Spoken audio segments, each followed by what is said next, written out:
Hello everyone, I'm Two-Faced Teller, and this is the letter, the final bit. We've done everything that I wanted to see. Now it's time to just try to get the true ending and see how that goes. There's probably going to be overlaps of dialogue we've already seen, but I'm going to end up going through it again because I don't remember anything. But right now, I think I'm in the best way I know. I close the short distance separating us and give him a light punch on the arm. The gesture familiar in place of phrases one couldn't spin together or answers too early to seek out. I forgot to do this. See, you can be pretty nice when you're trying. I am nice. When you're sleeping, but thanks for this. Don't go losing it. It brings bad luck if you do. Wait, are you serious? I knew there's a catch, this ash hole. Yeah, that's what they say. You did this on purpose, didn't you? Oh, I should have known. Not entirely. But seriously, if anything happens, tell me. I'll be around. Before leaving, he waves at me one last time. He's back to teasing me, back to our usual routine, back to what we're comfortable with. But for all that, I believe in him. I just hope I can keep him safe. A light wind blows again, sending dried leaves swirling and the distinct smell of earth into the air. For the first time, the sunlight feels less harsh. Maybe a walk is good. I need to visit the grocery, too. Well, I'm not going to let Marianne do so, no. She isn't going to talk about this ever. I have always been the matronly of Luke and I, and many have seen my dear, darling husband get angry before. But there will be repercussions if I am angered. People often forget that. You know, I can make life very difficult for you if you speak a word of this. In my little declaration, I met with a stony look from the other woman. I won't speak a word, Mrs. Wright. Won't you? How would I know? What guarantee do I have?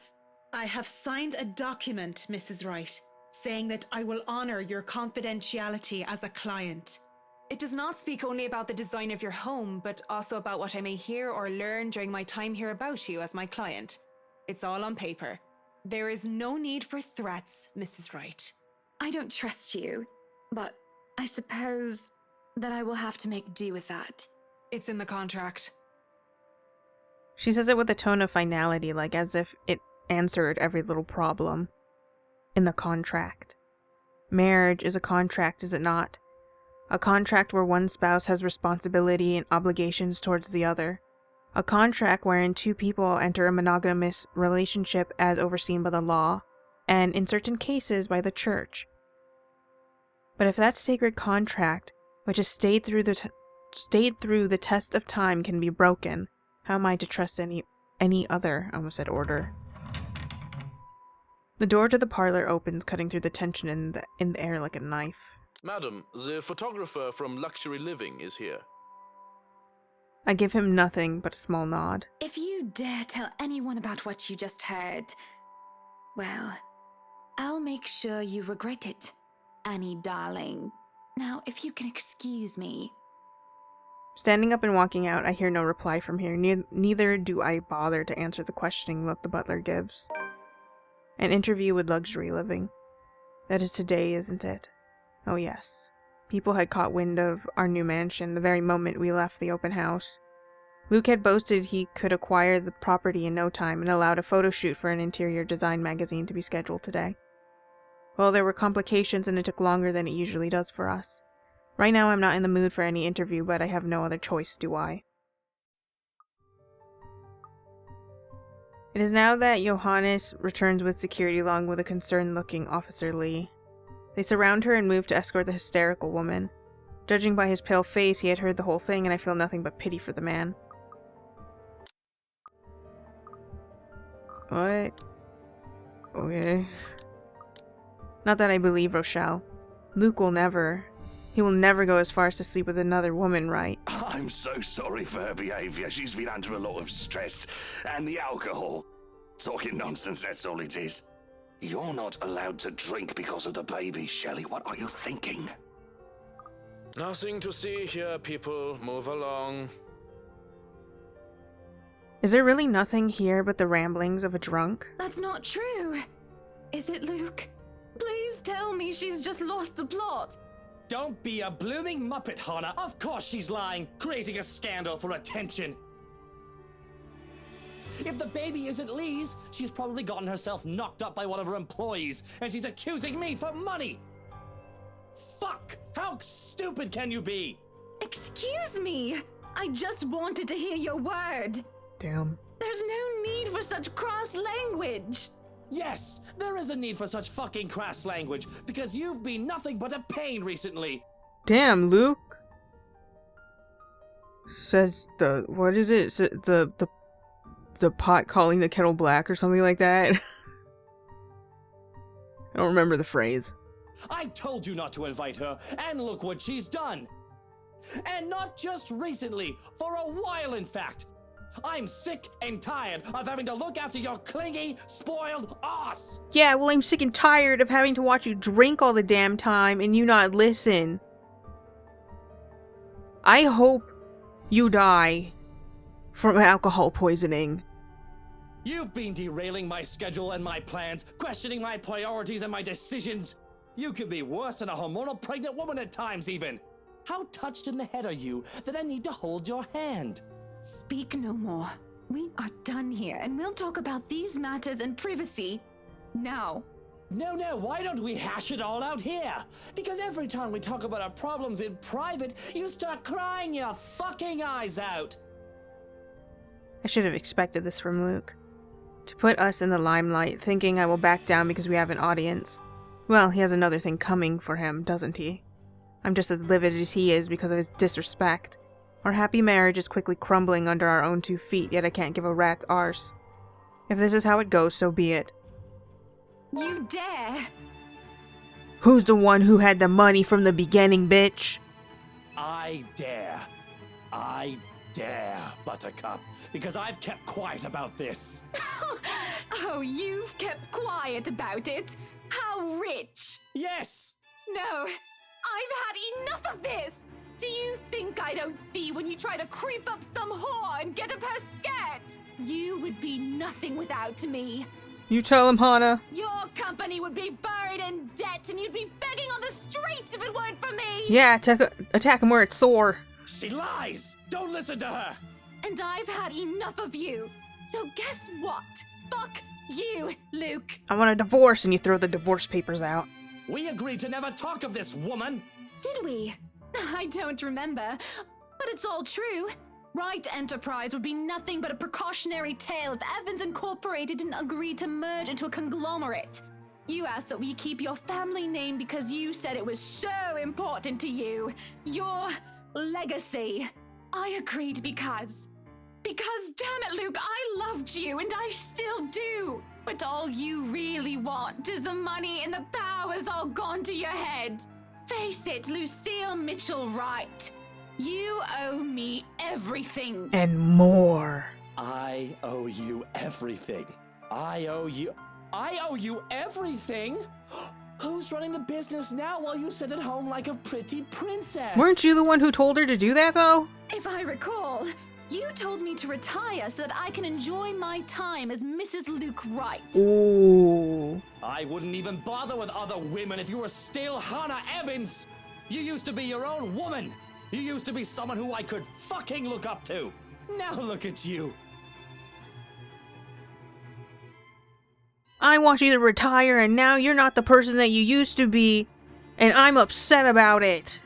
If I wanted some brainless bint, I'd go to the whorehouse and play any old strumpet like a fucking fiddle. I bet you already do, don't lie. That's all you are now. A brainless, good-for-nothing. A slap echoes in the ballroom. Everybody gasps. I didn't even realize that I'd lifted my hand against him. Not until he's already clutching his reddened cheek, eyes wide, and unspoken curses hanging from his lips. That's it! This party is over! Everybody leave before I have you all thrown out! There's... I can't believe you hit me in the face, too! Everybody get out! There's a shuffling as the near-forgotten audience can't decide whether they are to mill about and wait for what happens next, or do as instructed. Their minds are made up for them as Luke storms towards the door, slams them open, and roars. Go! And as if they are awakened from a trance, the crowd starts to leave one by one. Some of the noisier ones, media and the like, tried to stay, but they're eventually dragged away by security. They slowly trickle out, from the busboys and the waiters to the musicians and the bartender. Even our butler leaves, closing the door to the ballroom shut behind him. Then and there, I didn't know what to say. Should I apologize for striking him? Absolutely fucking not! Yet every part of me is still shaking in anger. I want to scream every bit of hatred I have for him, every ounce of bitterness, things that I couldn't say before. But I also feel tired. Oh, Hannah. What am I going to do with you? You're gonna sign the divorce papers without complaint. He laughs. Before I can respond, he leaves. To where, I don't know. I'll never find out, as I don't have the courage to follow him or leave this room. Slumping into the nearest chair, all I can see is his face, red and wide-eyed. His empty laugh echoes over and over again. Only the walls act as my audience now, and I can feel their accusing eyes burn into me. There will be no sleep tonight. Nor any dinner.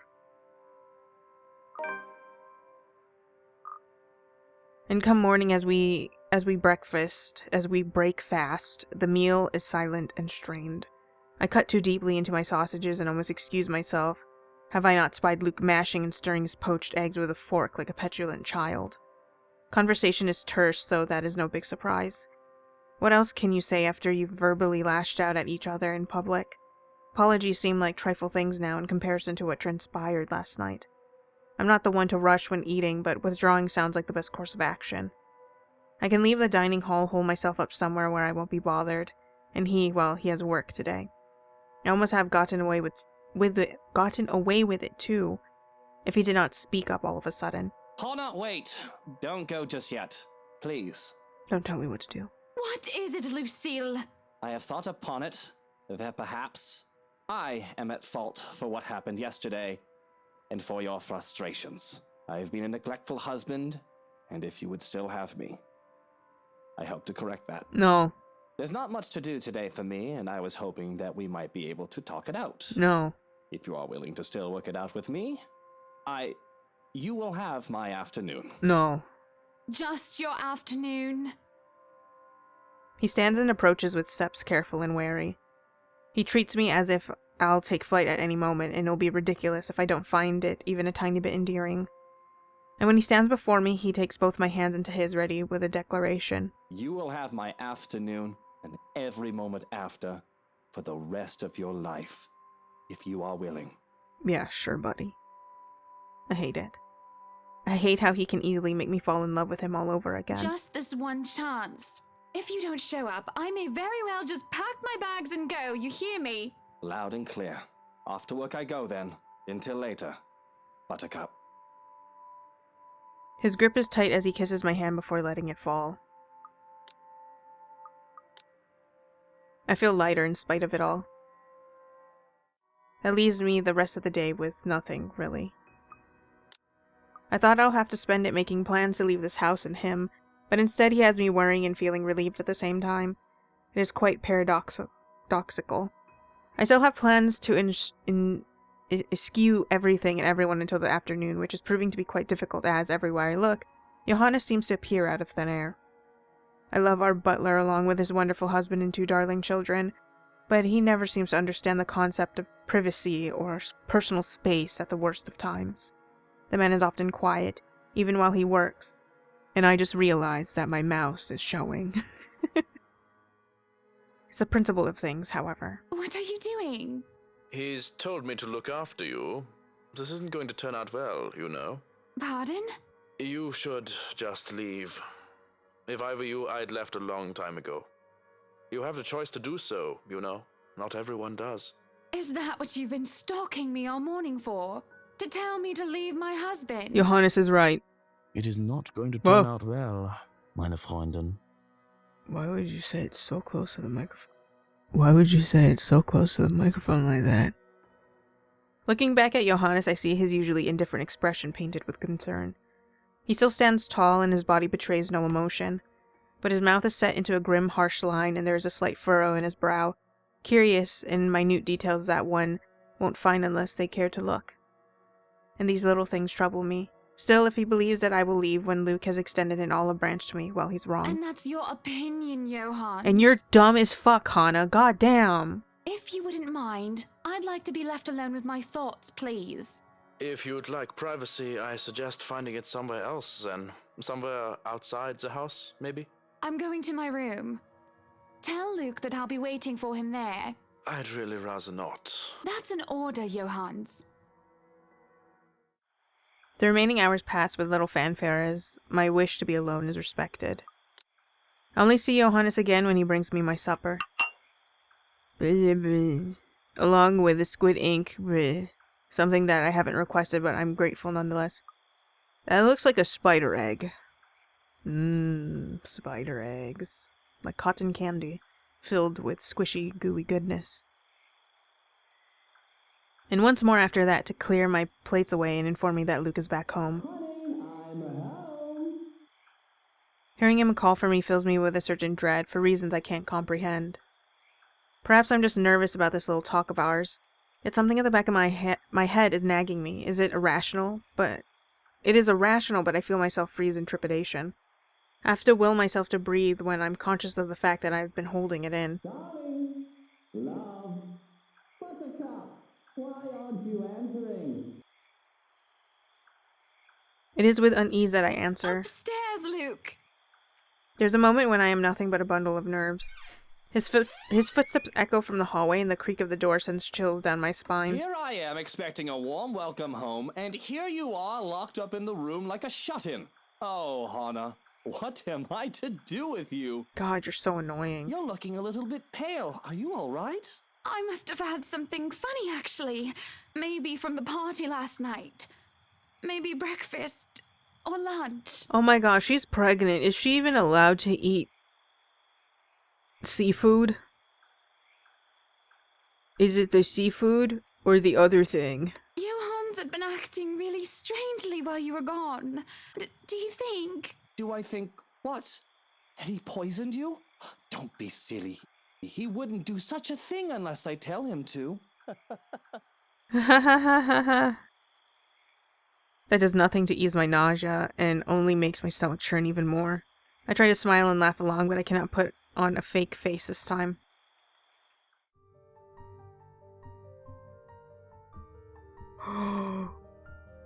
What?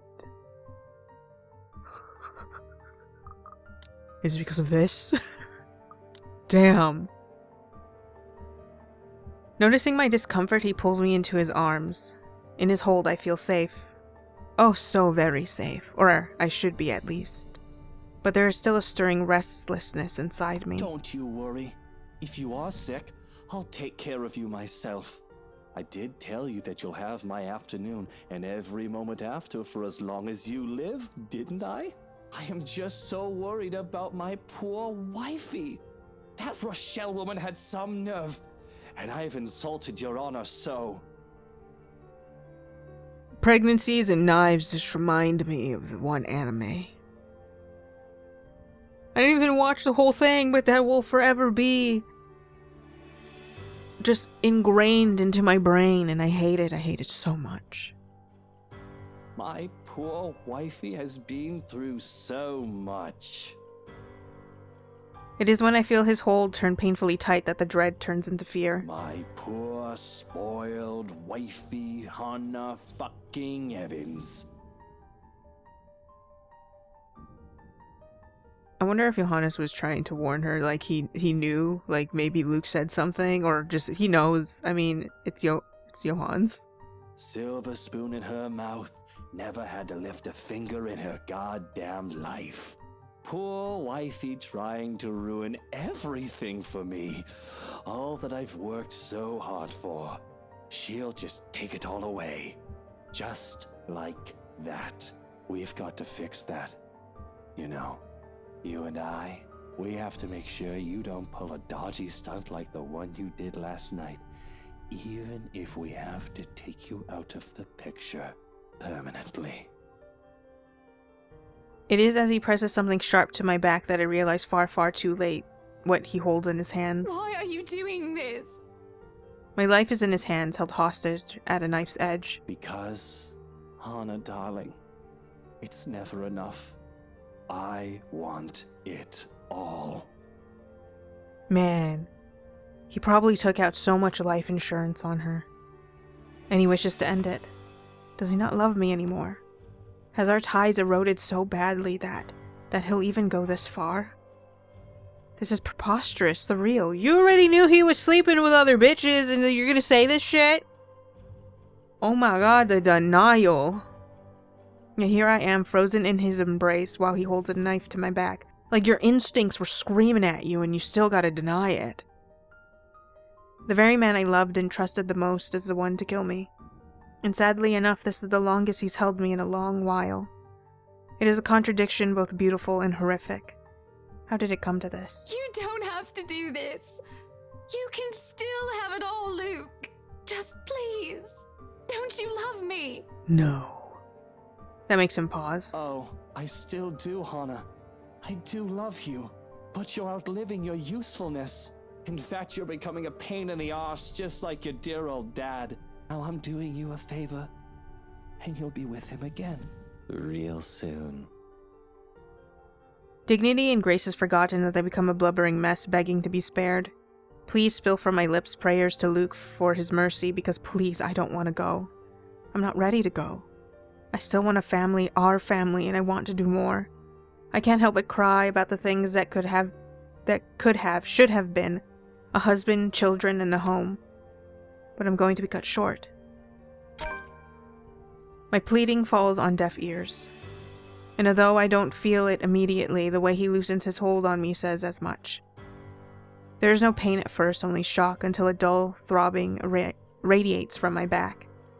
It's like an itch that can't reach, which gets worse and worse until it is all I can focus on. I panic as the pain becomes too much to bear, and I wish nothing else but for death to consume me now. My body spasms, trembling and shaking, and the pain fires up anew when Luke, the monster, twists the knife deeper. Breathing is next to impossible. Every time I try, it only feels like I'm drowning. Soon enough, I taste blood on my tongue like copper, yet both salty and sweet. And here I am laughing like a bloody loon through my laughters, though my laughter is nothing more than a wet, raspy chuckle. Slowly, I am losing myself. What's so funny? Deeper and deeper yet. He starts laughing. We would have been so beautiful.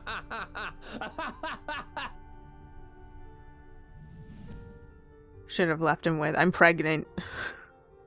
Just so it's something he gets to remember. I drown in his laughter. And there, as I circle a corner from the room up the second floor, there are no lights inside and the windows are shut, but I'm sure whoever's singing is in there. And what? Hold on a sec there. It's difficult to get a decent view from my position, but something's odd about that window. The marks on the other side rather streaks the color of copper running across wide glass panes. Can't make out most of it if the strokes are meant to say something. Mrs. Wright's cleaning crew may have simply missed that room. Still, why I'll hear an old tune here of all places I won't know. It's not an obscure song by all means, but it's pretty rare to find someone who knows this. And for some reason, death seems to follow this song around. Panic lodges in itself at the base of my throat at once.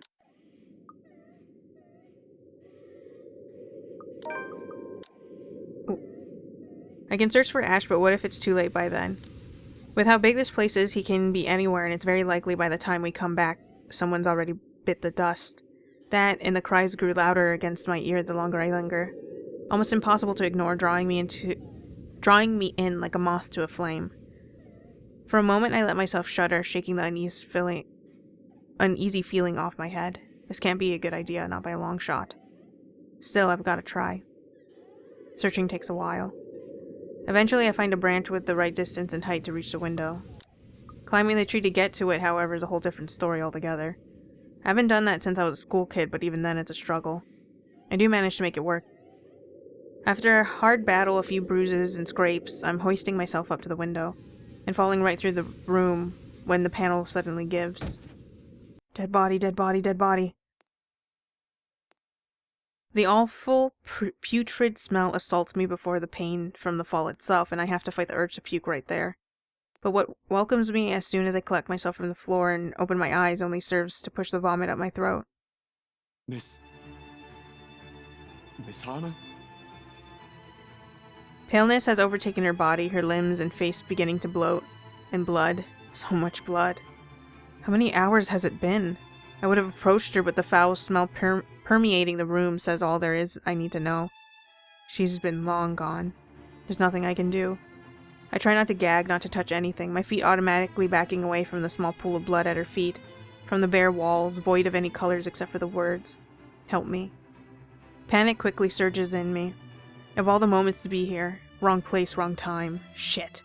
I've got to call someone. Ash, the authorities, anyone. She's dead. She's dead. God damn it, she's dead. Someone has to. The vase shatters at my feet. The sound of glass breaking, renting through the thick, foul air, sharp and cutting, but none of it sinks in. Not even the crunch of glass under my shoes as I take an uneasy step to steady myself. Instead, all I hear is the sound of footsteps and shuffling outside, their very urgency at the odds with the hammering of my heart against my ribs.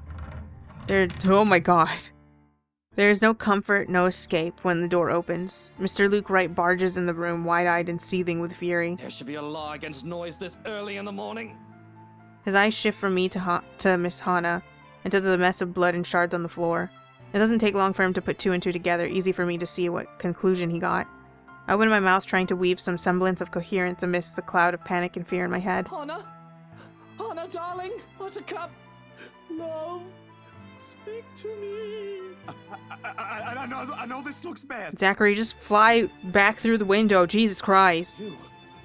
You, what did you do? There's no question in that. Only an accusation. I know this looks really bad, standing here in your house with a dead body, but I can explain. My sweet summer child, you should just jump right through the window again. You killed her! You ones, get in here! Mr. Wright, this ain't what it is. Outside, there was a noise. Someone's crying. You killed her! Hana, oh Hana, my lovely, beautiful Hana. I knew you were bad news the moment you showed up here! You have to believe me, sir. It wasn't me. I swear to God, it wasn't. For a moment, there's only silence, an ache in the room abruptly tilting on its axis, dimming. Call the police. Get rid of this rubbish. Certainly. Will you be having tea this morning? Bring it to my study and... clean up that awful stench. Darkness falls.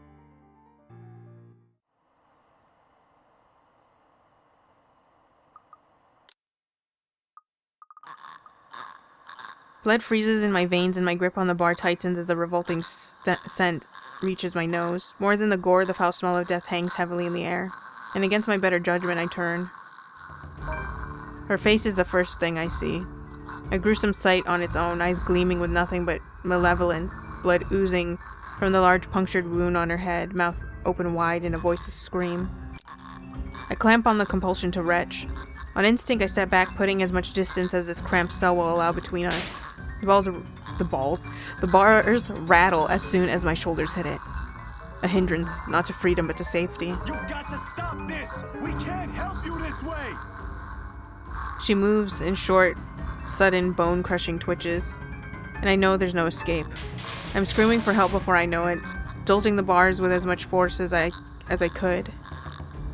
Somebody! Get me out of here! Anyone, please! Bugger off! Some people are trying to get some sleep here! No! She's here! You've got to let me out! She's gonna kill me! Someone! She's...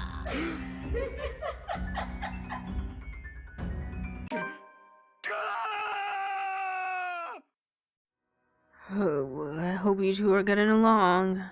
I want to smack that smile off his face. Would do it in a heartbeat even if only he isn't my client. But I can just see the headlines now. Interior designer sucker punches rich arsehole. Sometimes I wish I'll stop thinking whether something is worth the trouble or not and just do. What is with that look, Marianne? You look like you've smelled something foul. I have. What? Don't you like the smell of pancakes? I think they're just wonderful. Like prayers answered by the breakfast gods. I usually prefer tarts, but pancakes are just as good. It's nothing. Never mind. Come on then, we can discuss business over food. I don't pretend to understand their world any deeper than that. I merely know what I've witnessed. I'll never pretend that I'll fully understand what they're going through. You know, I can make life very difficult for you if you speak a word of this. I won't speak a word, Mrs. Wright. But I understand a threat when I hear one. Won't you? How would I know? What guarantee do I have? Though I work for them, that doesn't mean I belong to them. I'm not the sort who gives my mind, body, or soul to get rich. Only my hard work would equivalent to that. And I sure as well be damned if I just bow down to intimidation tactics of spoiled princesses. Fortunately for her, I'm on duty. It's in the contract.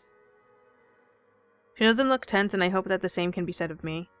But the tension is so thick and palpable in the air, it's only a matter of time before one of us wavers.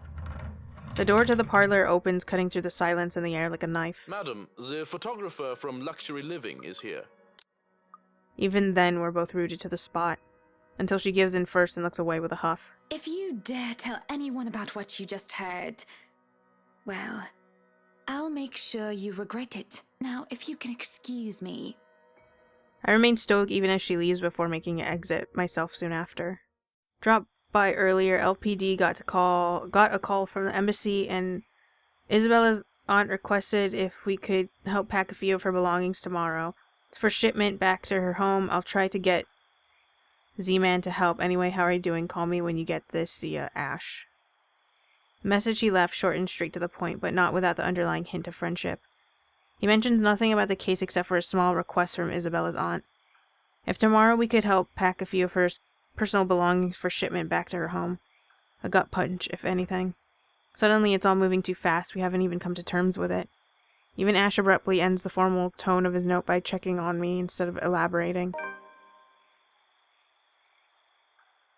Any other day, the former part of this message will likely prod at the piercing envy I've been holding, while the latter will probably send my heart aflutter. Little things from him that I want to mean something more. Yet this time only guilt fills me and my eyes briefly shift toward Isabella's empty unit.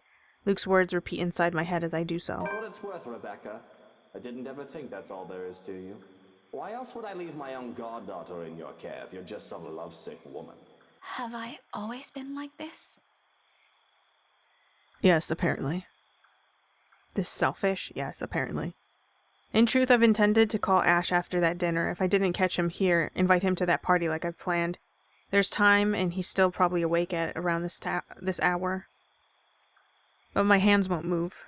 And perhaps it's for the better. Until I've had the time to think this through, it'll be best if I distance myself from those I've been clinging tightly to. Find a different perspective and see things for what they are. With a soft sigh, I reach for the note and crumple it under my hand. The knob twists open with much ease when I enter this time. Maybe after some introspection it'll be easier. For tomorrow I have that woman in the mansion to worry about. Doesn't go further despite the drunk woman appearing like she has plenty more venom to spill. In a little while, security shows up escorting her out. Apparently she's a chief inspector's wife too. As if this whole thing can't get any more fucked up than it already is. What a mess. But the damage has been done, and beyond the repercussions this will bring, I'm more worried about Hana. Maybe Luke too. In part, I've seen the man that hides behind his self-importance. It is someone who cares for the person who stands beside him. Not really. No matter how questionable that is now. Though sometimes mere affections aren't enough. And I've had enough of you. So guess what? Fuck you, Luke. We agreed to never talk of this woman. Did we? I don't remember. I don't know how long this has been going on. I don't know either of them well to judge for myself.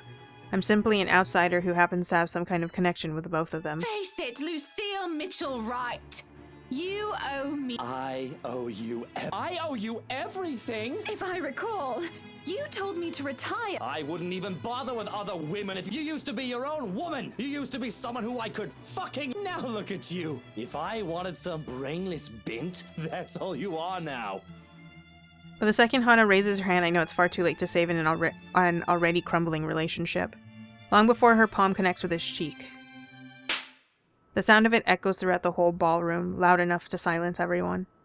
The quiet does not persist, however, and in an instant Luke orders every guest out. That's it! This party is over! Everybody leave before I have you all thrown out! There's shuffling, a minute of reluctance from every head in the room, but in the end his anger forces everyone to comply. Chatter explodes throughout the whole foyer once the door has been promptly shut. Worried murmurs, clicking of tongues, and inappropriate gossip filter through the thick tension. I couldn't care less about any of it. Besides, it's pretty obvious what the topic is. Most of them haven't even left the premises and they're already talking about it. Tomorrow will be on the news for sure, in every local broadsheet tabloid in Lugsborn. Simply thinking about it already gives me a headache. When the shock is faded, I just feel bone tired. I've accomplished nothing of what I've come here for, and Ashton's nowhere to be found. I'm not sure what pisses me off more. That he ignored me the whole evening and might have just left without saying anything, or knowing he obviously has some other motive. Can he at least trust his own friends for that? He didn't have to hide it from me. The only relief to be had in this, perhaps, is Zachary's comforting smile when he approaches. He appears as disturbed when he stands beside me fiddling with the buttons on his camera even though the device is off. Eventful night, huh? You can say that again. It was awful. He pauses for a moment, stares at me intently. Then he laughs, a tired one but filled with humor in spite of what we've witnessed. Let me guess. Ashton. Oh, what makes you think he's my problem? Just a hunch, and, it's all in your face, actually. Why does he have to? I don't understand that man anymore. Like I always say, you should just... Oh, you can bet your ass we're going to have a very long talk. I'm not letting him off easy this time. I'm sure he has a good reason. He won't say it, but he likes being around us. Heck, we're probably the only people he likes. He ain't gonna ruin that for something stupid. He can be dense, but he ain't dumb. But that's exactly what I've been telling people, isn't it? We'll see about that. Let's just go. Are you done here? Yeah, no use staying when... Just then the door to the ballroom slams open and a very irate Luke marches out into the foyer. By now most of the guests have trickled out of the mansion, leaving only a few loitering around the room. With his fury still at its peak boiling point, it's only natural he'll zero in on the tallest person within his temper's blast radius. Although he's not really making an effort not to let the remaining people in the hall hear his tirade. Well, well, still here I see. Having a grand time, aren't we? Every bloody goss in this fucking city has something to talk about tomorrow. Great news day, isn't it? I wonder what the headlines will be. Cheating husband lashes out at poor wife. I ain't a part of the media, sir. Miss Wright only hired me for the photos, nothing more. Only take picture of furniture. Oh, the photos, of fucking course, how could I forget? Darling wifey needs a bloody souvenir, doesn't she? Something to remind her of how she humiliated her asshole of a husband. I'm sure it ain't like that, sir. Hannah's... No one expected... Hand it over. I'm sorry, what? Are you also deaf? Do I always have to spell everything out to you peasants? Hand the blasted thing over! All of you! If I see one picture, even a single shot of a fucking spoon tomorrow, you will all lose more than your jobs. Now give me the bloody camera. I can't do that, sir. I do freelance work, and this is my... I thought there was something on my screen, but I think it's just on Luke's face. Do I look like I give a shite? Give it to me, or... I wonder what Kylie will say if she sees Tio Luke right now. For a short second, he looks surprised to find me there. To be honest, I didn't realize I'd spoken either until he turns a livid glare at me.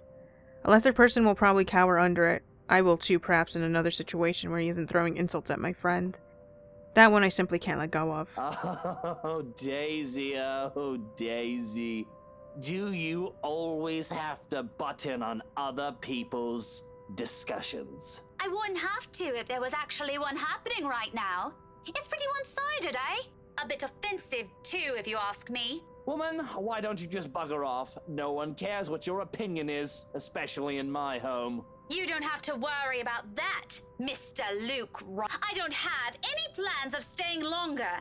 I'm only here to fetch my friend. I wasn't expecting to see an asshole standing beside him, though. Rebecca, you really don't have to. Oh, no, you shut your trap. Let her say what she wants. I'd love to hear it. That feisty attitude is going to take you places, Daisy. Fair warning, though, woman, and I've said this plenty of times. There's a pause as he steps closer, staring me down with almost little to no effort. I do my best to hold it, but I won't deny flinching at the tone he takes once he lets loose the next words from his mouth. Threats do not work on me. Except when they threaten the fact that people will know the truth of how my company was. Then and there I believe him that this man is capable of doing so much more than what any intimidating remark I can lob at him. So if you don't have anything worth my while to say, it'd be in your best interests if you remove you and your precious friend from my property. Now, before I get the security to drag you out. Another person takes a decision out of my hands. Come on, Becca. He ain't worth your time. Without wasting time, Zachary pulls me away from him. By the time I've regained my senses, he's already tugging me by the wrist towards the wide open doors. The stubborn part in me, however, the part who has seen the kind of person he is when he's with Kylie, refuses to withdraw without flinging in a last retort. And here I thought you were a halfway decent guy. Whatever happened to the person his goddaughter looks up to? He was never there, Daisy. That man died a long time ago. You're better off not looking for him. It was all a facade. I won't. I have no intention to, but I can't resist the urge to glance back before I leave. If only to have one last look at the man he really is. Perhaps I should be thankful this brief acquaintance isn't going anywhere. But the instant I turn my gaze on him, I see it. Looming, hovering over his shoulders, drawn to him like a moth to a flame. Like the first time I've stepped inside this place in search of Isabella. He was there too, wasn't he? That man along with his wife and another person, Miss McCullough. And that shadow? No, a woman now. Her, no longer a dark blur. Terror rushes through every vein in my body. A crippling sensation gripping every part of me while she stares at me with a glare filled with nothing but hate and venom. It's like staring at the eyes of a woman I've unknowingly robbed of something precious. I try to say something, a warning, but Zachary's already leading me out of the foyer, oblivious. And before I can gather my wits and voice it out, someone shuts the door behind us. As if to keep outsiders away from the secrets this mansion possesses. The brush of fresh air against my cheek does little to dampen the chill in my bones. By now the sensation, the fear and disquiet it leaves whenever I see her is familiar enough for me. Already it has made a home in my nerves. I don't even notice my trembling hands until Zachary points it out to me. Rebecca? You okay? You ain't looking too good. You're shaking. Hastily, I retract my hands from his hold, crossing my arms across my chest instead, in some lame attempt to keep the smallest of movements down. The cold from the tips of my fingers seeps through the thick material of my shirt regardless. Neither of it helps to bring together some semblance of coherent thought in my head. Don't worry about it. I'm good. Zachary, did you see anything back there? Oh, that what happened in the ballroom? Or... No, not that. In the foyer, right behind... Never mind. You go ahead of me. Someone has to warn him. I'll just catch a cab on my own. Warn him of what? Wait, Rebecca, did you forget something in there? I can... I turn away and walk before he can stop me with a word of protest. It's not wise. Coming back, that is, especially after what happened.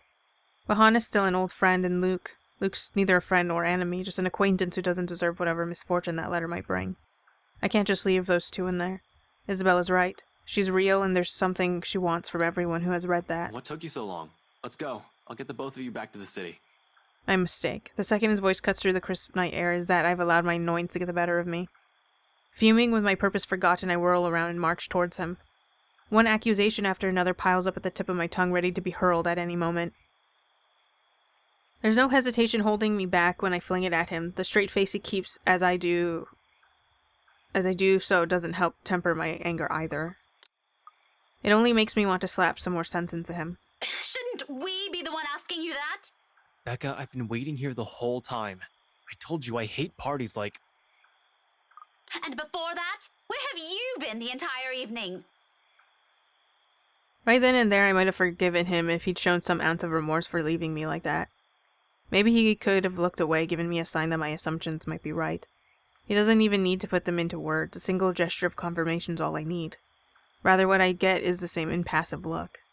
He does that whenever he can't disclose anything. He does that when he's lying. In the face of it, amidst the thick tension of frustration, a frustrated huff is the only thing I can summon. Be that way. Fine. Suit yourself, but don't you dare think this will be the end of this. We'll talk about this tomorrow, and you better have a proper answer for me by then. No more words. After everything I've seen and heard tonight, I'm already too exhausted for those. Without speaking any further, I simply stomp over to his car and climb inside, slamming the door behind me with as much force as my anger can show. They both follow after, and shortly we're on our way back to the city. Yet even with the city's bright lights welcoming us, the dense, somber air from the mansion still lingers. The moon is almost at its highest by the time we reach Salem Well. Zachary has asked to be dropped off first the moment we've entered downtown Luxbourne. Though he never mentions anything and has only words of thanks for us, he probably doesn't want to get caught in another spat. It's all too clear in his face, the poor man. I'll have to apologize for subjecting him to that some other time. I think he's also hoping we'd be able to fix this without him around. Oh, how wrong he is. Even after our respective heads have cooled, the atmosphere within the car remains rife. It isn't a problem so easily fixed with a few handshakes. Quite frankly, I don't know what will. Ashton himself has no idea what to do when he alights and dawdles awkwardly in the middle of the car park, unsure. It almost seems like he's having an internal debate whether he should say goodbye or mutter another apology. I could have driven him away purely out of spite the second I've gotten off. Still, old habits die hard. It's late and Ashton's flat is on the other side of the city. Irritation might still rear its head every time I look at him right now, but I'm not too cruel to put up on another long ride. Especially when he still appears as if he hasn't gotten any rest. You can borrow the couch. I throw the keys to my flat his way before a protest forms on his lips. Although he catches it with ease, he eyes it with a wary expression and shoots a puzzled glance my way. You haven't been forgiven. We're still going to have that talk, believe me. But I'm not about to send you out on another drive looking like that. It's late. Go get some rest. We're setting aside a lot of loose ends like this, but he appears to have accepted that reason, at least in the meantime. He does give me another questioning glance when I shove past him, pulling my mobile in the process. Where are you going? I thought... You go ahead upstairs. I need to contact Professor Andrew. Andrew? Why would you... A useless plea. Does she even understand a word I say? Can she even? Is she still human in the first place? Somehow I doubt it. Because no human being will ever do this. And if she ever was, with what she did to Isabella, I don't believe an ounce of it still remains in her. Simply imagining what she's capable of doing to us. I never want to give her that chance. I'm telling you to back off! Her gait is slow as she walks forward, each stride accompanied by a sound of breaking bones, of blood oozing from wounds that never found healing. And with every inch she draws near, even as I pull away to take back what little distance I can between us, the smile on her merely grows wider. A mocking gesture. For me. She may be less of a human now, but I'm pretty sure she's fully aware she's got me cornered. She wouldn't even bother making it here if she isn't. But I can't look away. I can't bring myself to, even as the heel of my shoe eventually hits the edge. End of the line. Trapped. Alone. So this is how it ends, huh? Quietly and without fanfare, surrounded not by a warm breeze but a chilly morning air. No soft footfalls on an empty hallway, but the din of the early morning traffic below. No warm afternoon lights. Nothing but the cold, pungent smell of death, all underneath a dreary morning sky. How fitting. Yet amidst all of it, there's a single voice I want to hear. If only for the last time.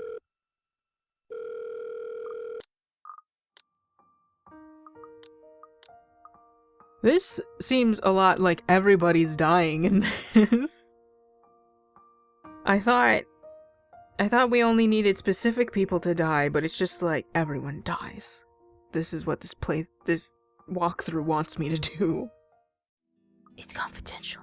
It's confidential, Rebecca. I guess, if that's the case, there's nothing much I can do about it. You're off being what? A hero, I guess? And I shouldn't rag on you for that. I can never get used to how quick she just forgives me for whatever shitty thing I do. Zach and Isabella too, they've all been patient with me, unlike I with them. I don't deserve any of them for the kind of person I've turned out to be. I'm hardly a hero, Becca. I'm just Ash. I expect a retort, another one laced with bitterness. Instead she laughs. And I leave. Goodbye. There's been a murder. There's been a murder. It takes those 4 words to grab my attention and for all pretense of mingling with coworkers to disappear. Soon Chief walks up to me, not looking too happy bringing this news. Another one of those awful ones with writing all across the walls.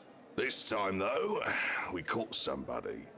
Your friend, Steele, wasn't it?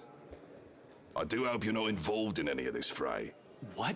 Hold on, Zach wouldn't... There must be some sort of confusion here. I really have no idea what you're talking about, Chief. Especially if you look at the body and you find out that the time of death would not correlate. Fucking corrupt police, God. I really don't. For a second, the thought of him being found dead made my blood run cold. Zach just there lying on the ground, still lifeless. I have to remind myself that he's still alive and in lockup. I can't imagine how Zach can be connected to a murder otherwise. The guy won't even harm anyone even if his life depends on it. Picture this, then. He wouldn't even kill the spider that was crawling all over the desk. God. In the early hours on the 13th of October, just this morning, a man is woken from his slumber by noise in the next room. Asleep in his suit, completely pristine. With the intent of reprimanding what might be a housekeeper, he stumbles out of his bed and sees not one of his staff, but a trespasser breaking into his home. Staff that wasn't even in the mansion to begin with. That already is a bad thing. But imagine seeing that trespasser standing over his bleeding wife. His wife that's been dead for 3 days. Just think about it. It's not a happy sight. What? It has to be a mistake. This is Zach we're talking about. We finally got our perp, but at what price? At what cost? I still can't believe it turned out to be Steele. I know he's your friend, Frey, but it doesn't look good. The media's already caught wind of these killings. You better believe everyone, the higher-ups, the government, the media, just everyone will want someone going down for those crimes. Unless something definitive proves that he's not guilty of these crimes, well... Like him being dead. Murdered in his cell. People are ignorant. They'll feel better as long as someone is punished. I know Zach. He wouldn't do such a thing. You may think that, but it's up to the court to decide whether he's guilty or not. If you're so sure of his innocence, perhaps you'd like to help him get a lawyer. He's going to need a good one. Shouldn't there be a public defender assigned to him already? Oh, we tried. We really did. Called every PD in Luxburn, but they kept making up excuses. Conflict of interest, claims they can't represent the defendants effectively. Really, it seems like nobody wants to go against Luke Wright and the prosecution. Yeah, because Luke Wright's gonna set everybody's houses on fire and then he's gonna go like, oh, I don't know what happened. Wasn't me. Of course it's Luke Wright. Who else can it be? That guy's just everywhere. Has his eggs in every basket and his fingers in every pie. Is there a scheme in Luxmore he doesn't have a hand in? I feel like it's more like invasive if it's pie. If it's a cookie jar, there's still air of not touching your cookies. But when it's a pie and he literally has his finger in there, it's like, bro, that's disgusting. How am I supposed to eat it? I don't know where those hands have been. I don't even realize it in my utter disbelief that I've slammed my fist down on the table beside me, just shaking with anger, rage, and even a smidgen of fear. But knowing what all of this entails what Zach might be facing, though there's no capital punishment, being declared guilty of homicide is basically a life sentence with a 30-year minimum term at the very least. I don't think someone like Wright will be lenient and offer him a plea deal for 25 years. Even if he got parole, well, let's face it, people would only see a murderer. He'll have a hard time getting a job again for starters unless he's acquitted. The fact that he's going against one of the most influential men in the city, he's going to need the best of the best to go against the worst of the worst. I'm sure defense attorney Anna Davis is up to the challenge. What are the charges? 3 counts of breaking and entering into private property. 3 counts? 4 counts of homicide with the murders of Rose Cooper, Father Norman Lee, Isabella Santos, and now Hannah Wright. 4 count? What? The charges of breaking and entering are negligible. It's looking at a fine worth £5,000 and 6 months in jail for each of those. But murder? Murder? And they're blaming him for Isabella's death too? Even if they do say one is more likely to be killed by someone they know and trust rather than by a complete stranger, it's still utter bullshit. Surely there's evidence to prove Zach wasn't at the scene in any of those crimes. The thought of the big guy in jail framed for something he didn't do, I can't just keep still about it. I can't keep calm. This is just bullshit! I know Zach. He's not that kind of guy. Wright, on the other hand, I wouldn't be surprised if he's involved. And if he is, I swear he... But I never keep myself together for Zach's sake. Especially when the chief has such a grave look on his face. Although I can see it in his eyes that he understands, we both know we're bound by the rules and laws. Luke Wright will be coming here to give his testimony. I advise that you refrain from any remarks that he might consider slanderous. If Steele really is innocent, we'll find out during the investigation. Of course, you won't be handling this case. And you are not going to be involved in any of it except as a character witness if you wish to volunteer. We're both already in a lot of trouble as it is. It'd be best to behave for now. Is that understood, Frey? Yes, sir. Loud and clear. There's due process to be followed. Hopefully, just maybe, justice will be served rightfully. We'll just have to hope for the best in the investigation. Because people lie, but evidence doesn't. If Zach is really innocent, which I know he is, the evidence will show that. Besides the proof, the burden of proof is on the prosecution. Sometime during our talk, Wright and his right-hand man had already arrived. It's eerie how he seems to be a different man when he walks into the precinct. Heavy air hangs around him and he feels more subdued, contrary to pompous and arrogant nature he displayed before. There's a dullness in his eyes as he looks around the office as if searching and begging for someone to appear. The picture of a grieving husband. Yet he still has his head held high despite it all, look of a broken man who still refuses to bend. A show of pride, if nothing else, even as the person with the highest authority in the room approaches him. He makes the chief appear small in comparison. Mr. Wright, I did hope we'd be meeting again under better circumstances. I just can't believe it had to happen to poor Anna. You just got a new house and everything too. But, I'm sorry. How are you faring? I'm just coming to grips with it all, I suppose. It's so very sudden. Must I really give a testimony right now? The way he speaks, I'm almost inclined to believe him innocent of any wrongdoing in regard to the death of his wife, at least. He could very well be. The man doesn't seem to despise his wife in those pictures Zach had shown me. The way Chief has described the scene of the crime, similar to the others, according to him, for all I know, they're being haunted by that specter as well. We'll do this as quick as we can. Otherwise, we don't have reasonable grounds to keep the suspect in custody. I nearly feel bad for the guy. Of course. It wouldn't do to let Hannah's murderer get away unpunished. I'll cooperate. Of course, that doesn't change the fact that he's a bastard. It's a shame there is no death penalty here. Monsters so capable of murder are lower than animals. And they really should be put down. Takes one to know one. Despite myself, in spite of every restraint I've placed on me upon hearing those words, I can't help but open my mouth. Chief's a warning, be damned.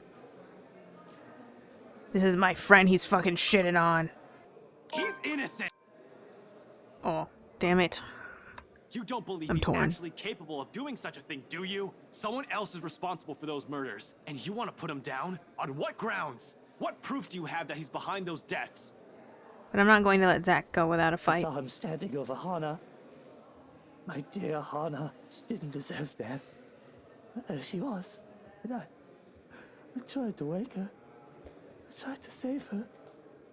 But she was already gone. Is that not proof enough? Can I not grieve over my wife's death without being questioned? Hannah Wright is already dead. That doesn't mean Zach has to be the one to pay the price. I'm not saying what happened to her should be overlooked. I'm telling you that Zach didn't do this. It can't be him. I know it's not him. I swear it isn't. I just need time to prove it isn't him. Are you saying you know who murdered her? Yes. Maybe it's the high intensity of the situation right now. I may be just imagining it, but the way he zones in on me as I say that one word is nerve-wracking. I want to tell him the truth as I know it to save us all grief. Of course, the reality of it is I can't say it's a ghost. They take my badge and put me in a damn jacket. Well, no. I'm already in a jacket. With the way everyone stares at me right now, they're probably considering it already. The guy is a nutter going against Luke right in the open like that. In fact, I'm already preparing myself for the shitstorm that might come from my outburst, yet instead... I understand that you're just concerned for the well-being of your friend, but unless you have concrete proof that there's another culprit in these murders, you are simply a man-child throwing a tantrum. If I were you, I'd pipe down and show some dignity befitting someone holding a badge. Whatever. I have expected more, a grand threat about how I should watch my back, but he's just has a somber look about him. That did nothing to quell the burning feeling inside me. I'm still angry. My frustration about it all must have shown, because only now do I realize that the other officers have also jumped in to hold me back all this time. Wait, I'm thinking about things now, and I'm just like, am I just following the same fucking route that I did last time? I don't know if anyone... I don't know if I'm just heading into everybody dies ending again. As long as we get the true ending, that's all that matters. They don't even let go of me, not until Wright and the chief are out of sight, and it's awkward going on from there. The precinct is quiet, though the usual hustle and bustle of activity stayed. Everybody's making a concerted effort to shut their mouths about the whole scene. I wish they made the same effort to keep themselves from staring at me, though.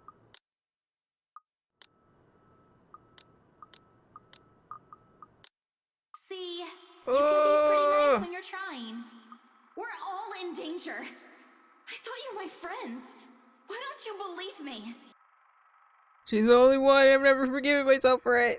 I'd rather not talk about that, Professor. It fucking jump scared me with Isabella dead, bro. I knew for a fact that Hannah Wright's death isn't Zach's doing. She also fell victim and died to the curse. It doesn't fall outside the realm of possibility that Luke Wright's under it too. I might not have much time left, if so. Damn it. I've been so biased, not even thinking the bastard might also be a victim. But during the open house with Isabella, they might have seen the letter end. God damn it. Stupid, stupid, stupid. Some fucking detective I am. Well, you're not a paranormal detective, so... That's likely the moment when Cooper saw it, if not earlier. If the logic holds, I need to hurry there right away. And if there are answers anywhere, it would be there. It should be there, where all of this fucking mess started. It's not only my life on the line here. There's someone else. What happened to my friends, I won't wish on anyone else, no matter how much I loathe them. Tonight, by whatever means necessary, I have to get in there and find a way to break this damn curse. But I won't be able to do that without the letter with me. It's most certainly not the wife either. Nevertheless, it pushes me to move, taking almost 2 steps at a time despite the sickening feeling that something's lurking behind every great shadow, every small corner I pass. As if the house has several eyes watching my every movement, as if something alive dwells behind the walls itself.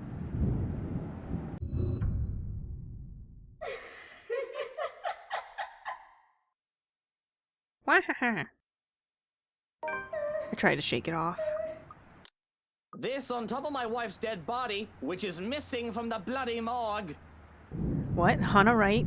A corpse missing? Whoever hit me must have dealt a way harder blow than I thought, if I'm starting to hear things. I suppose the act of committing crime must have some attraction to the insane. Of course, you'd know all about that, wouldn't you? But short of a concussion, as long as the poor guy wakes up soon after, they're going to be fine for the most part. I'd bloody gut you! But you won't be able to clean up after if you're the sorting corpse, will you? I'd love to see you try. When was the last time you... Oh, there we go. The dumb cop is waking up. Why are you doing this? Oh no. Just please. Don't you love me? Oh, she's not talking to me. Or maybe it's all just a show. A taste of what I will eventually be, a soul forever held captive in a never-ending nightmare. Oh, bearing down on me with the weight of its accompanying emotions like they are all my own. Some are merely vague, blurry shapes, while the others display vividly. Didn't we go through this? We did. You tricked me. At the top of the staircase, Hannah Wright stands, pale as death, an expression eerily calm. A cold chill runs up my spine at the sight. The woman just lingers there, a poor mimicry of life, a chilling smile on her face. Without a doubt, it's her. I told you, didn't I? Everything you're doing is useless, Ashton Frey. And now, you're dying. Meddlesome fool. How does dying alone feel, Ashton Frey? Hannah? You're not supposed to be here. Oh, Luke, darling, my love. You look so upset. Are you not happy to see me? Outside, another streak of lightning flashes and a clap of thunder ripples across the sky. Here, there's only a whispered sigh, a fading breath, and a lone heart that beats hard one last time.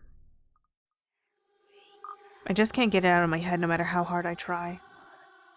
You would be nothing without me. Your company would be buried in debt and you'd be begging on the streets if it weren't for me. I can still feel the stares, the way they judge me with their tiny empty minds, pinpricks on the back of my head, eyes all over. They don't look at me with awe and desire, but with accusations and disgust. If I don't do something, everything I have, everything I've earned will all amount to nothing. Honey, I'm home. I could think of nothing else all throughout the day, and it has left me nervous and agitated. I've done little else but worry about it. Why, I almost shot a thug in the foot for laughing too loud while I was enjoying a sandwich. And I've contemplated, jumping back and forth between yes and no, will and won't, mulling over a word that starts with M, and I've been doing so with great malice. Murder on my mind, it seems a bit too much, I know. It's just a thought. But thoughts are dangerous things. Who cares what the buffoons think of me? They are beneath me. But Hannah, to think that she feels that way towards me, I don't know what you fucking expected. I can't stomach the thought that she thinks so lowly of me, that she may have always believed me to be less than her. It was the way she looked at me with eyes so full of hate, with anger and hatred, that burns me most of all. There is no prince that loves another better. She is not deserving. Darling, love, Buttercup. Upstairs, Luke. Your princely dignity must not suffer that wrench. No, I mustn't. I'm beneath no one. My steps are slow and heavy as I climb the stairs. One of my knives rests neatly up my sleeve. One of my kitchen knives rests neatly up my sleeve, and its cold blade will not let me forget its presence nor my intent. And when I enter our room and look upon her where she stays, I have a thought that nearly makes me laugh. I might not be a prince here to save the princess in the tower. I just might be the dragon that takes and kills. Yes, she doesn't know that. Not yet. Even I am unsure which way it'll go right now. This lewd woman is not worthy. She should not escape without punishment. Here I am expecting a warm welcome home, and here you are locked up in the room like a shut-in. Oh, Hannah, you're looking a little bit pale. I must have had something funny, maybe from the party last night. Oh, if only that were the case. Perhaps you would have been too sick to do what you did to me last night. Johan's had been acting really strangely, but do you think? Do I think what? He wouldn't do such a thing unless... The bastard was told to look after her, make sure she doesn't leave, a guard for the princess. I did not tell him the extent of my plans, only that I hoped to talk to her to see how this has come to be. So yeah, he did know. He had a feeling. But I can't even find reason to try and forgive her for what she's done. If I am to do anything, it would be best to control the situation so I can steer the story.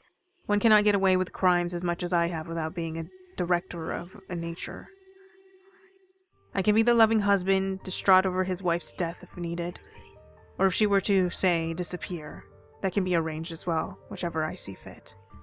A great hesitance comes over me, though, as I hold her in my arms, one that I haven't felt before. Even things such as killing comes easy with the idea that it is for my well-being. But then again, this is Hannah, sweet Hannah. Am I really to do this? Perhaps we can still fix things. She will bring you nothing but troubles and vexations. Don't you worry. I did tell you that you'll have my afternoon. I am just so worried about my poor wifey. My poor wifey. Silently, I procure my knife and press it against the small of her back. This close, I can feel the hitch of her breath, and it is all too easy to imagine the quickening of her heart. To know I hold another human's life in my hands can be rather breathtaking at times. It is power, after all. Enticing and intoxicating. My poor, spoiled wifey, silver spoon in her mouth. Poor wifey trying to... We've got to fix that. We have to make sure you don't pull a dodgy stunt permanently. It makes one feel like a god and a monster in equal measure, but one cannot be both. Which one am I? I'm... Kill her. Kill her now. Do it. Why are you doing this? It is for the best. Because, Hanada, I want it all. She is only getting in our way. You don't have to do this. Just please. I do love you so much. Oh, I still do, I love you. I love you. But truth be told, you would have been hurt sooner or later, one way or another. The least I can do is make it quick and painless and have you in my arms as you go. Others go out screaming, suffering because there is so much pain in this world. This is a gift, right? But you're outliving your usefulness. Now I'm doing you a favor real soon. There's no prince more caring and loving. Now be rid of her.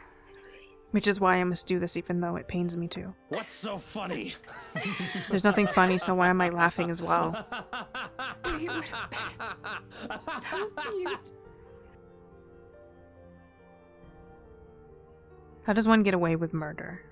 By being clean and efficient. By being methodical.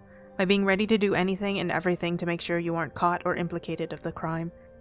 A knife in the back, they never quite see it coming, do they? And the knife stays in there until the blood stops flowing as freely as it does. A cork stopper for something a lot more gory than wine. It means a lot less blood on my person as well. There's no time to delay, no time to think twice while I start to drag the body face down so that the blood doesn't spill on the floor.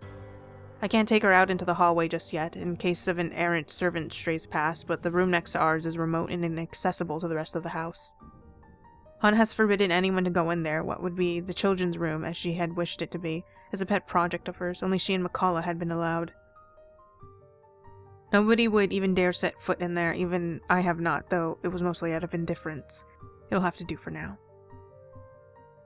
A thorough cleaning will also have to be scheduled. Some lye will need to be purchased, or actually daffodils, covered up with fertilizer, and we can plant daffodils on it. Alibis will have to be planned. The possibilities for that are endless and will have to be thought through later. In the meantime, my body moves on autopilot. How many times have I done this? I don't really know. Although it has been a while, I act with a familiarity I should be disturbed by. My mind screams it's Hana, but a part of me snuffs it out. It tells me to be quiet and be a good little boy. I've done this before, and being sentimental has not done me any favors. What I do now has gotten me far in life, so why should this be any different? It was Hana. Now it's simply a cooling body. That's all this is. A body in a crime scene I need to be rid of. Right?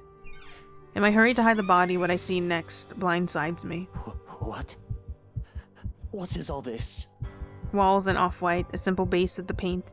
To be painted on with another color makes the room stand in contrast to the others plastered with wallpaper. The area is sparsely furnished with little more than a little toy chest tucked in the corner of the room, along with a shelf barren except a few books and trinkets.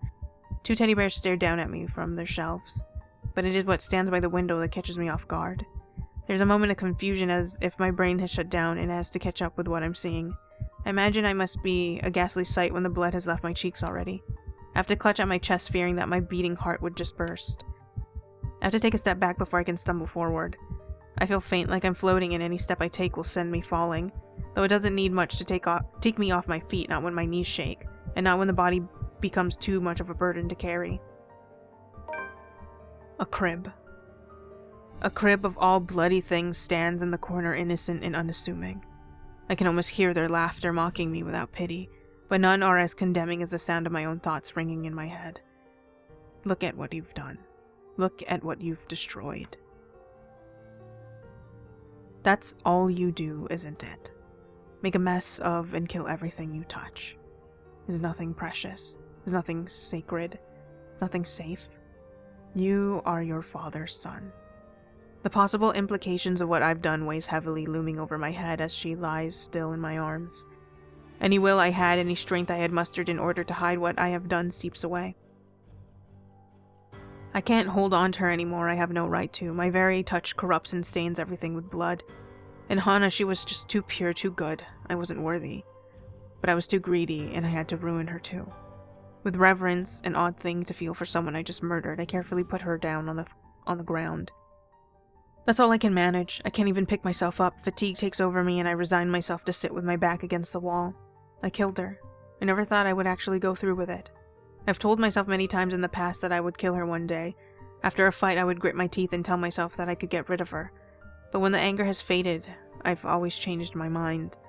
I needed her, wanted her alive. I've always managed to stay my hand never to harm her, neither with a fist nor an open palm. Now she's dead because of me. I know what I'm capable of. I've done so many selfish, heinous things in the pursuit of happiness, but to kill someone I actually love? Wake up, Buttercup.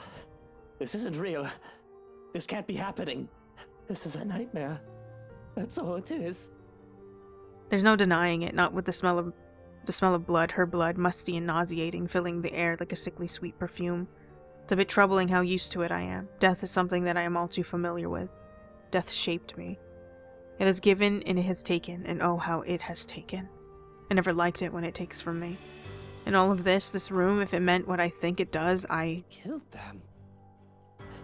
I killed them. 3 for 1. Their blood is not the first to taint my hands. I've killed men and women, whether it be by my own hands or by my orders, but never children.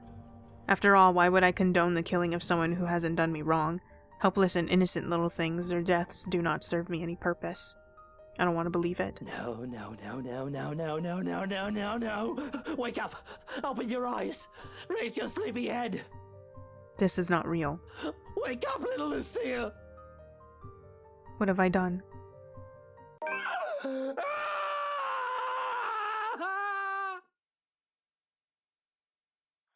I don't know how long I sat there, faced with Hannah's corpse and that horrid room. For a brief moment I had thought it a good idea to sit her up, as if that would change anything. But the notion alone is stupid, one among the many, and it leaves me with little energy. At the very least I managed to heave myself out at one point, only able to drag myself to the foot of our bed. Looking out the window shows the light has given way to darkness, enveloping everything with the night sky. On any other night, it might have given me comfort, but now I want to rewind time and have my sunshine once more. I loved her. And that's why she had to go. To be honest, I really don't know how to feel. Face it, Lucille Mitchell-Wright. I was just blinded with rage with how she humiliated me at the party. I've worked so hard to be where I am, but in the fickle society of the rich and famous, my own wife turned on me turning on me like that is basically social suicide. I was so angry, ready to protect what I've built for myself at all costs. I still feel that anger burning low, but for some reason it's directed at myself. With it, confusion rears, questions come and go as I second-guess myself and my actions. It had to be done. She was getting in our way. Yes, it had to be done. Was she getting in my way? No, that's not it. I did it because, I don't know. A rawness scrapes at me until I'm left feeling cold and hollow. It carves out my insides and has me wanting to scratch at my skin. It's crushing, suffocating, and it makes me want to claw at my own throat. I've only felt this once before, when she died. One can only call it grief. Perhaps this is the worst feeling of all. She deserved it. It's all her fault. With her out of the picture, I can focus on me. I can do what I want without compromising. And besides, I never wanted to be a father anyway. You need neither that whore of a woman nor her children. I would never be a father. I can't imagine what kind of father I would be, and wouldn't wish myself on any child. Not with who I had as an example. Damien Wright was not a very good father, and the short time I had him as one, in fact, he hadn't been a father at all. He cared little for me, didn't even know about my existence until he needed an heir. There are others out there, other children that I could call brothers and sisters. I know of one brother from Brighton, older than I by many years, who was cast aside because he was ill. Another born within the same week as I was ignored because he had a preference for men. He chose me not because he loved me, but because I was the only son of acceptable standards among the many illegitimate children he conceived. I wasn't a son to take care of, but a successor to groom in order to keep the right name alive. I was a tool, an investment, not family, not even a person. Not that I hardly knew my father as one either, but even without that, I wouldn't want to bring a child onto this earth. I know the world with all it has to offer, cold, cruel, and harsh, in which no true kindness can survive in one piece. Humanity is more beastly than any animal that roamed the land. Humans can be the most horrid of monsters. I am one of them. So if I am a monster, then why does this hurt me so much? This is fine. I'm fine. That has to be the biggest lie I've ever said. And I've lied a lot. You feel pain now, my prince, because of your kind and caring heart. But that shall pass. It's a laughable enough notion on its own. Of course, humor is subjective. Shocking comes in with a grim look on his face. I would assume that he was expecting a blood bath in here, judging by the slowness. Oh my god. Shocking comes in with a grim look on his face. I would assume that he was expecting a bloodbath in here, judging by the slowness of his steps. There is a mess in here, just not that kind. I don't think he was expecting me to be in the state that I am. Sitting on the ground, haggard looking with blood drying on the sleeve of my suit, all while I giggle like I've just heard the funniest joke in the world. What is so funny? We would have been so beautiful together. Hannah's last words sound like a terribly bad joke coming from me. There were toys in there, you know. And this bloody book of names. Do you know what this means? Did you? Did you know about this? And don't you dare lie to me. If you knew about this and you let me kill my own child, I'll fucking murder yours. I stare him straight in the eye, just daring him to lie about this. If he knew, he should have stopped me. If he knew that Hana was pregnant and did not tell me, he does not show it. The silence is not telling, but my blood boils as I feel how he judges me.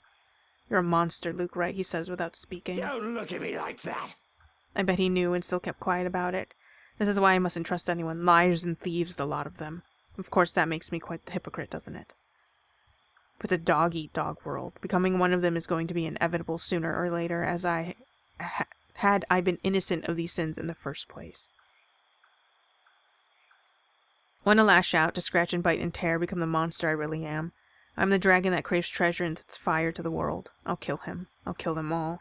I already killed Hana after all. Why should anyone else be safe? She asked me to keep it secret. Unsure if you would be happy to be a father. I did not think you would do such a thing.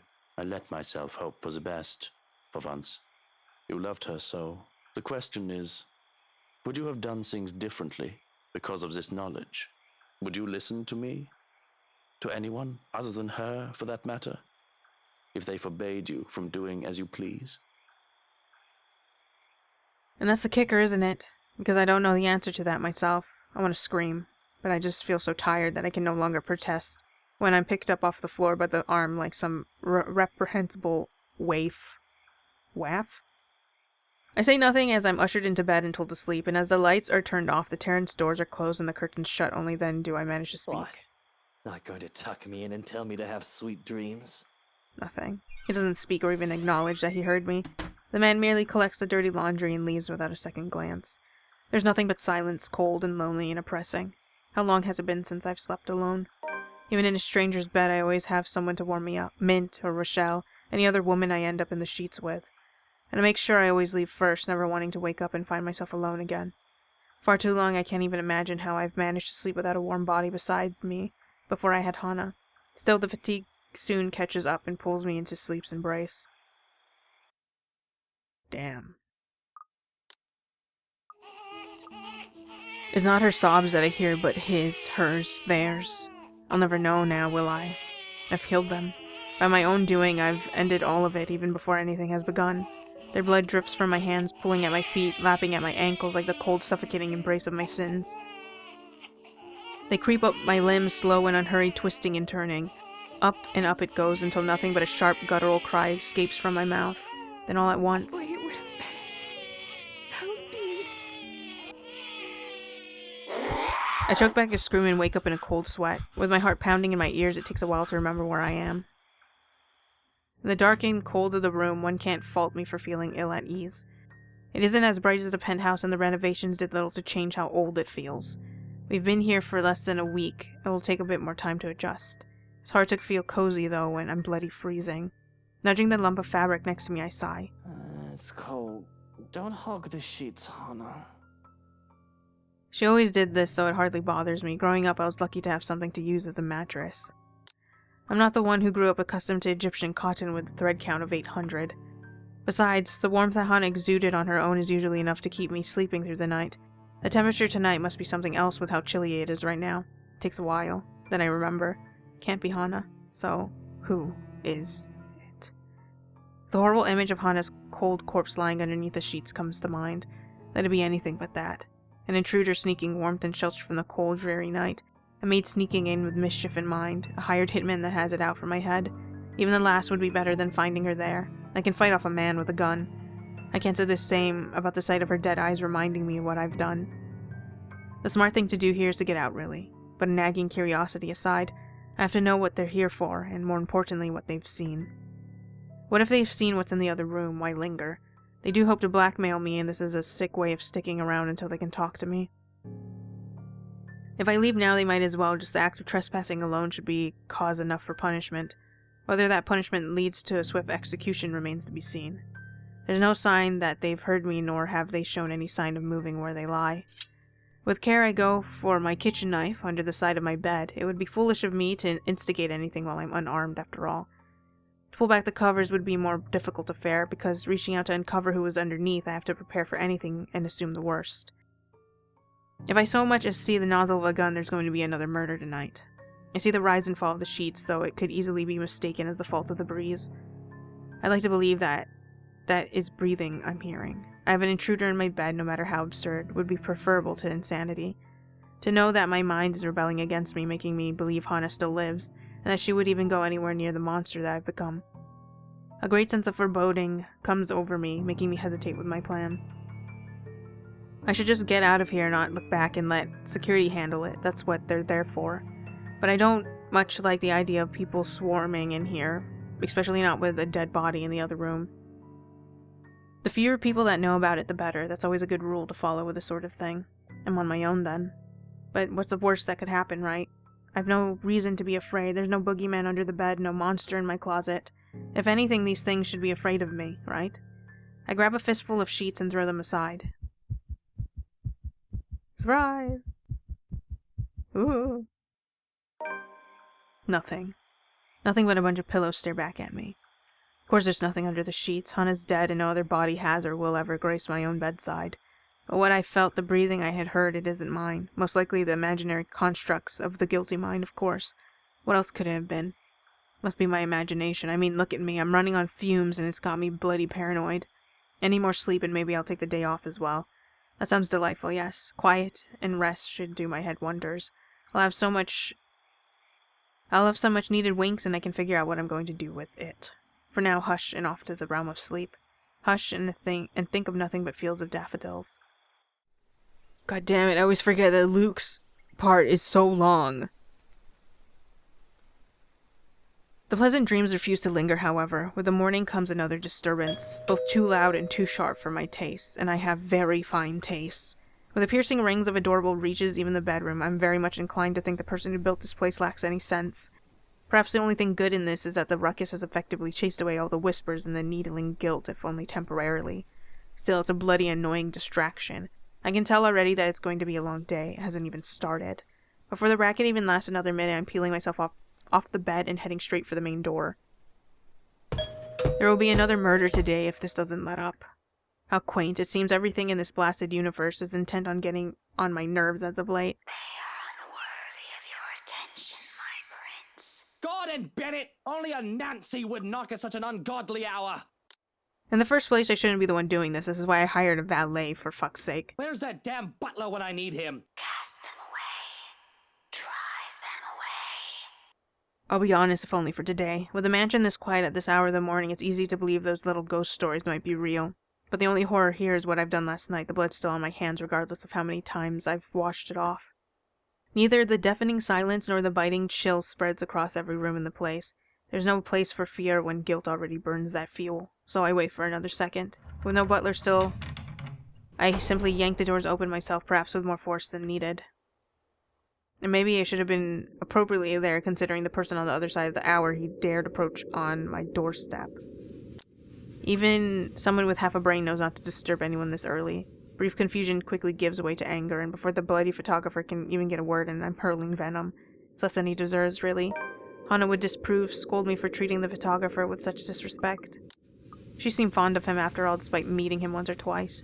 He's merely doing his job, she'd say. But she's no longer here, is she? You? How? What in 7? It's bloody 6 in the morning! Listen, sir, I know this is not a good time. Oh, it's not a good time! My home, my rules now, as simple as that. Unlike you, the ones living in this house need to sleep. Oddly, the words taste foreign and bitter in my tongue. A remorse slowly taking home, creeping up and twining inside, reminding me of my transgressions when it hasn't done so before. Funny how the years have changed me. So I let anger guide them instead, if only because it's easier to cast it away when you have someone else to project it onto. It just so happens it's a person I will never take a liking to, no matter what the memory of her says in my mind. A plus, I suppose, a blessing. At least I won't feel any remorse if my ire does pierce. Only you matters, no one else. Come back when people are actually awake, or I'll call security on you. He continues shouting even as I slam the door in his face. God, I hate those birds. Some nonsense about the news lately, though I don't understand most of it. However, with the closed doors muffling the better part of it and with no ears to listen, his tirade doesn't last too long. Eventually he leaves and silence once again fills the room as it should. In hindsight, maybe I should also call for psychiatric services. He certainly sounds mental. A suspicious man like him left roaming the immediate grounds, nothing good can come of it. But if his presence will indeed bring a problem, a sign of bad things to come, I'll probably know soon enough. Worst comes to worst, Strachan will take care of it, if need be. It's what I'm paying him for. In the meantime, the bigger problem at hand. The hush is quickly replaced by the nightmarish reality of what I had done and what I must do. Though the guilt weighs heavily upon me, I need to push it aside and proceed as necessary. Emotions play no part in this. Regret will not keep me out of jail if I don't hide my crime one way or another. Oh, it should be easy, just hide the body, no. Drain the blood, crush the teeth, burn her fingertips, and mar her face past the point of recognition before chopping the body up. There will be plenty of options after that. Incineration, feeding to the animals, dumping into the ocean. Oh, she would like that last one, wouldn't she? Of course, there's always the option to let her decompose and become fertilizer for my daffodils. That really isn't the big issue, though. I'm like... This whole murder business just ruins a good Sunday morning, does it not? I'm like trying to get through this. The beginning, the like rest of it real quick, nothing to really deal with. Luke's side, so long, so incredibly long. Hana, my dear Hana, till death do us part. And you must part. Forget about her. Yet even in death I cannot let you go. My hands still shake at the very idea that I have your blood on them. My insides feel both numb and afire because of the sin I have committed.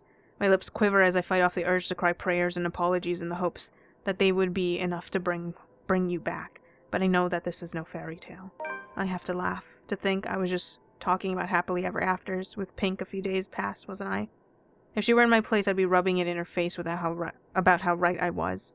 I'm not jaded, just realistic. And here I am now, hoping so much that I can still be afforded one. But I'm not going to wake up the slumbering princess with a kiss. True love or otherwise, no sentiment or good intentions will change the cruel reality of life. Even if miracles do exist, I do not think they would happen for a man such as myself. The past cannot be changed. I must deal with the consequences to come, regardless of what the other person has just walked in says. And he always has to have an opinion. I think murder would ruin a sane person's mood, no matter the day or time. Continue mouthing off and there'll be a second one, Strachan. I've killed for less in the past. I've been soft, complacent. Those things need to change. She made me soft. Over the years, I've been told marriage has made me a kept man. Of course, people stopped saying that after I shot a fool who thought disrespecting my wife would get him anywhere. Now that she's gone, though, well, who knows? I mean no disrespect.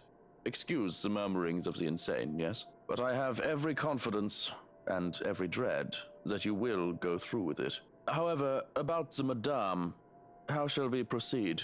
I'm sure it has come to you that this will need more attention than the others who have gone under our care. The chances of her remains being found is slim if we do things properly as we have done in the past. But the chances of her disappearance going unnoticed? Not bloody likely. She was Hannah.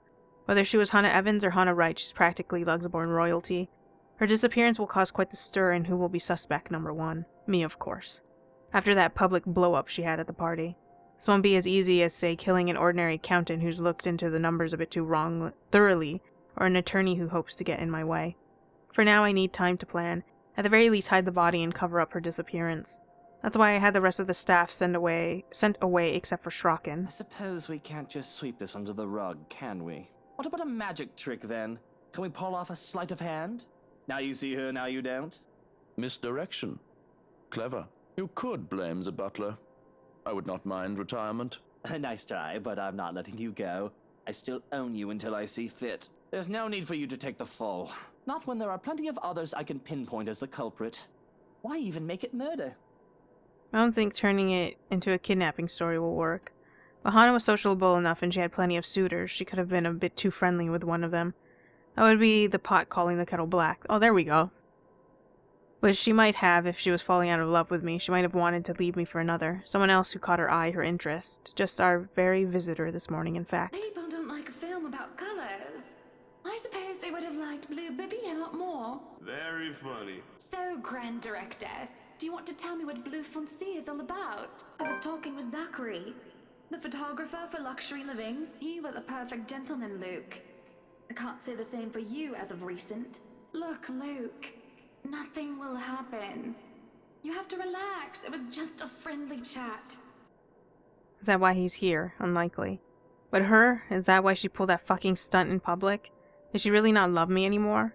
Is it because of the photographer, or is it someone else? How many others could be at fault for her change of heart? This is all her fault. She already had you and she let herself stray. What if we said that she eloped, ran away with another man? I'd sooner believe she was killed by the Anselm butcher than think she fled with another man. But it could work. The masses will eat up such gossip. We can fake evidence, signs that will point to her traveling with a companion. Though, if I may be a bit honest, I loathe to speak ill of her or create rumor. What if it isn't a rumor? What if there was someone? Why else would she act out like that? The falling out would be the best excuse to leave me. Or coming out as the victim. Whatever the case. It'll put me under less scrutiny. The police will investigate if it's a murder or a kidnapping or a sudden disappearance. But they won't really bother with marital and relationship issues, will they? They are not minors. And I suppose the police will not bother unless you file a case. They have more problems than a love affair.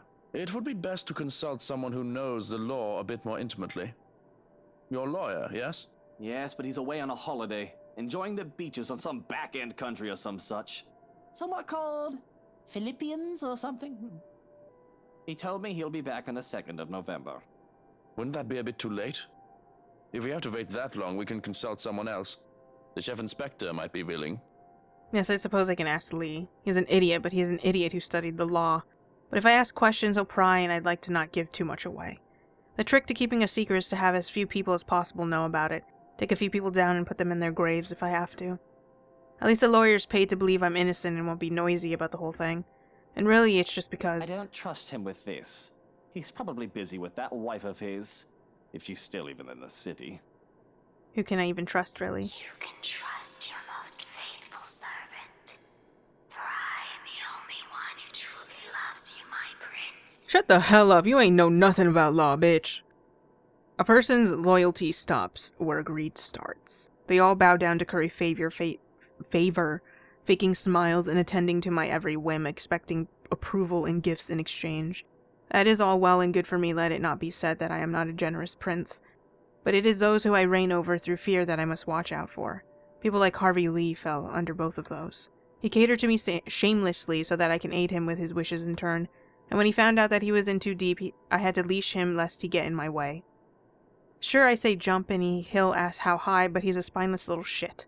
The moment he thinks he sees an opportunity to turn the table on me, he'll take it. Bribery and blackmail can only go so far. One needs to make the other person bend, but take care not to have them broken. If they believe they have nothing to lose, that's when they retaliate. At the very least, he'll try to use knowledge to try and gain leverage to be on equal grounds with me, and if he does that, I'll be forced to kill him. I don't like letting go of my toys because they decided to be stupid. Handling idiots can be so tiring, no matter how many of them die off. Another 3 can be found within a stone's toss. It's best to make use of them one way or another until it's decided that they need to be deleted from the gene pool. It won't do to use a story until we're certain it's believable. After all, it's the first time I've become a widower. Until then, keep the others away from her body. Standing up to leave, I grow still at the sound of shattering glass. A dampness leaks into my shoe as red stains the hem of my pants and my socks. I forgot I was having wine. Go clean that up and leave me be. I've already had the other staff take the day off. I don't want to see hide or hair of you unless I call. There's no peace to be had just yet, apparently. The other man is quick to follow and quick to speak up, as there aren't any to witness such disrespect or to hear what he had to say. You do realize it has been 12 hours. Rigor mortis has already set in. Any longer and then it will start smelling like a sewer. I will not be able to do anything about that without removing the corpse itself. In 3 days' time, the smell will have seeped into the walls, and you will have to replace those to even get rid of it. If you're not keen about disposing the body just yet, at the very least we can put it in a freezer. I suppose a chest freezer for the wine cellar wouldn't raise too many questions. And, look. Oh my god, a decomposing body smell will get stuck in the walls? That's fucked up. I don't want to think about this right now. I don't care if you have to fill the room with potpourri or douse all the walls with perfume. Go order a freezer and have it delivered today even. Just make sure it doesn't stink up the place until we get rid of the body. Make it happen. This is your problem now. If you are not to attend to it, will you be reporting to work then? You've already cancelled your appointments for the day, but some are still insistent that you keep to your original meetings. The board of directors are especially adamant about talking about the hotel and... I put a hand to stop the man from talking before he goes any further. Why, I can already feel a migraine building up from all his worrying. It's part of his job, I understand, but I said I was going to have the day off. So be assured I am going to have the bloody day off. Goodness, no. I think I deserve a break. A day or 2, or 3 without being surrounded by complete dunderheads. Director Hahn can handle those busybodies for a while, can't he?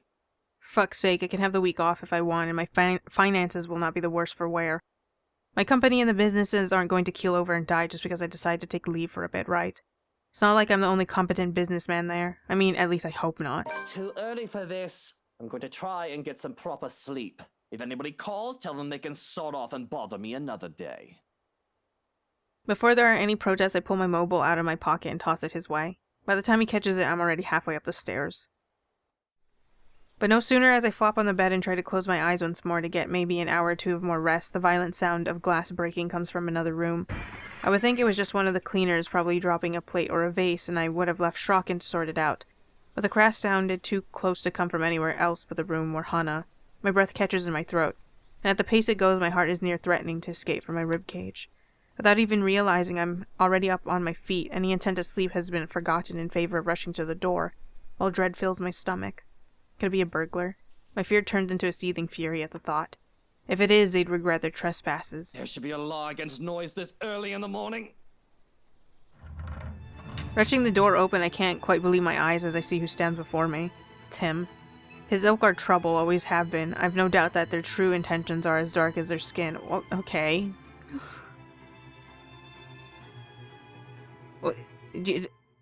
Are you, like, implying that your intentions are as pure as your pasty white ass? Like, the fuck? For a long time, people like him have given me trouble in my youth, and some of their men would have even dared lay a hand upon my mother, as if their presence was welcome and their stolen money meant anything. They who lived on our land and off our wealth, taking from our people's goodwill. Mother had told me to be kind to them, that they were as human as any of us were. Tried to listen to her, but couldn't find it in me to do so. Not when too many of them would show up as clients, taking my mother as if she was their property. Not when I can still remember dark hands bringing pain both upon me and my mother. Oh sure, white men also did the same, but none were as strong or as rough as these guys. These louts made for better nightmare material, frequenting my sleep often enough. I was always so afraid that they would come out of the shadows to hurt me, naive child that I was. Father, well, for once, that was something we had agreed on. They were good for nothing but cheap labor. And violence, of course. Their presence amongst my men made for an intimidating sight. Oh, but there is something else they're good for, too. Hannah? Hannah, darling, buttercup. I know this. So easy to slip into the role of a victim, to pretend that I'm in shock at the sight, because I was once an actor. You! I know this looks really bad. You killed her! Johans! And who else can I blame? Who else can be the culprit but this trespasser in my home? As he makes more excuses near desperation, I have to take care not to show the glee as I lay all accusation on him. And when he swears to whatever god he believes in, my man is quick to arrive and pull me back out into the bedroom, to safety while he deals with this interloper. So, we're gonna talk about the words on the wall? When all is said and done, incapacitating him is a quick affair. For all of his bulk, he is weak, and it doesn't take long to bring him down and to make sure he stayed down. By then, the sun is already rising off in the distance. Shrokin steps out of the nursery with a questioning look on his face. Call the police! Get rid of this rubbish! Certainly. Will you be having teas this morning? Bring it to my study. And, clean out that awful stench. I don't bother to linger longer than necessary after that. I have to think of what comes next. What now? The proper question to ask after all that's happened. To think I would have been so stressed out trying to find a way to cover her death up. Then this golden opportunity just drops into my lap, or rather breaks into my home. I can't believe my luck. This is far too perfect, and it makes it all too easy. I can see the headlines now. Man murders Hannah Wright. They won't even suspect I have any hand in her death. Who would accuse the poor widower Luke Wright, and I'll make sure the police confirm that as a fact. If there is ever any time to visit Officer Harvey and have him cooperate, it would be now. If I play it right, even the public will be crying out to have his head, and I'll never have to worry about this ever again. After a spot of tea and breakfast, of course, I need time to compose myself, to calm down and to come up with my story. Because I'm practically giddy, my body near vibrating at the thought that I'd got away scot-free with this, all due to that man's sheer bad luck. I have to hold back laughter as I go through my breakfast, dismissing the policemen that come to survey the crime scene and collect the man. Once I'm done breaking my fast, and after a cool shower I call for Shrokin to drive me to the police station. The ride to the precinct is quiet. I'm in no mood for idle chatter with what little sleep I've had. Not everything is smooth sailing, however, as soon as I arrived at the precinct. But as they say, a smooth sea never made a skilled sailor. It would be more suspicious if everything had gone on without ruckus. And it would be more boring, too.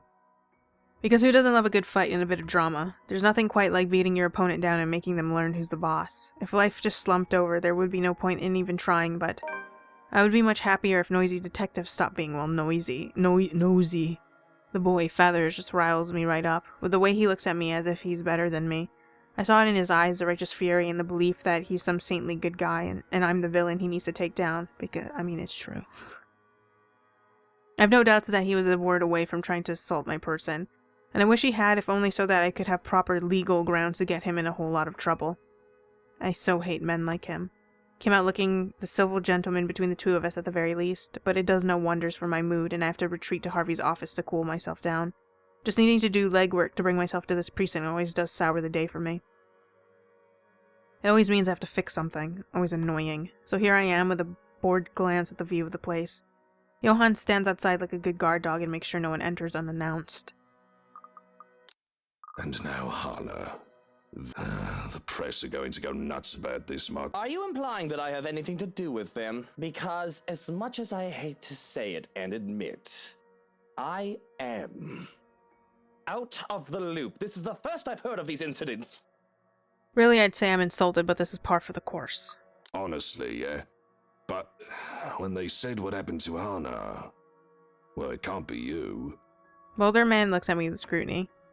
I'm under no delusions. It's obvious he's trying to find a trace of a lie, to find a way and pin a serious crime on me so that he can escape his slavery from me, so to speak. But I put on the perfect picture of a grieving husband, an easy feat. If he pushes this, I will not hesitate to be sharp and make my point across to remind him of his place. There seems to be need for it, however. Whatever kindness he can muster for me just gives in. It is easier to believe that a husband would never go so low as to murder his own wife and write all over the walls. If anything, you might have just caught the perpetrator for us. I beg your pardon? Are you saying that man who just broke into my home is a serial killer? Who would have thought? But Carl over there told me what they saw when they went to tape off the crime scene. That room Hannah's body was found in. You must have noticed it, no? My confusion must be in plain sight because I'm really wondering. What could I have missed that would imply that a serial killing had occurred? The unhinged part of me wants to laugh, just let it all out. This is ridiculous. Hilarious and preposterous at the same time. The near thing too, and my mouth twitches, threatening to put a grin on my face. Or I guess not. I guess you were too shocked with what you saw and all. I don't blame you. It's nasty. Really, it is so unfair to Isabella that she got fucked up. Like, no one else got the same treatment. Like, the ghost really had it in for her for, like, no reason.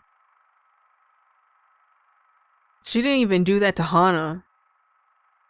I can feel the blood leave my face. She's gone colder than I remember. Help me all over the nursery walls. And I certainly am not the one to put them there. So who? I'm snapped out of my musings when the old man starts to prattle on again. It's those bloody letters all over the place, just like the others we've seen. It's crazy to think there's a serial killer in a place like this. You think you only see that sort of shite in the films, but no, we have one. And as it turns out, it could just very well be motherfucking Zachary Steele. Yeah, but it doesn't explain anything, though. Like, how would he have done all of that? The man was pristine. I mean, I still can't quite believe it right now. That guy's a nice kid, but... Like, where did the knife... Where's the weapon? Where's the fucking paintbrush? Like... me pointing fingers, but it's already, like... Nothing is adding up. Harvey waves a hand lamely through the air, not quite sure how to continue his statement. They say looks can be deceiving. I finish for him. Because innocence or serial murder, this kid is my stay out of jail card. If he's the former, it doesn't matter. And if he's the latter and he really did have the time to write all that, I may very well have dodged a second bullet. So what is our resident serial killer looking at? Well, I doubt anyone would really try to defend the guy. Especially if you're pressing charges. Not unless D.A. Davis tries to stick a nose in it anyway. But, well... just the breaking and entering charges alone is going to get him half a year and a huge fine. If he can be placed in those other murders... the guy's never going to see the light of day. He's looking at 30 to life. Listen well, Lee. If he gets any less than what he deserves, I will be very unhappy. There will be consequences if you prove your incompetence in this matter. I want him rotting in a cell until the end of his days for what he did to Hana. For what people will think he did. The look the older man gives me brings some level of satisfaction. How his eyes widen, his pupils dilate. He's good at hiding his fear. I'll keep my promise if this isn't done and he knows it. Now, is that all you're here for? Well, there's another thing I want to ask. What? Can't I visit a friend? That detective. Feathers. Pedos. Johannes has already gone in to berate and guide whichever men Harvey has sent from the force to investigate. They'll be one of ours, of course. The men and women who could be coerced into doing what is asked of them with a bit of bribery and a bit of blackmail. These are men who have long been jaded by their time in the force and know how unfair the world can be. Why not profit off it? They'll have to make sure any evidence implicating me of crime doesn't make it to the official hands. But put Steele's prints on a knife if they need to procure the murder weapon, and do whatever else is necessary so all of it leads away from Luke Wright. Really, I'm in no mood to deal with them. I may just end up shooting one or the other. Far too informal, far too yappy, dogs that don't know their manners, and I'd hate to send them to the pound and let them be put down when they can still be of use. And I'd get no rest from them lurking around my bedroom if they aren't trying to pillage the fridge for free food. Might as well stay put here for the time being. Gray skies loom in the horizon, though the sun fights for every precious minute it stays. Do I even deserve to talk to her now? Feels wrong to do so after what I've done. Not because I have blood on my hands, no, that's nothing new.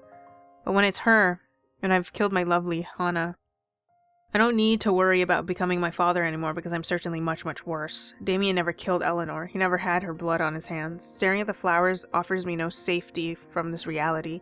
The peace I came out here for is short-lived when my own mind betrays my guilt. But I'm a stubborn fool who's set in his ways, and I refuse to get up and go back into the house just yet, even if there's no real point in staying in the dirt. And I'm made even more determined to stay when I sense a presence standing behind me. When I told Strachan that I would tell anyone and everyone to sod off and not bother me, and bother me another day, I do mean that. Leave me alone, Strachan. Go make dinner if you want to be useful. I think those flowers look beautiful, my lord. The parlor The room where the lady stays for her tea. It could certainly use some. The voice is not familiar, though I'm not really one to remember such things. A beautiful woman stands behind me, a servant if one were to assume from what she wears. And that should certainly concern me when the other household staff members had been sent away for the day. Not to mention, I'd like to think I'd remember a pretty face like hers if she is under my employ. I just think it's such a missed opportunity to make Mary Ann the person who gets, like, possessed by the ghost. Like, we could have made her full on the biggest lesbian rather than, like, pretend to make her bisexual or whatever. So, because, and then, like, use her, like, maybe sleeping or being attracted to, fuck, what's his name again? to Luke. Like, it's weird that she's attracted to him, and as it turns out, it's, like, the ghost trying to, like, sway her, cause, like, maybe she's a distant relative of some sort, and she's able to, like, connect with her in that way, and it uses her, because, like, they look weirdly alike, despite the fact that I think the maid is supposed to be, like, pure Japanese, and I don't think Mary Ann is that at all. I think she's just white with black hair. If she's pretending to be one of the staff, she's out of luck.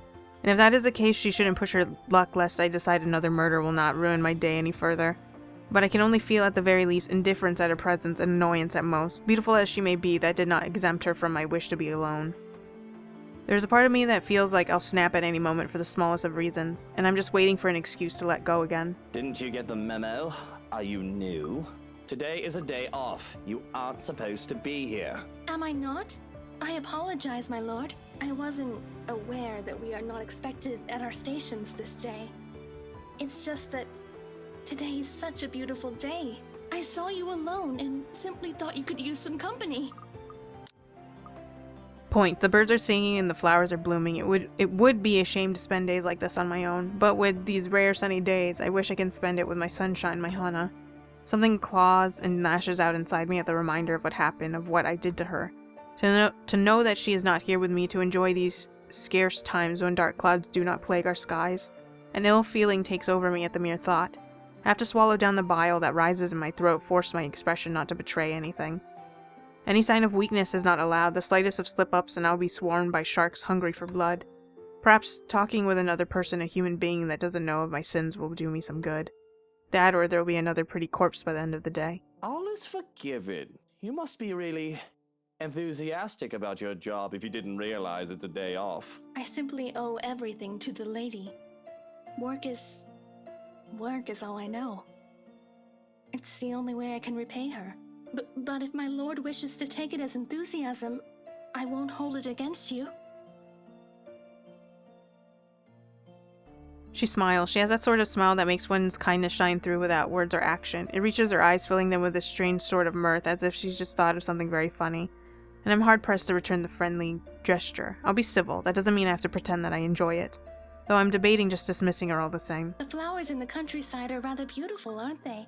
Though I must admit, they do not appeal to me as much as the ones in my homeland do.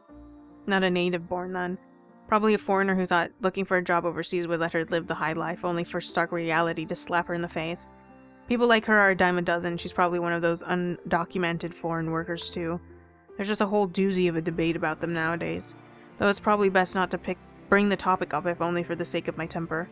Still, I have to rise to her bait. Flowers sound like a safe topic to breach, and one I rather enjoy. Oh, is that a challenge I hear? You must not have seen a full British garden in bloom then. The roses, daffodils, thistles, and bluebells make for a grand display under the right care. I think they are much too bright. Oh, do elaborate. I've never heard anyone call it that way. Just the way you present your flowers, that is. They are beautiful still. But I think they lack the softness and elegance of the chrysanthemums and cherry blossoms that I have grown up seeing. Do you work in the gardens then? Because that would explain why she's so unfamiliar to me. I don't meet much of the staff, if at all, preferring that they remain invisible until they are necessary. The gardeners especially, as I only really go out to take care of Mother's daffodils and ask that I be left alone under those circumstances. Oh, not at all. Although I do wish I were. I do enjoy working with plants quite a lot. Not that I am unhappy to be at your service, my lord, but no. I work for the lady of the house and carry out what she requests of me. Lady of the house? Is that what that old hag of a housemaid telling the other staff to call her now? Not surprising, really. That woman has always been an upstart, self-important biddy who doesn't know her place. She should really just give up, retire, and enjoy whatever remains of her years. At her age, she wouldn't manage even a position in the Queen's staff. Not that I don't respect the woman, of course. She and I are much alike. Except I succeeded in rising up the ranks of society where she failed, and how she despises me for that fact. Her pride probably refuses her a graceful exit, and I don't really care all too much about her employment until such time the government forces me to retire her.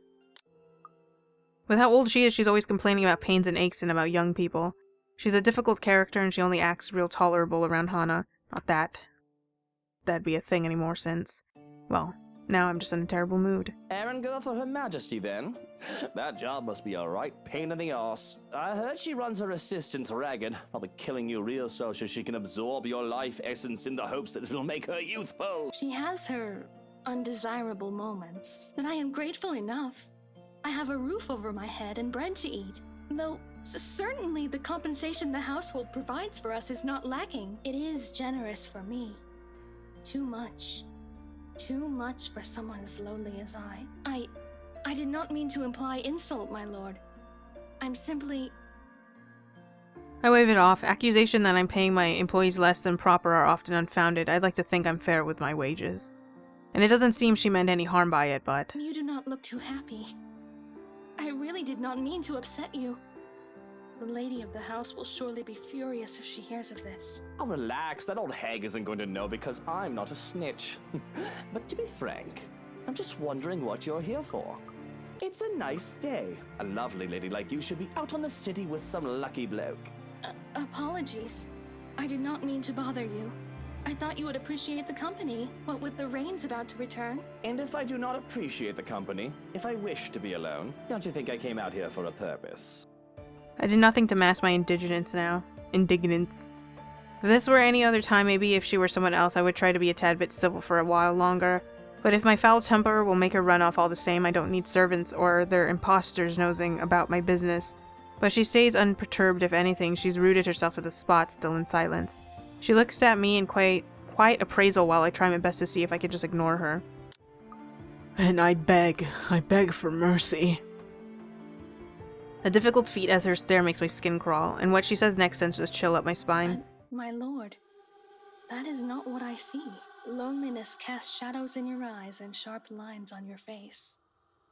I see a man who is thinking of the woman he loves. You miss her. You regret. Though I cannot fathom why. She did not deserve you. With the money and power I have, it's no big surprise that there's a target painted on my back. There have been a few times that someone has tried to take care of me. I've been personally insulted before, called a bastard and a demon. They think angering me will make me slip. The very fact that they do try to get rid of me is insulting enough as it is. But this is different. Nobody has spoken of my mother before to get to me. Because nobody knew of her. As far as the greater public is concerned, I'm the son of Damien Wright. And whoever was unlucky enough to bear me is nothing but an unfortunate footnote in the history of our family. Who are you? Who sent you? What do you want? How do you know about my mother? The venom in my voice is apparent, as is the confusion in hers. Your mother? No. I speak of the woman you wed. Her death was a blessing. But I don't know if this is any better. Nobody else except for myself, Johannes, and the police force should be aware of what befell Hana. It is all kept discreet, and the chaos of what will happen if people find out held off. After all, this is an Evans and a Wright we're talking about. She's practically royalty in Luxembourg. What? How did you... Without drawing too much attention to it, I reach for the mobile in my pocket. One press would be all it takes to call the other man here so that we can get rid of the pest. I do it myself, but I'm unarmed, near defenseless. But my phone isn't here. I'm going out for some fresh air. If anybody calls, tell them they can sort off and... Of course, of all the time for me to ditch the bloody thing, but I should be able to take care of one woman, right? There's nobody but Johannes and I on the property, far removed from the village and the rest of society. A fist to the throat, a quick twist of the neck, a blade to the jugular. Though, forget that last one. Unfortunate for me, I don't have my knife either. But looking back at her, I freeze in place. Is something the matter? You look affright. What the fuck? I tried to scream, but it stuck in my throat. Please do not torment yourself. You have nothing to worry about. I would never harm you. This home still needs its lord, our prince. Come, my lord, the house beckons. Gone was the beautiful woman, and in her place is a dry bitch. This grotesque witch, this monster, surreal and horrifying. That's it, I've gone mad. Driven crazy by guilt for the sins I've committed. And this is the devil that would torment me for all eternity. But even the idea that this is all a dream and nightmare doesn't stop me from flinching away at her touch. It definitely does not stop me from breaking off into a run. I can still feel her eyes on me as I run back to the house, but I refuse to acknowledge it, let alone look back. All I need is to get away from her and to make sure she stays away. And if that means acting like a coward and seeking out company to keep me safe, nobody can tell me to do otherwise. Bravery isn't something to be lauded if it comes along with stupidity. Please, Luke, release me. It must have been a sight to see the usually composed and reserved Luke Wright bursting through the doors. But there's time and a place for keeping appearances. This time when one's life is on the line is not one of them. Mustering up the courage, I look back through the windows to see if she followed. She's gone. I feel relieved, though. I really shouldn't. Stopping to catch my breath, Johannes' sudden appearance nearly makes me jump. Don't fucking do that, you son of a bitch! If I had a gun, I would have shot you! If I had any love left for my mutter, I'd take offense. But what happened to you? You look like you've seen a ghost. Oh, if only it were such a delusion. But I can still feel the faintest touch of her fingers. The feeling was too real for it to have been a ghost. In the garden, there was a woman. And there's always a woman with you, isn't there? That's not what I mean. Listen, she knows that Hana is dead. Strange. The house was empty. Is empty. I made sure of that. Can you describe this woman? Are you deaf? I told you she knows that Hana is dead. What does it matter what she looks like? What is this with this interrogation anyway? Do you not believe me? Frustration bleeds into my very being when he just raises a brow at me. What does it matter what she looks like unless we're going to go look for her? Oh, of course. But I have to fight off the panic as I try to recall her features. I hurry up the stairs into the east hallway with the butler at my heels. All of this just to get as far away as I physically can from the gardens where I can dare speak of her again. She had pale skin, dark eyes, and long dark hair. She wouldn't give me her name. And did she know who killed the madam? It didn't seem like she knew who it was. But she still knows that Hana is dead. You know I'm not gonna do well if I go under investigation right now. Ruhe, bitte. Calm down and think, right? Think. The body hasn't been moved. She must have been near it to know of it. If she knows there's a corpse, we can go about this two ways. Either we find her and take care of her, or we... Make her take the fall. That's all well and good. Brilliant. But there's just one thing. The hairs on the back of my neck stand on end at the mere thought of that woman. I don't know if it was a trick of the light, but I don't think I was imagining things. And though he must think I'm a lunatic, I can only go on. Well, she was this thing. A monster. A witch. I know how it sounds. I sound like... okay, fuck. It sounds like I've gone off my rocker with all that's happened. I expect to hear disregard, concern for my mental state, and maybe even empty platitudes relating to my guilt. But instead, the other man grows deathly silent, a thoughtful look on his face. I would normally say that seeing hallucinations is a normal human experience, even if this does not sound like a bereavement hallucination. But the woman you described is familiar. I've seen her before, in the mansion. Glimpses. Is she one of ours, then?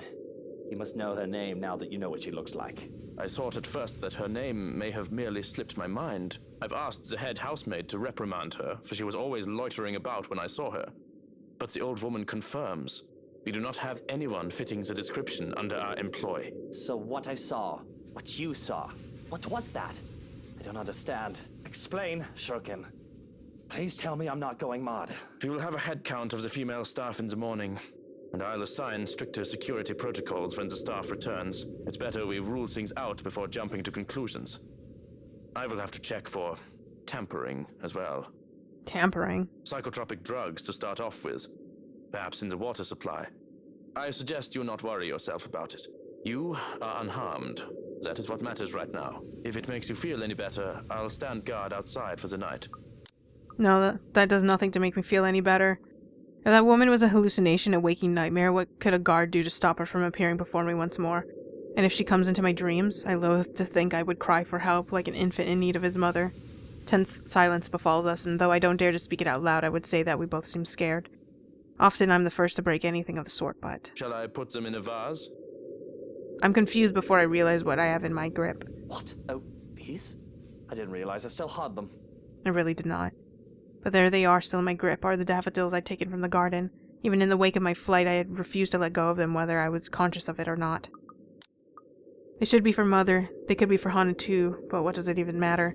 What do dead women care for flowers? Well, I suppose Hana would have loved them. No, I think I'll take them with me. And if you don't mind, I'm going to turn in for the night. Of course. I shan't keep you any longer. I'll be out here if you need anything.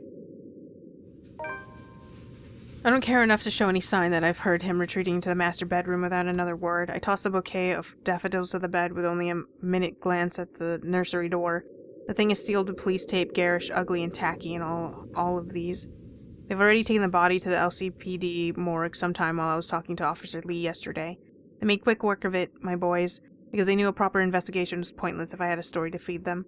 There'd be nothing left of her there but bloodstains and a chalk outline. Not bothering to strip off my clothes, I flop on the bed, tired and alone. God, hurry up, Luke.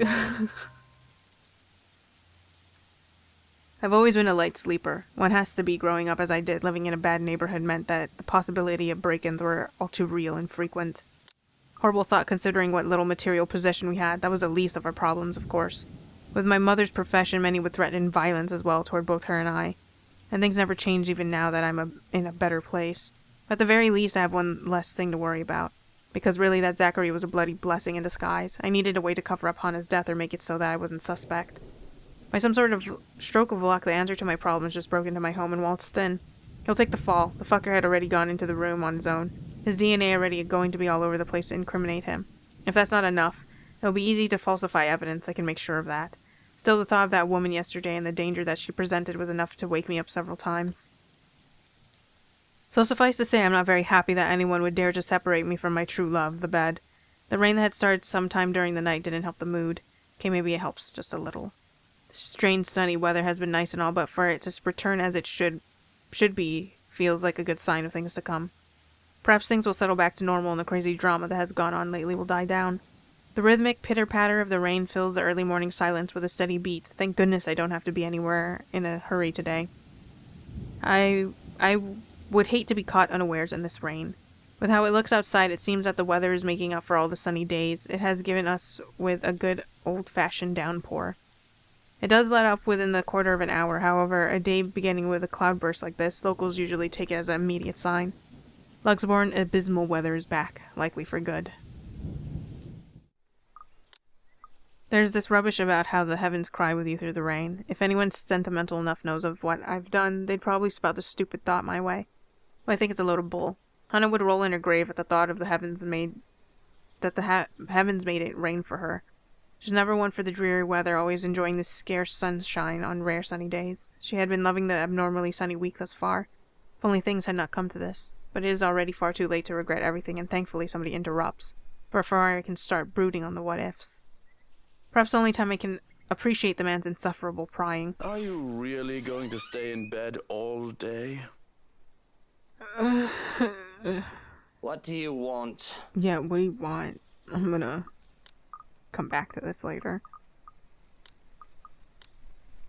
'Cause goddamn. Yeah, so I'm definitely doing the same thing as last time where I'm killing everyone, and that's not what I want. It's 'cause I didn't read the text. The tiny text. I just assumed this walkthrough was just telling me how to get to the true ending, and I questioned it, but I didn't really look. Literally, the paragraph before I look into the stuff says, so I've listed the ways to kill them all below. And then Luke's one has true ending next to it. And now I have to do it all over again after this. But hopefully we get, like, it's even faster. We just get everything out of the way. You must have been really rattled by what happened yesterday. If you need to talk about it, I am quite qualified in that regard. And you aren't even the slightest bit bothered. Truly, not even the slightest bit worried? I was worried. But I realized that it's not my life in danger, is it? My worrying will not help matters. Neither will yours. The detached manner in which he admits this annoys me to no end. Oh, as a matter of fact, it is your life in danger. Because if I find you lacking, if that woman finds their way anywhere near me again, you'll be following in the footsteps of your predecessor. Are we clear? Do what you have to. In fact, it'd be best if you keep busy. Do what needs to be done, and if I see you even idling for 1 second, I won't be happy.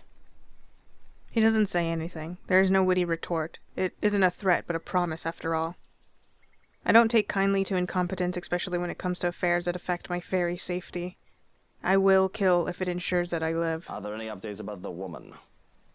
Being in the dark has me on edge. Information, any at all, may very well help me in calming down. I've already briefed security about her, and more from the agency will be arriving tonight. But they haven't seen anyone fitting the description. So you have nothing then? Fat lot of use you guys are. What do I even pay you for? Do me a favor. There's the door. Don't let it hit you on your way out. Well, there is something. It's about McCulloch. Though I'll deny it, I do find myself a tiny bit interested. I called her secretary about taking the day off. He hasn't heard from her over the weekend. Ever consider she might be putting her paycheck to good use? Probably somewhere out there getting drunk, having a shag. And I envy her for it. As long as she's here for work, what and who she does in her free time is her business. Hell, maybe she's found another client to sleep with. I'll commend her if that is the case. It's a good way as any to make connections and get business. I would be a hypocrite and a liar if I said I didn't get some of my business that way. Scratches the itch too. That's all well and good, but she's not answering her mobile either.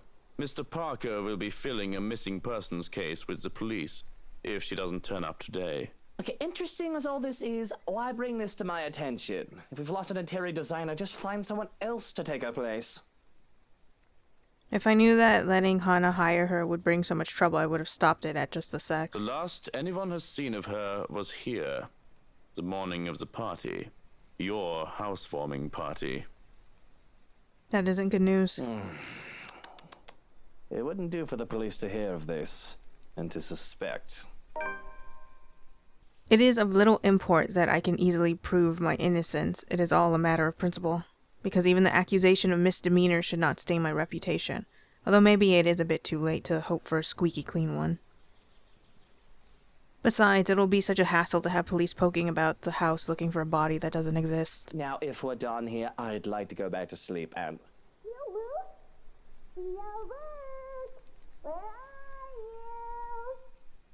Well, there goes any plans of grabbing some shut-eye.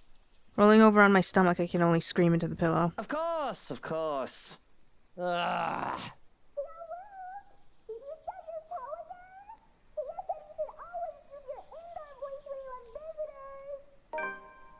Screw what Hannah said, she's dead now. Johans, distract her. Oh, look, it's time for me to go. Wow, look at the time. I have somebody who doesn't exist to search for. Have fun with your little play date. So long, farewell, and auf Wiedersehen. Goodbye. No, Johans, don't you turn away from me. Keep her busy for an hour. Come on! I have to press my face against the pillow once more just to press a groan. You just can't get loyal help anymore. Hello there, little Fraulein. Your uncle is just upstairs and will be down in a moment.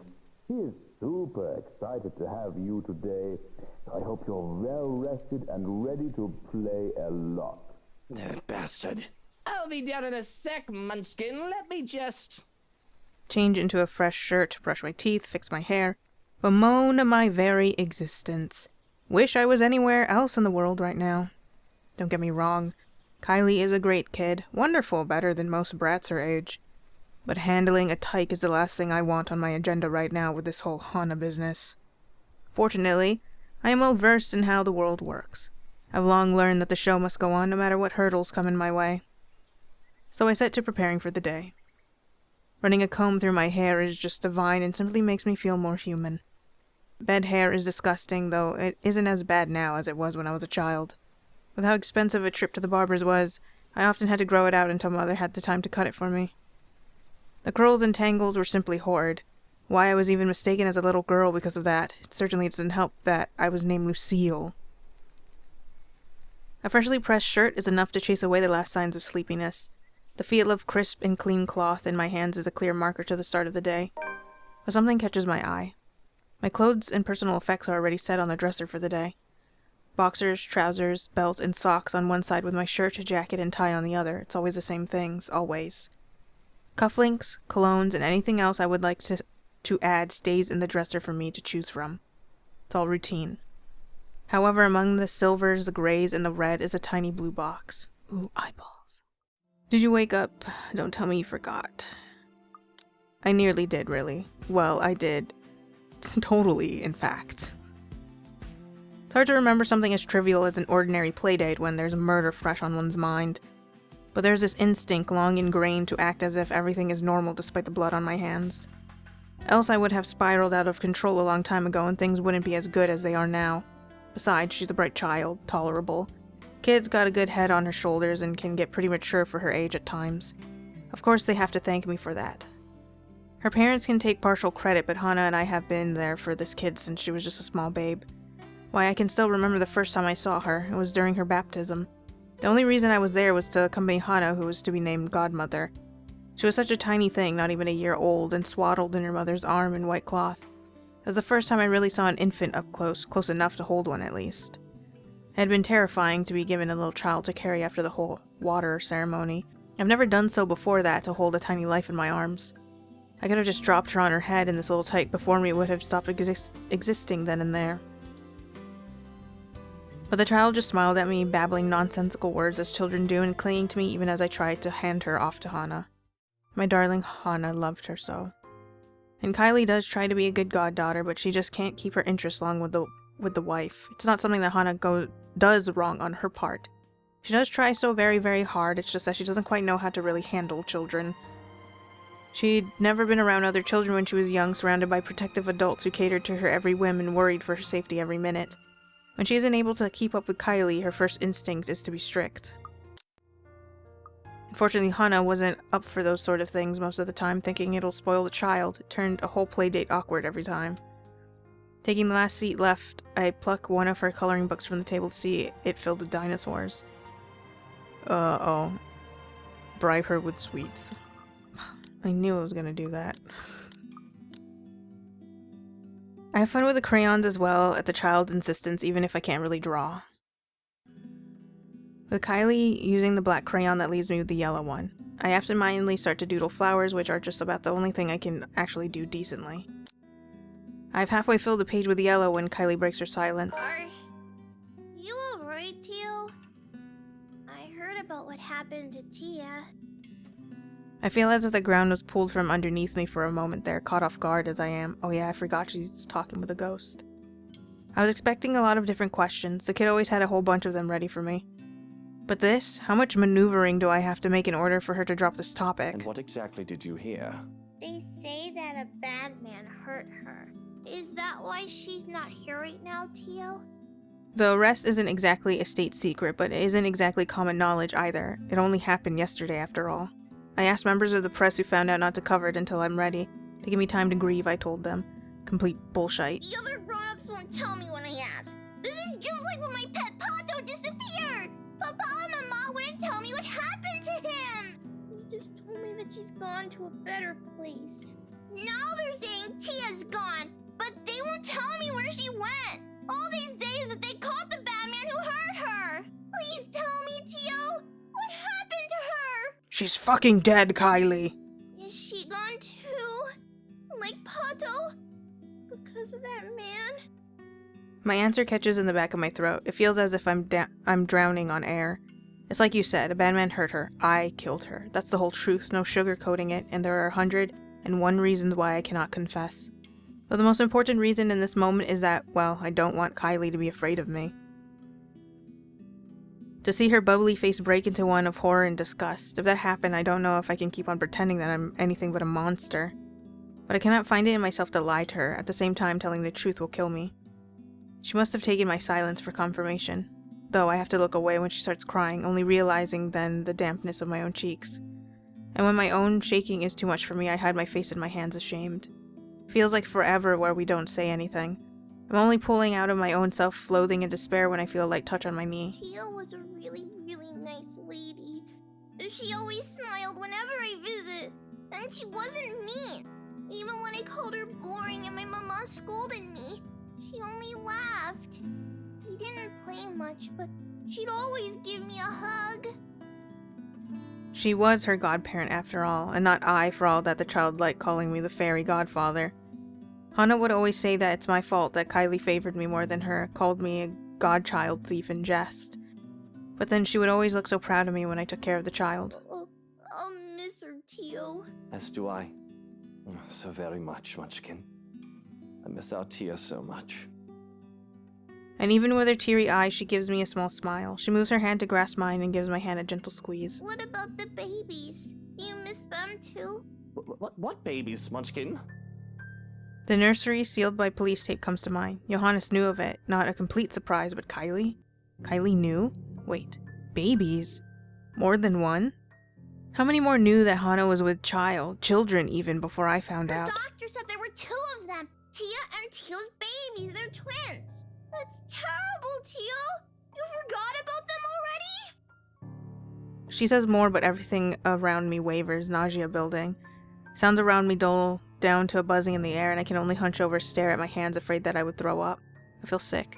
I'm sick. I don't think I can spend any more time with Kylie considering how high-strung I feel. So it's a good thing that Suarez came for her as soon as I've called. Though it's earlier than the agreed-upon time, he voices no complaint. The bastard even has a look of relief as soon as they left. Or at least I interpret it as such, from where I've stood by one of the windows not bothering to step out and greet the man. No doubt he still doesn't trust me around his spawn. Well, he has every right to be suspicious of me. I am a dangerous man after all. But to my chagrin, that leaves me with the rest of the day with nothing to do. Well, aside from picking up the mess Kylie left scattered around in the parlor. She nearly drops her tray as she enters her lady's bedchambers. The lady is being taken against the wall like a common street whore. The man is not her lord, her prince, but she is not of a station that will allow her to judge. I don't care what station I'm at, bitch. I'm a judge so much. Don't even matter. That doesn't keep the shock from her features or from her voice. Lady, I brought the Oh shit. My apologies. God damn. Lock the door next time. Her voice is small, subdued, and shy. Though the lady needs no words to express her displeasure as her face turns from one of pleasure into that of anger and accusation. Her glare burns, focused and scalding. If looks could murder, the servant girl would be dead where she stood. All the while, her lover still moves in and out of her, either unaware of their audience or enjoying the act even more because of it. You're one of us, my lord. We are bonded by the blood we've shed. If I thought the voices were overwhelming before, it is nothing compared to how they are now. But did I miss something? I don't know. Probably not. Their voices are loud, speaking in unison and echoing ever on in the spaces of my head. They welcome me back as if I've always belonged, as if I was meant to be here in the first place. They call me all these titles and names that do not belong to me, and that man's face, the one with the empty eyes, flashes again before me. Once, fleetingly. Like a new memory having burned itself in my mind. I have to struggle for air when I come back to myself after. I'm not. This isn't. It's not me! The welcomes turn into screams at my protest, pained and desperate pleas for my help, telling me that it is my duty to stay. Telling me that I belong among them, to them. Gentle touches turn near threatening, The warning scratches and the baring of teeth by predators before they truly maim someone. My mouth goes dry as I struggle to speak some sense in this hallucinatory madness, but I don't get the chance as I drown out my voice.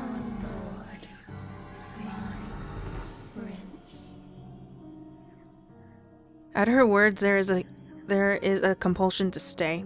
Though my heart races in my chest, the fear I should be experiencing refuses to register in my head. Mind and body war with each other, nearly tearing me in two. Oh, you finally returned to us. The compulsion to walk into her arms is strong. Whispers in my head tell me to go to her. They say that she is safety, she is home and heart. We have been waiting for so long. But repulsed at these thoughts, I wrench away and turn with a small gasp. With a hesitation, I start to make a run for it. I nearly falter when an angry shriek pierces the air, inhumane and monstrous. I don't dare look back, I just run. I didn't care if this is drug-induced hallucination or not. Just run. Out of the ballroom, and out of the parlor. It's only then that I bother to look back, hoping and praying to the God I scorn that it did not pursue me. Not until we get inside. I've barely taken a step in when a mobile rings. Looking at it shows an unmarked number, most likely one of my boys. I don't even have the time to speak before a nervous voice breaks through. Hey boss, it's Carl from LPD. We've sort of got a situation here at the precinct. I recognize the voice in the name. Carl, one of the police on my payroll and one of the few I've trusted to ensure the black man's guilt is Hana's murder is a done deal. To hear from him now promises nothing but more trouble and headaches. More problems! More problems! You know what problems are? I'm having them right now.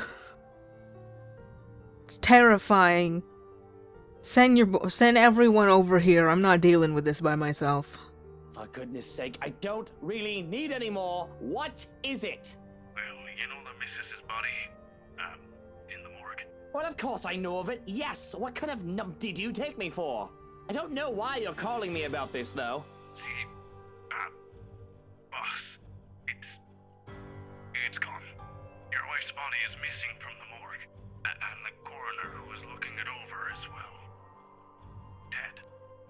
I expected many a thing, maybe the coroner asking for twice the usual pay to muck things up, because of Hana's celebrity status. Perhaps a hiccup in the system that needed expert advice from one of my lawyers, but a disappearing corpse and a dead coroner? What? Yeah, I don't know. We haven't looked through security tapes yet, but I thought you ought to know, and... Then, go look at the security tapes before bothering me with this, you incompetent fool. What do I even pay these people for if I have to do everything myself? Listen to me, and listen to me good. I have problems of my own right now.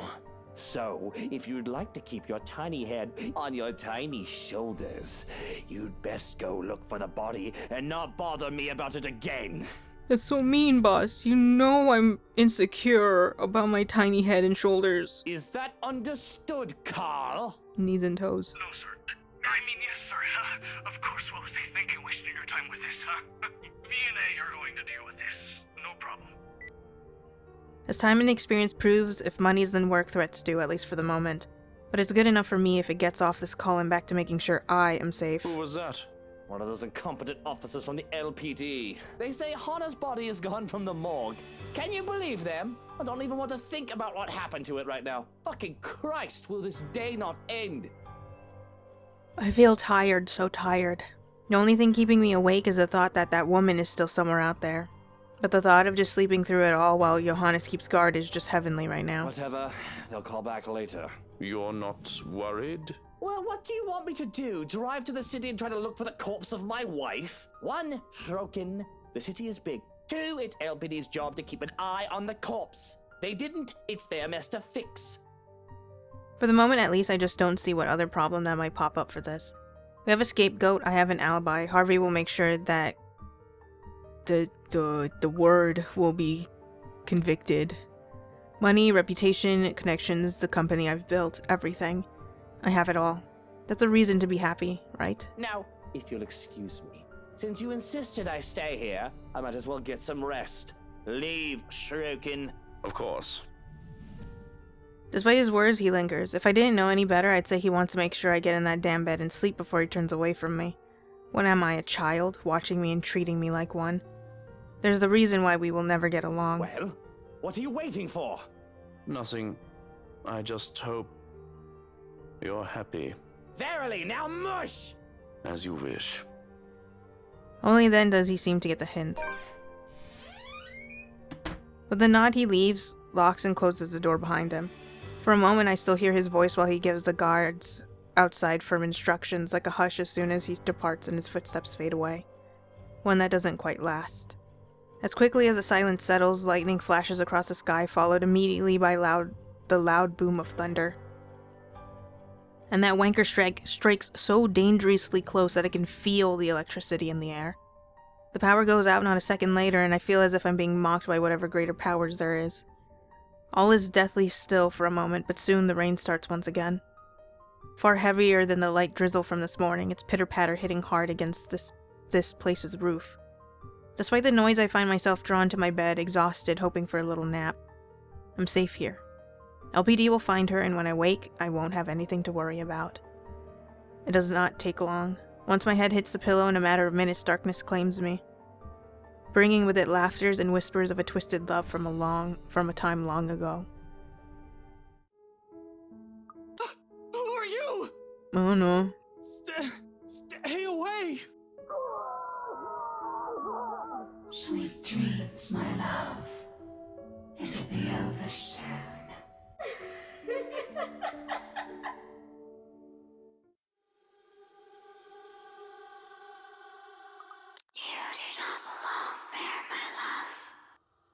Not that I mind getting a few extra hours, of course. The bed's more than comfortable as it is, after an exhausting day yesterday. Babysitting Kylie, the stress of finding an intruder in my own home, not to mention those bloody eyeballs they left. I think I deserve a little break every once in a while, especially after going through all that in a single day. Let the butler take care of that little problem with Hana once those dunderheads from LPD call in for an update while I... Hana's body's still missing. Hana's still missing and the trespasser's still out there. You do not need her. I am here. Where you belong. For all that blood you've shed. Come back to us. How long has it been since?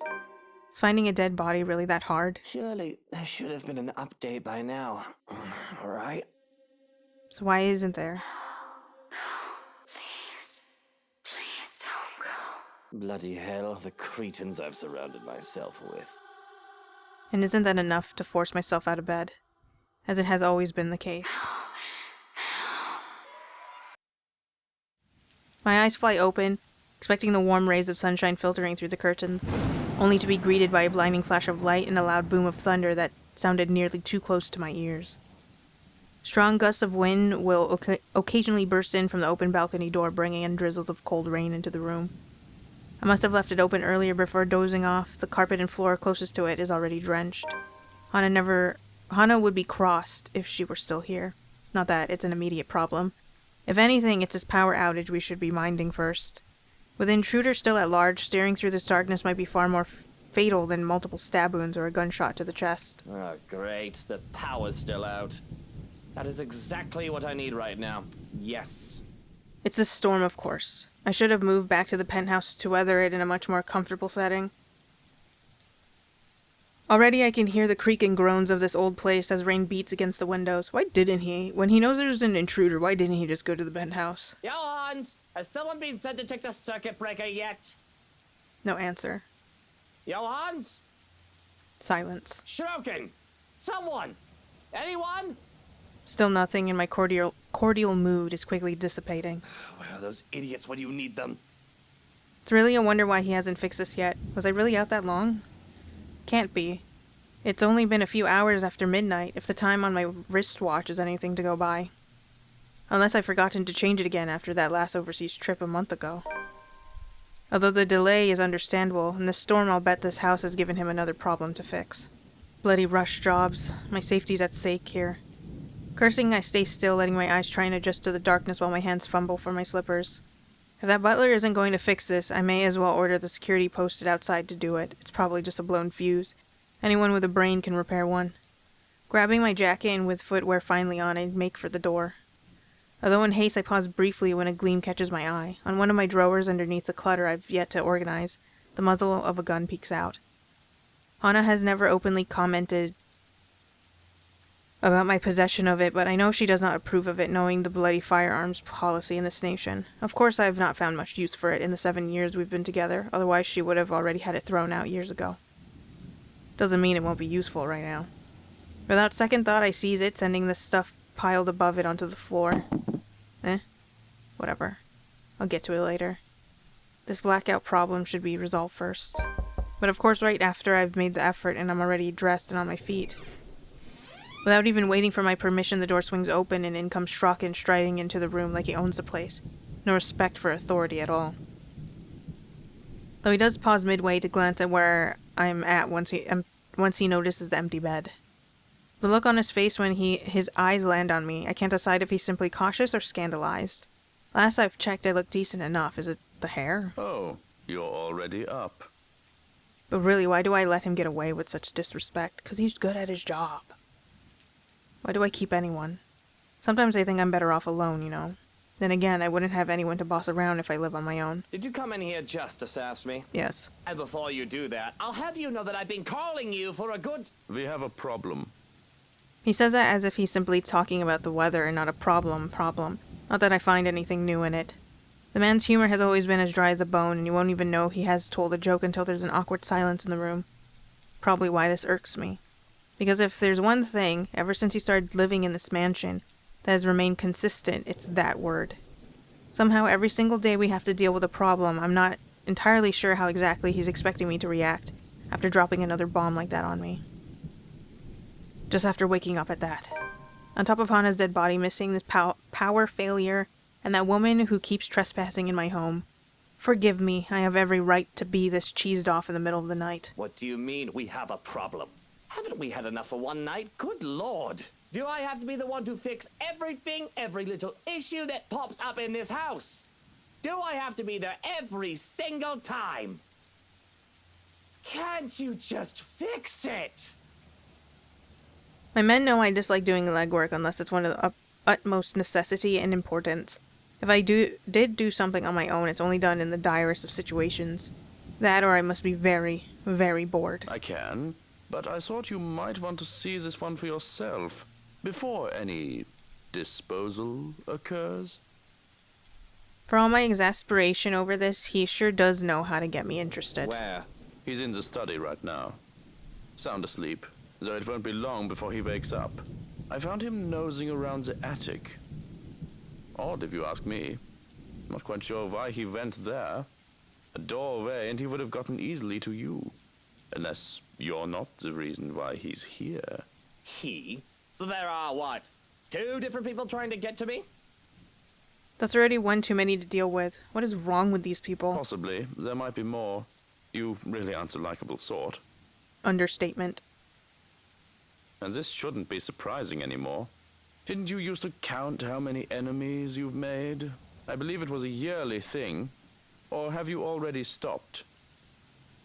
Normally I'd point out Hana likes me well enough. After all, that's all that matters, or at least it used to. But she's already dead, killed by her own husband. Even if I say she loved me in life, the fact that she died by my own hands is already enough reason for her to hate me in death. Why do you even care if I'm still counting or not? And we're wasting time here. Come on now, lackey. If you say he's in the study, to the study we go. And mush. Sometimes I must wonder how well you sleep at night. And why I haven't smothered you yet. I can only laugh in amusement and shake my head as I step out. This on top of my wife's dead body, which is missing from the bloody morgue. I suppose the act of committing crime must have some attraction to the insane. Of course, you'd know all about that, wouldn't you? Make him pay, my love. You do not deserve to be treated the way he did, taking you for a fool. I say it time and time again. There's always a certain word in having power over another man. Schadenfreude, Johannes calls it. Not absolute power, mind you. I always like a little spark, a little spice, a little fire in my poison of choice, whether it's alcohol, food, or sex, or even enemies. It is of no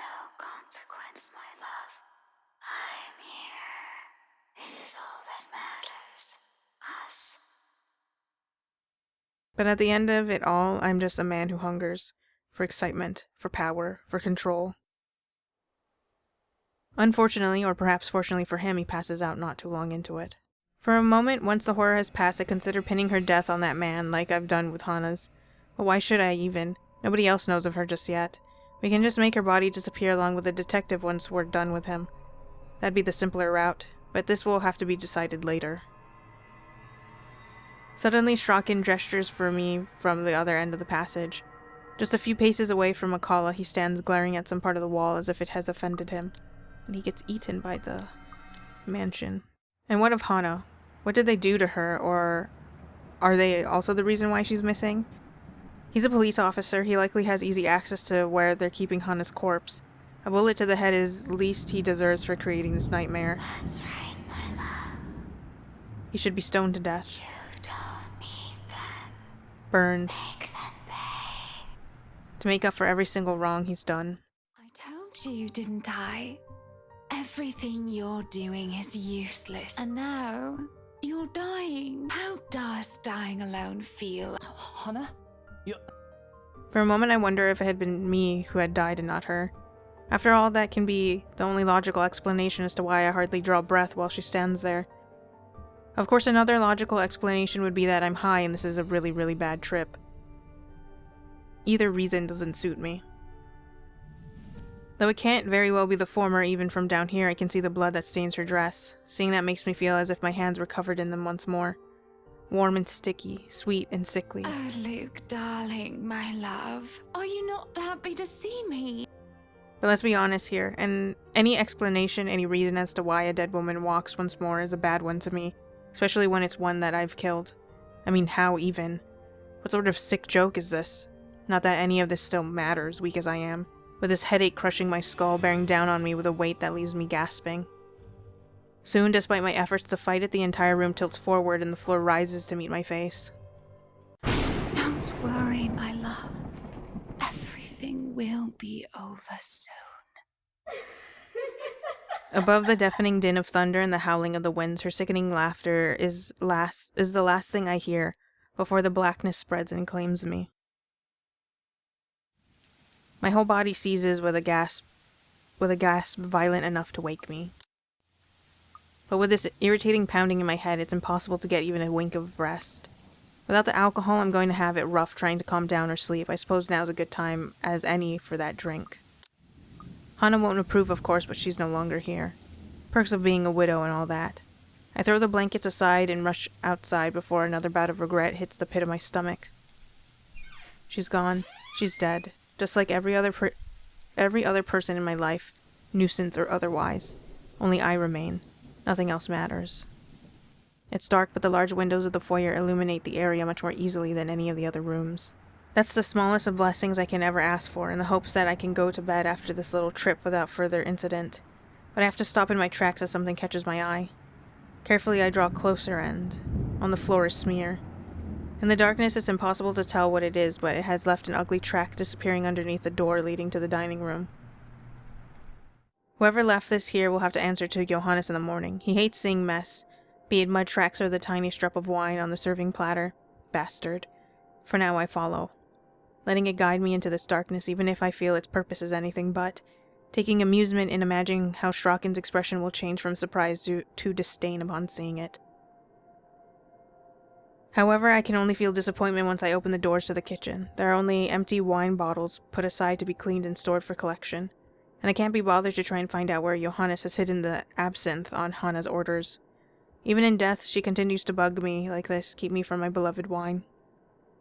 I do have other options, like mouthwash, although I'd rather not go down to the wine cellar myself, especially in this darkness. But when needs must be satisfied, can't be helped that the need to wind back is monumental, right?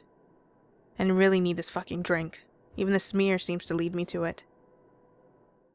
But like in the dream, there's still that horrendous smell in this place. It's really an awful stench. But it's not too far off from now. Dearest Hana smelled until they've taken her to the morgue. Despite this, I can't bring myself to leave. So I sit down looking at anywhere but the smears that have converged on one side of the wall. It only reminds me of the room upstairs where I've briefly kept her. Why bother? There's also a pool of dark liquid near the wine vat, though I don't dare examine what it is. Some things I'd rather not know. Instead, I fixate on the colorful glass bottles that line the wall before I pull one out and pop open the cork from the bottle, taking a swig like I'm drinking water. Or rather, a huge chug of the stuff. There's some delight when I feel a delightful burn in the back of my throat and realize that it isn't exactly wine I have in my hand. Whiskey, how quaint. This explains where the rest of the alcohol was. I really shouldn't be drinking. It's dangerous enough as it is to intoxicate myself while there's a killer on the loose and Shrocken hasn't come back. I must look like some bum who's managed to scourge enough money for a bottle of booze. Hannah would kill me if she saw me in here like this. Probably say something scathing and witty like... You might as well shoot yourself in the liver, Lucille. Really now? She was such a nag.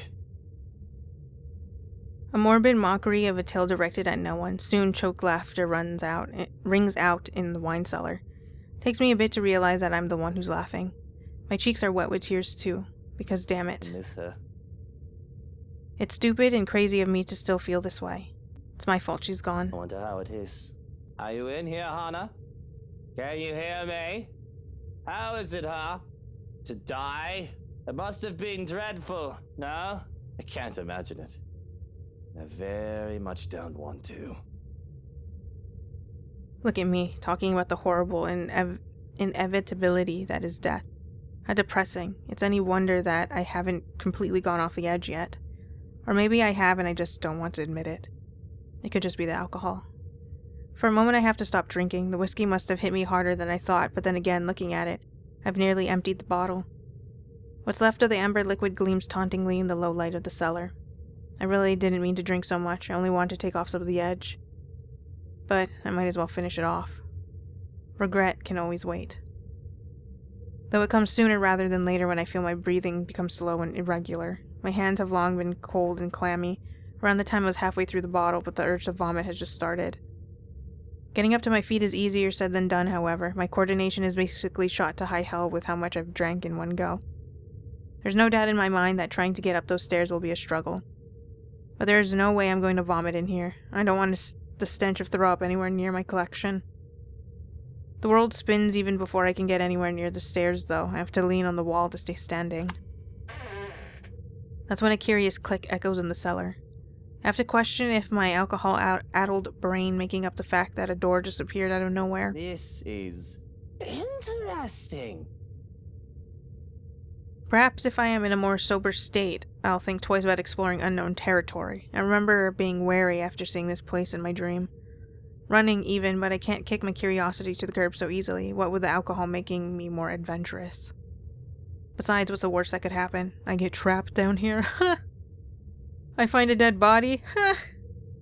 Descending even further deeper into the underground leaves me reeling, disoriented. What in blazes? What's going on in the devil down here? It looks even horrid than even worse than the one in my nightmare. Torches and chains hang along the walls and cells are set into the brick. It doesn't even occur to me to ask how the torches are lit, because I won't even be exaggerating if I say the whole place reeks of death. I hobble along the passage, one hand trails along the wall and the other still clutches the whiskey bottle I've emptied. There's a giddy feeling as soon as the shock passes. If I knew this was here, I could have put it to good use. Maybe. I have to stifle the drunk giggles that threaten to spill uncontrollably. It's a wonder for all the horror things that might have happened here. And it opens up a lot of questions about the history of the mansion. I'm no expert, but I don't think jails were a common feature in homes back then. How many people were locked up in here? What would have been done to them to deserve this? I can see little that speaks of its unfortunate inhabitants, though. Not until a particular cell draws my attention. Or rather, something in it. On the far wall, there's a small pile of something in it. Thrown together in a small mound as if someone had just hastily dumped them there. It's impossible to tell in this low light. Belatedly, I realize that the dark smear from the foyer going into the kitchen and the wine cellar ends here. But that's not where my gaze lingers. A small stone gleams, its dark color a stark contrast to the hay-littered floor. It is such a simple thing that I could have passed it off as another ordinary stone if it isn't for the symbols painted on it in the thick cord. And in my curiosity, I kneel down and reach an arm through the bars to retrieve it. I'm quick to get back up to my feet, however, scowling at the dirt on my knees. The stone is cold and heavy in the palm of my hand, an interesting trinket and accessory most likely. It is a shame I don't know what the symbols mean. My amusement at the find is quick to fade though as a woman's laughter echoes in the passage. It's that woman's voice. I didn't need to look to know that it's her, but that's a problem because I hear her but I don't see her.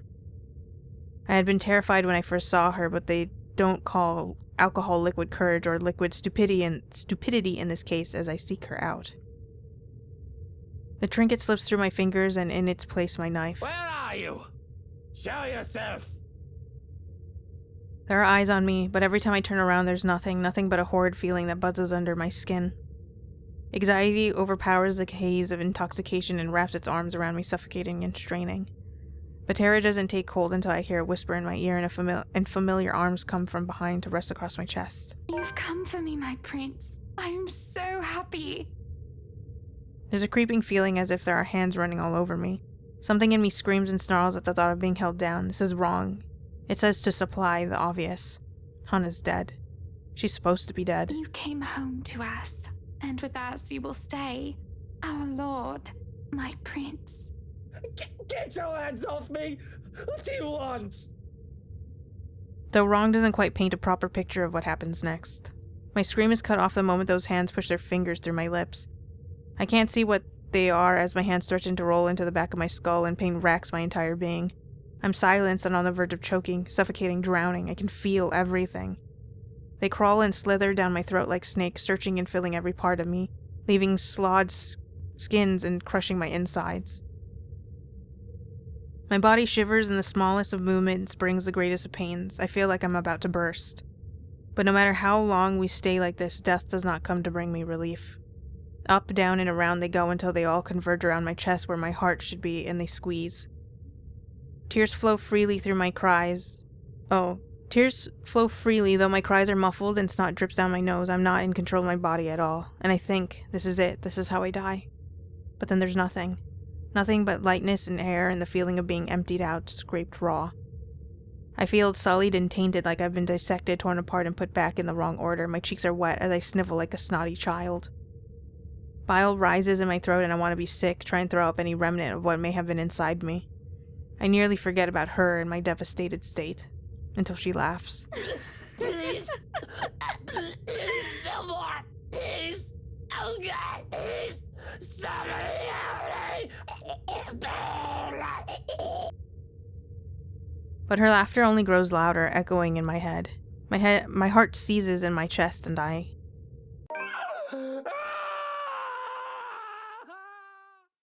While Luxborn is a relatively peaceful city boasting a low crime rate, its precinct stays abuzz with activity. As soon as I open the glass front doors, murmurs coming from the people waiting in the lobby welcome me. Officers can occasionally be seen shuffling in and out of the rooms, greeting civilians with a casual smile and a polite nod. Some, though, look a little worse for wear, like the receptionist who looks at me with much disdain the moment I arrive. Thankfully, I won't have to deal with him today. Before I can even step in, Ashton's voice, though low, comes from the hallway adjacent to the lobby. Not even for just 1 minute? No. The case was dismissed, remember? You were the one handling that case. If you want access to those records, you've got to ask Chief. I was taken off it before shit went to hell. Why do you even bother? Even Professor Clark seems to have given up on that. Well, never mind, you won't understand. Right. I know you owe Professor Clark a lot, but the right guy isn't just someone you mess with. They've got the money. Who knows what else gets swept under the rug with them involved? That takes a special kind of ignorant not to know.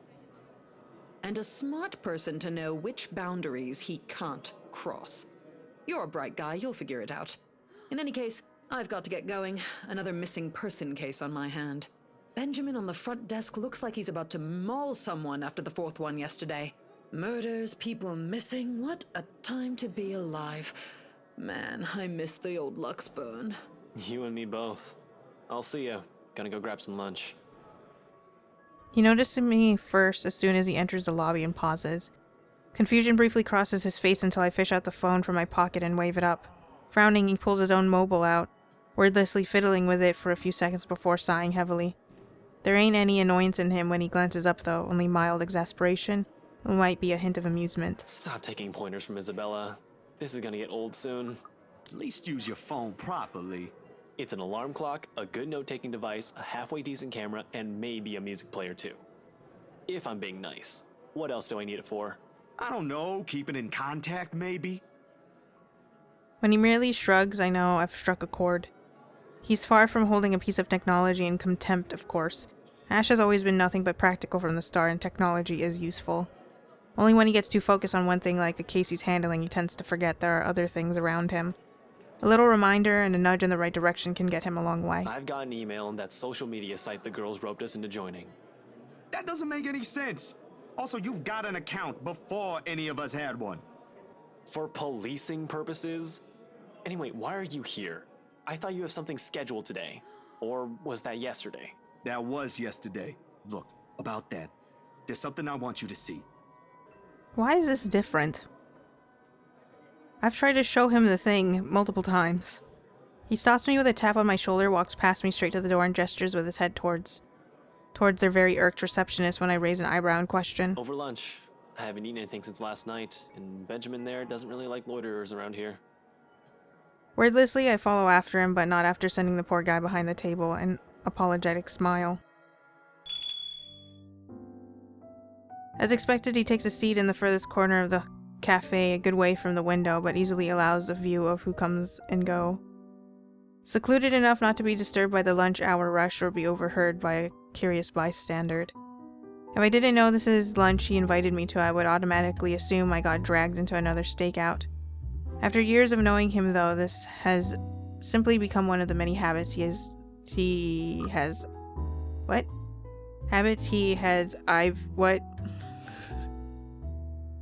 that I've gotten used to. Food arrives minutes later. A slice of their vegetarian quiche for me. Meanwhile, Ashton has opted for a cup of coffee plus a gracious serving of... You having cake for lunch? It's food. It works. He shrugs and then proceeds to dig in without even a hint of remorse. Frankly, it's like seeing a child get his Christmas present early. Don't tell Becca. I'll get an earful. It's just for today. You should listen to her, though.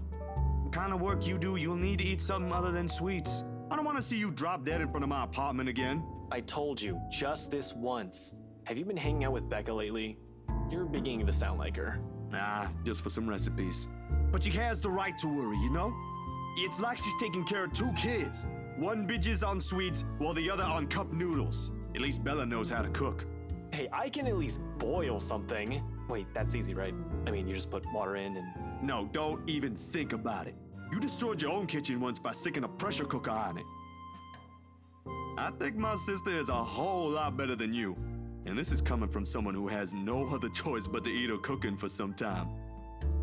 To be fair, he genuinely appears offended at the last remark.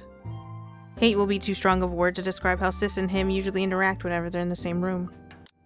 Though whatever appropriate word it is, I can say with most certainty that the feeling's mutual for both. Ash thinks she nags too much while Sis thinks he's a trouble magnet I should stay away from. They're both technically right on their assessments. How's your sister, by the way? Still bullying white guys? What should I say? She's married to one now. You're the one who started it. She's married to one now. You do know she's married to one now. I hope she doesn't end up poisoning him with her cooking. Pot calling the kettle black? She can't be better than me. Actually, she is now. They're planning to start a restaurant sometime in the future. I was bedridden for days after eating some of the stuff she whipped up. And now you're letting her cook for other people? Don't exaggerate. It was just for one day, and you're the one who refused to leave your apartment. You should come by, though. Sis gave birth a few days ago. Girl, I've only seen the pictures.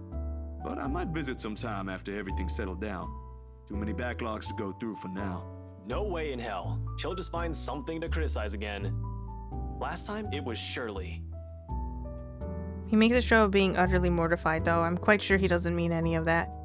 He might not say it straight out, but I'm pretty sure he's enjoying the small visits whenever he can. Something about it reminds him of his own family, sort of like making up for the one he never got back after his parents separated.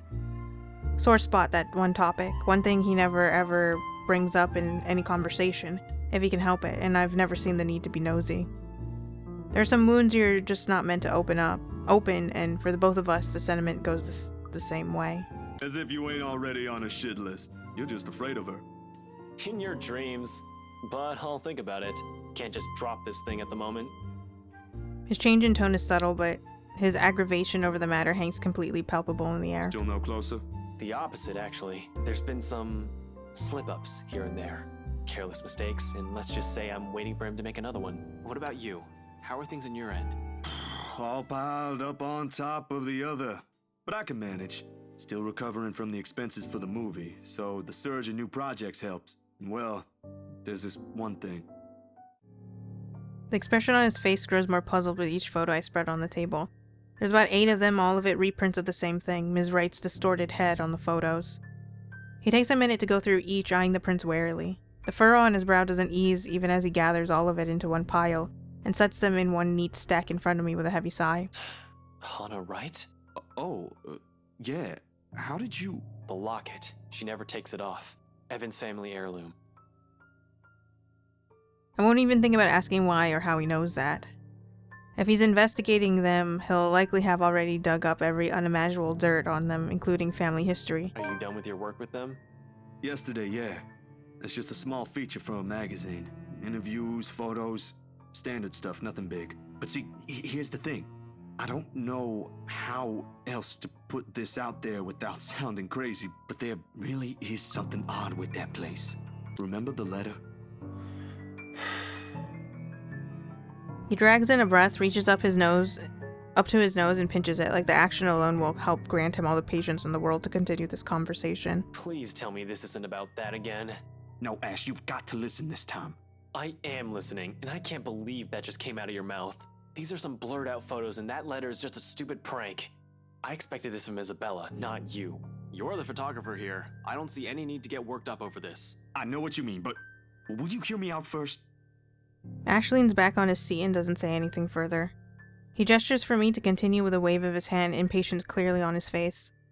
Any other person telling him this and he'll walk out without batting an eye. I suppose the only reason he's giving me the benefit of the doubt is because we know each other. Ash, I don't easily buy into these things as much as you do. Yesterday, though, behind Hannah. He blinks at that, his eyebrows lifting momentarily before settling into a deep frown. Hannah? Since when were you on a first-name basis with the Wright missus? Why does that even matter? I thought you said this was just a gig. His voice stays level, but the accusation in it is as clear as day.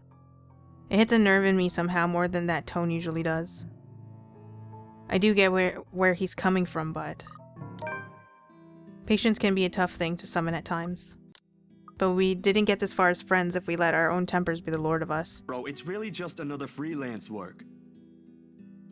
He eyes me skeptically, the same stare he reserves for people he interrogates. I've been on the receiving end of it before early in our friendship. Years later, he's already got the unimpressed police look down pat. And there's nothing going on with me and Miss Hannah. She was just being friendly. Insisted I call her by her first name. That's all. Believe me, it got awkward fast after that. I wasn't implying any of that. You're not that sort of guy. I know, but let's just get that out of the way. The just-in-case elephant in the room scenario, aight? She's a married woman, Jesus! Not with the image she presents in public. No, but trust me, she ain't any of the things the tabloid writes about her. Like I read any of those. I know you don't, but keep it in mind, will you? Will do. Though I can't promise you'll get off scot-free if she's involved. Man, with how you're acting, it feels like I'm doing a solid for your girlfriend. Cut that out, will you? And I'm not asking you to. Besides, what's currently going on here is more important. Alright, lay it in. Recounting everything that takes the better half of our lunch, but he manages to listen through the entire thing without a snide comment. A feat in itself, actually. At the end of it, Ash merely nods, takes out his phone, and excuses himself. Off to a far corner of the cafe for some privacy, if he can even afford to have such in a place as public as this. He returns in a little while and hands me a small card. I can't stop you if you're willing to believe in this crap. Give this guy a call. You're better off talking to him than me. He's at the public library now if you want to catch him there. He used to be my professor back in the university. Oh, no, I don't think that's... Go on. I already gave him a heads up. You know I can't help you out, man. He gives my arm a tap and walks off, mumbling about checking back how things are at the precinct. I don't see his face when he leaves, but I know this is his own little way of helping out despite what he doesn't voice out. But I'm not taking it back. Isabella's not the only one here who's seen it. A short but tense pause follows. They're both stalling. Under normal circumstances, I'd wait with these two. The more you force it, the more they'll clamp down on it. But as a handful of seconds continue to slip by, the unsettling feeling in me also grows with it. It is Ashton who breaks first. I'm not asking you to. No, you're right. There really are some odd things going on here lately. How is everything with you lately, Zach? Hold on, Ash. Both of you. Did I just hear you say that? Is this why Isabella's here? Has something happened? Calm down, we're just here to check on things. So, did you meet Andrew about the photos? What photographs? Said photographs has been sitting untouched since the day I dumped them in my drawer. Isabella goes very still when I hand her the small stack. To her credit, she does not flinch like I'm expecting her to and flips through each of them in silence. But while her eyes remain strangely calm, her hands have gone rigid and her mouth is set into a thin line. She, out of all people, understands what this means. In hindsight, she should have been the one I approached before Ash. What did Andrew say about them? It could be one, but there's no guarantee it's a supernatural thing. It doesn't always happen. So, that's a dead end right there. Now that I think about it, bothering that guy for this feels pretty silly now. But with the dreams lately... That's all? Did he say anything about the damn letter at all? Did you ask him even? I pause, glancing at him skeptically. I don't know where the sudden curiosity's coming from, but if Ashton, calm, cool, collected, always logical Ashton, takes interest in this, something or someone must have fucked shit up somewhere. Or the world's ending. Seconds pass. The apocalypse I'm expecting to go along with it doesn't arrive, however. Yeah, that's really everything. The letter kind of slipped my mind. The photos were more important at that time. There was some stuff about the local horror stories, though. Talked about the curses, and he was really fascinated with the story about a wraith asking for a sacrifice to move on. Kinda nasty if you ask me, but it does make sense if you simply go along with it. I'm not sure how this will help in the grand scheme of things. Why are you asking about this anyway? Rose's death isn't just a coincidence, Zach. It may have something to do with... I may have... Wait, stop right there for a sec, Bella. I thought you ain't buying this stuff, Ash. Just the other day, you said the exact same thing. I still don't, but even Rebecca, out of all people, claims there's something. Whatever this is, someone has got to look into it. Everything about this screams shady. Are you sure you even have the time? Ain't you busy with your current case? I got taken off that one. You didn't say you were taken off your case. I just got the news this morning. Apparently the higher-ups think I'm doing a horrendous job at it. It doesn't matter though. If these two cases are connected like I initially thought, then regardless, I'm on the right track. Are you sure we should even be doing this? I keep finding things. How dare he, though? How dare he waltz in and act like he can do as he pleases, say what he wants, or trample over other people's feelings? He doesn't know anything about me or Ashton. We've only met a few days ago, and yet he acts like we've been acquainted for years. He hasn't even met Ash. How can he say those things about him? What did he say?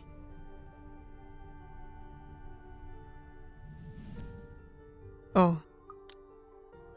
The longer I hear his tirade, the more it sounds like he's pulling it out of his arse, out of some misguided thinking he's better than anyone in this whole bloody city. What a pompous bawheed. Normally I'll ignore people like him. He doesn't deserve a single second of my day, but a small voice at the back of my head protests at the idea of simply leaving things here.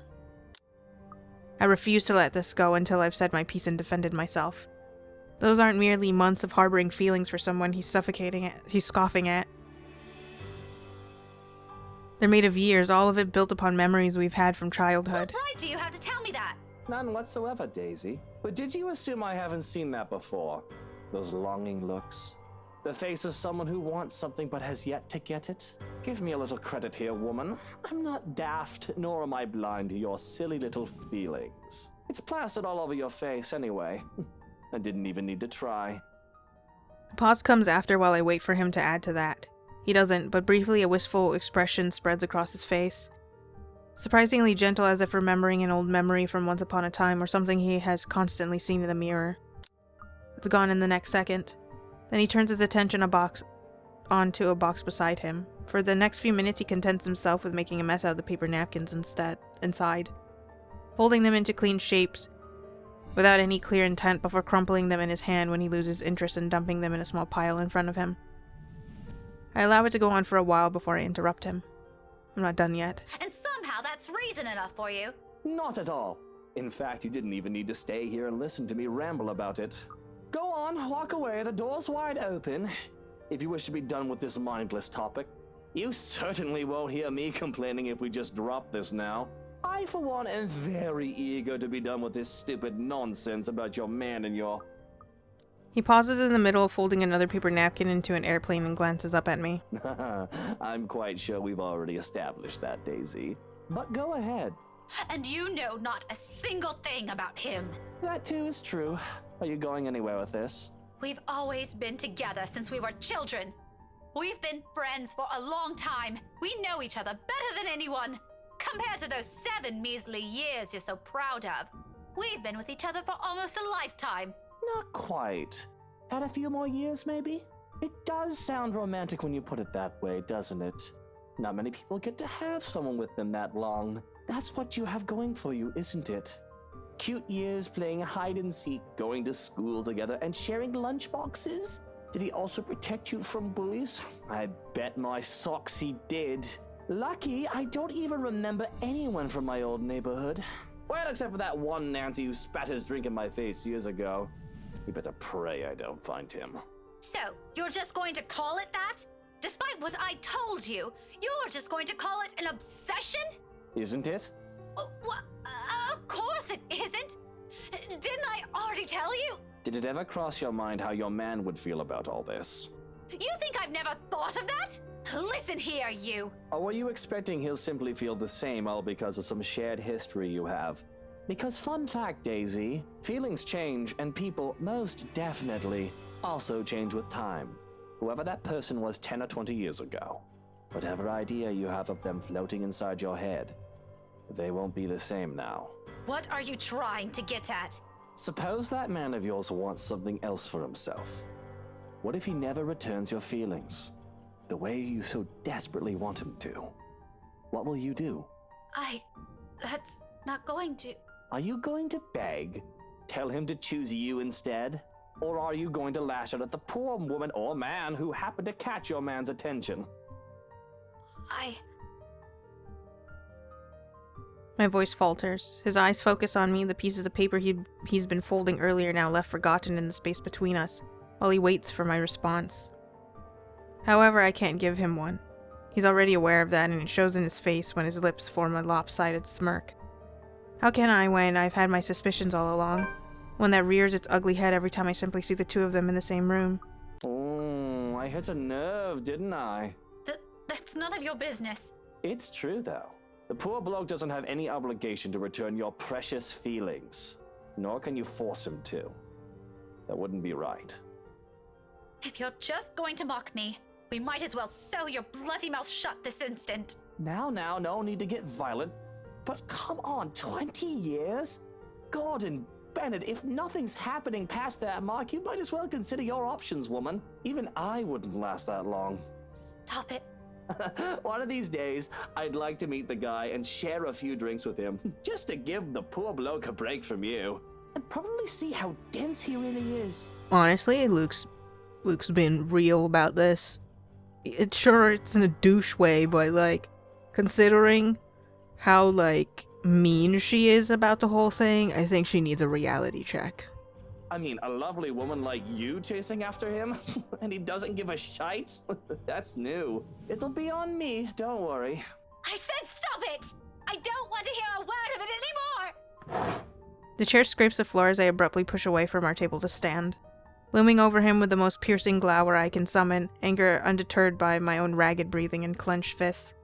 Looking down at him in the same manner he did to me throughout this chat. The only way I can keep my pride intact in front of him and the other people watching this sudden scene unfold. I hate this man.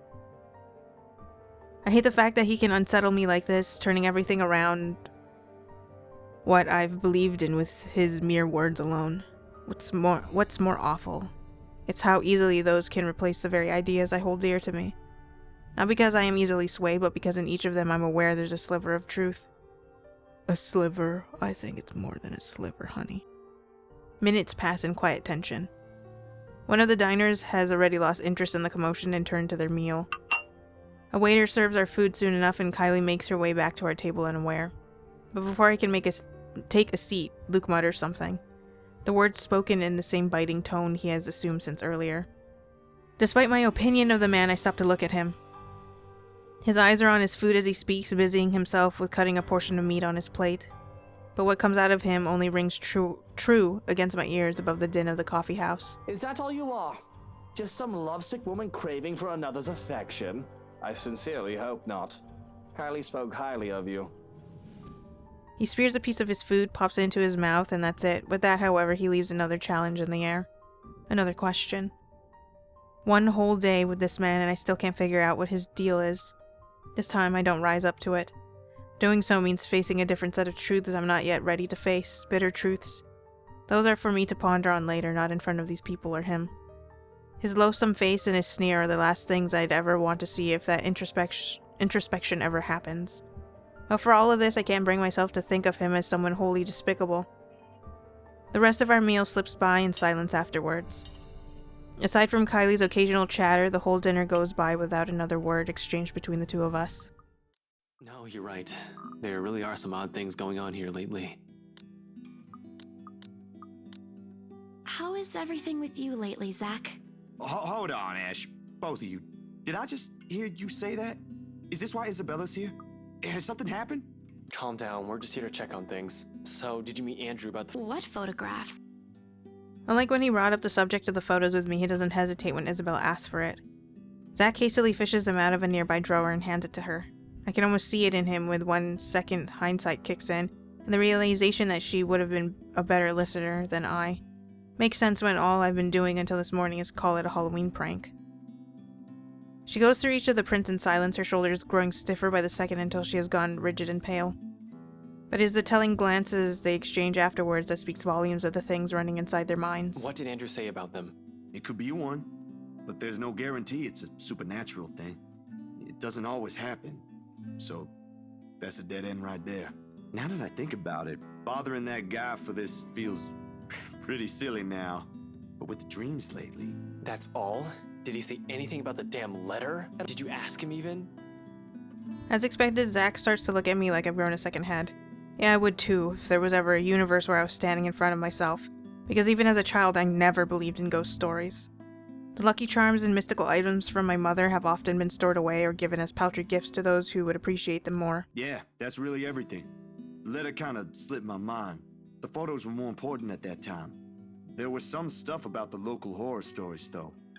Talked about the curses, and he was really fascinated with the story about a wraith asking for a sacrifice to move on. Kinda nasty if you ask me. I'm not sure how this will help in the grand scheme of things. Why are you asking about this anyway? Rose's death isn't just a coincidence, Zach. Shouldn't we look into the mansion too? That's where the letter came from. That's where she came from. Maybe it's just as the professor says. He did tell me there might be more to this than what I might be thinking. Yeah. I mean, look at all this stuff Rebecca brought with her. Apparently our teachers have been lying to us all these years. So who knows? Hey, now don't blame us. Blame the bloody books they wrote. Quietly, Isabella reaches for one of the papers Rebecca has brought with her and carefully inspects the words printed on the page. Copy of an old newsprint from even before the city had been founded. But this might as well mean that what happened in that mansion years ago also equates into all of this. And the letter Isabella found is at the heart of it. The why and the how is what we're missing here. If I'm going to go by what Andrew told Zach, the connection between the letter and the mansion's curse may run deeper than what we've initially thought. We won't be able to figure this out without looking into the other. Fuck. How do I? The mansion's a private property now. Can't just waltz in there. I'd rather die before I even think of begging Wright to let me in and investigate the place. One thing's very clear after these last 2 days, however. We're not safe anywhere, and I have to act if I want to keep my own friends alive. We can't keep running away. Sooner or later, she'll get to us. She didn't have to say that. A small frown returns to her face, although it lacks the same anger from before. The bitterness stays. And you don't have to apologize for her. If she wants to say sorry, she has to do it herself. She has a point, though. Isabella freezes. In an instant, the pleasant air around us dissipates. She shifts her attention back to her hands again, both clenched so tightly that her knuckles visibly pale. Forget it, Belle. You're not going. But Ash, what about... Forget it, Belle. You're not going back to that mansion. This isn't up for debate. Do you really think they'll just let you in? Do you really think they'll give a damn if you walk in there carrying that stupid letter of all things? No, but there has to be something we can tell them. Ash, they were with me during the open house. They have to know. They're in as much trouble as we are. They're living in that place. That ghost woman came from there. Both her and the letter. Something's in that house, Ash. And whatever it hides might be the only thing that'll get us out of this mess. Alright. Suppose you do find an answer there. What happens? Let's say that by some dumb luck, you got inside and found something. What if you see her again? What if she goes after you? What are you going to do? It's not like we have any other choice. Besides, I'm pretty sure you've already thought of the same thing. Admit it. That doesn't mean I'm going to let you run straight into trouble. What you're planning to do is risky. For you. Give it up, Isabella. Unexpectedly, Isabella merely clams up, no resistance, no further argument like I've come to expect from her. Uncharacteristic. Just a silence that stretches far too thin, till the air in the whole room grows awkward and suffocating. A standstill that'll get us nowhere. Although if there's one thing our talk has wonderfully succeeded at, it's making me feel like a total asshole and a hypocrite. And I am considering my plans tonight. Sure, I can tell her, but what good would it do? I've already told Zach one person is enough. Hell, simply letting someone in on the plan makes me iffy. Broadening that circle and revealing too much would just cause another pointless concern. But someone has to be aware, at least, of where I'm heading off to in case things don't pan out. Expect the worst, even if I've only intended to do a quick survey of the place. In my own words, risky. Isabella doesn't need to be burdened with the worry of my entire scheme. With the worry my entire scheme entails. I like to think that yes, to some extent she understands, even if she does not entirely agree with me. The dilemma's clear in her. Otherwise her scowl wouldn't have a deeper set to it. Her lips wouldn't be pressed in a thin line, or her hand would no longer be balled into fists. She would have pushed that argument if she doesn't, and I know she has no lack of things to say. Maybe it's because she has already heard the same thing from Rebecca. Maybe my words have made her come to her senses. Either way, it's best that we simply leave here for now. I stand up as soon as my footsteps shuffle from the next... I stand up as soon as footsteps shuffle from the next room, its cadence slow and hesitant. Shortly, Rebecca comes into view, clutching her hands firmly in front of her and sporting the same uncertainty on her face. She casts me a cursory look, then shifts the nervous one to Isabella, who studies her with an almost hopeful gleam in her eye. Their fights never did last long. Belle, can we talk? Alone? Her interruption could not have come sooner, and I'm all the more glad for it. Whatever kind of friendship I share with the two, this remains something for only the two of them, much like my own with Zach. I'm the outsider. They don't need me here. It's all the reason I need. Muttering an excuse, I beat a hasty exit out of the main lounge and leave them to mend things on their own, before Isabella can say what she's been mulling over.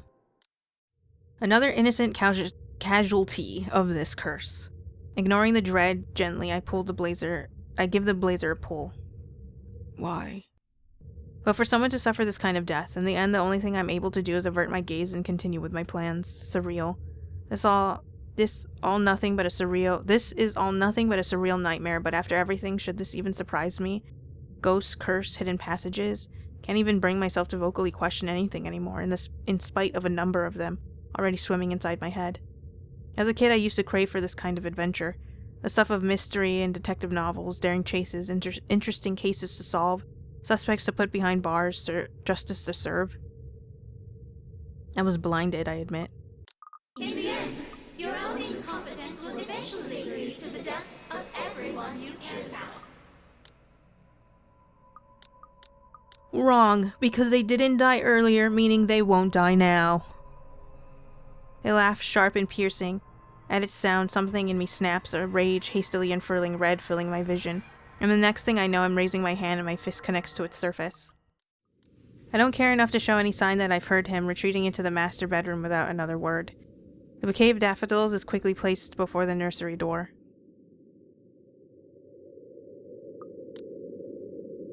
It's almost hilarious how I'm now worried about a woman more than I am of the fact that there's a corpse in the next room. But even as worry for her still keeps me on edge, I feel exhaustion come over me. Not bothering to strip off my clothes, I fall on the bed, tired and alone. The sickly sweet scent wafting in from the nursery has kept me awake through most of the night. It's intoxicating and nauseating in equal parts. The body has yet to be disposed of, mostly my fault. I have too much to take into account before I rush to a decision. Though perhaps this whole ordeal is being made complex by my sleep-addled brain.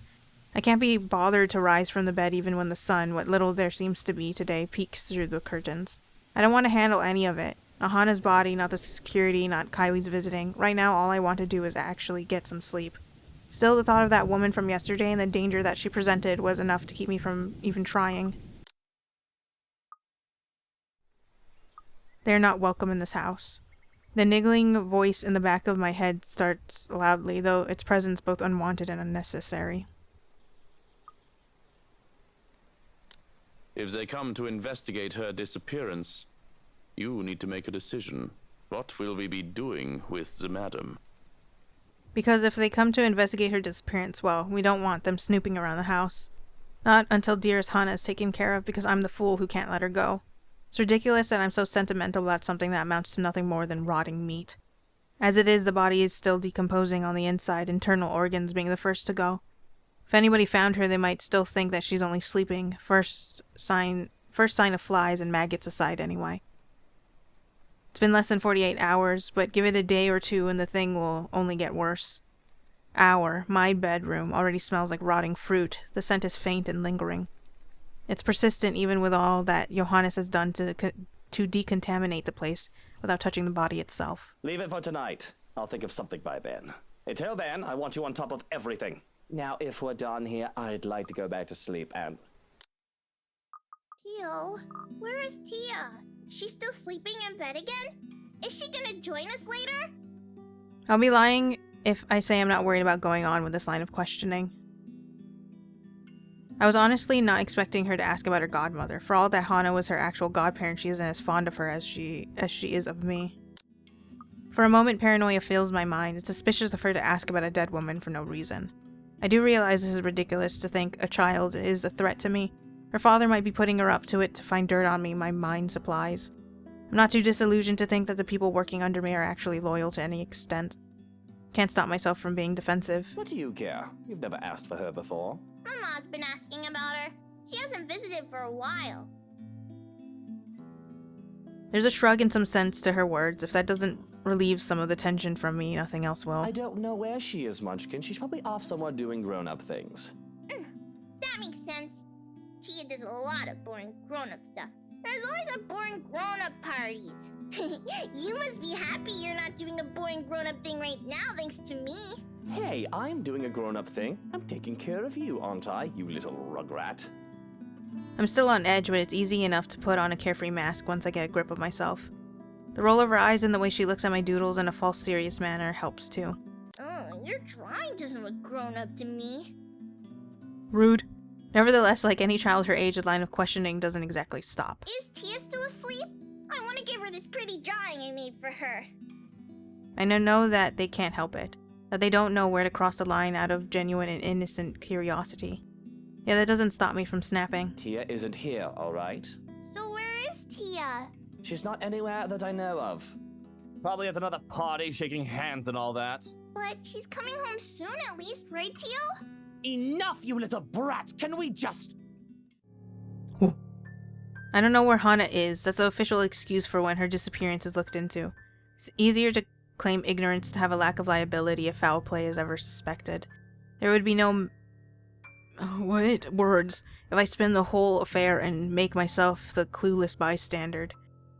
It'd be easier to manipulate the story if I remove myself from it, whichever way we choose to deal with this mess. But I've been blindsided by the interrogation of a child. Whispers in my ear conspire. Silence her. Kill the child. Sacrifice her. Sacrifice. I have to shake my head to clear away the thoughts. She didn't deserve my anger for such innocent questions, because this is just a kid. This is Kylie, for fuck's sake. I don't need to silence her. I had to. Let's just have fun, alright? I'm so sorry, Kylie. Please don't cry. I didn't mean to. I raised both my hand in a non-threatening manner, trying to placate her, only for her to take a step away, wide-eyed and terrified. This look on her face just crushes something in me. She doesn't let me say anything more than that before she runs away crying about wanting to call her father, about wanting to go home. Her crayons and toys lay strewn about, forgotten. Even Narcissa is left behind. She never leaves her doll behind if she can help it, and now it's looking at me accusing. I've never shouted at her before. I had no right to. And even if I want to deny it, some part of me was about to raise my hand to her when I promised a long time ago that I would never harm a child. Miss Pink was wrong about me, it looks like. I'm a horrible guardian. I'm not good with kids at all. Or good, period. I just can't help this awful energy that's taken over me. I feel so angry and tense and... Sissa, what is wrong with me? Am I going mad? I don't think I can spend any more time with Kylie considering how high-strung I feel. We're almost there. Breathing a momentary sigh of relief, I sit down on the bed while the other man looks out in the balcony and closes the door behind him. The balcony is clear. And he's thorough, looking into the closet and under the bed, even going so far as to look in the nursery. But it is with that he comes back silent. Johannes' eyes scan the room warily, searching to see if he missed something. What have you done with the madam? What do you mean? The body. It isn't there. What? Last I checked, it's still there. It's not like anybody knows where the fucking body is. Did it just stand up and walk away? Got tired of being dead and decided to unkill itself? Because if it did, I'm terrified and I would like to leave the house now. Thank you very much. Please start the car. It isn't there. That must mean it's somewhere else. And the house is crawling with guards, none of who knew that Hana's already dead. I feel the color drain from my face, but before I can take a step out, he raises a hand to stop me from charging out there. Stay. Stay? Do you see the problem we have here, Shroken? Are your eyes open, Shroken? Do you see the problem we're having here, Shroken? With my own eyes. What the bloody fuck are you still doing there, then? Hana's corpse. A corpse is missing. If anyone else finds that bloody body, we are going to have an even bigger problem than Suarez's company leak. Which is why I'm asking you to calm down. This isn't... You do not understand, do you? Okay, everything is at stake here. Money, reputation, connections, the company I've built, everything. There's no second thought as I reach under my side of the bed and pull out one of my knives. One of my beautiful kitchen knives. I have no doubt that the other man can take me on if we are both unarmed, but with this I can even the field. Or at least deter him from escalating the situation and risking hurting either of us. I'm going out there to look for that damn fucking body, and you're either with me or you're fucking fired! I am not risking anything.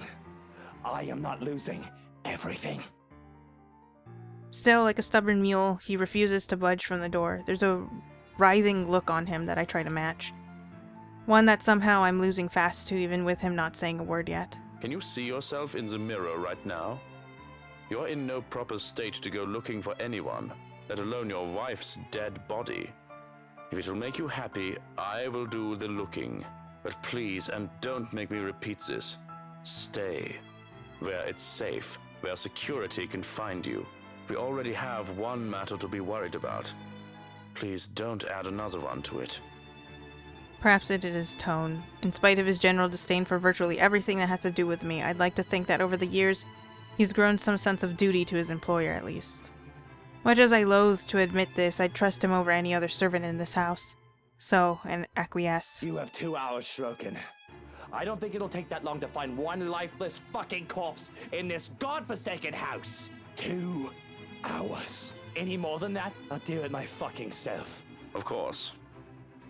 Despite his words, he lingers. If I didn't know any better, I'd say he wants to make sure I get in that damn bed and sleep before he turns away from me. What am I, a child? Please. That's the reason why we'll never get along. Well, what are you waiting for? Nothing.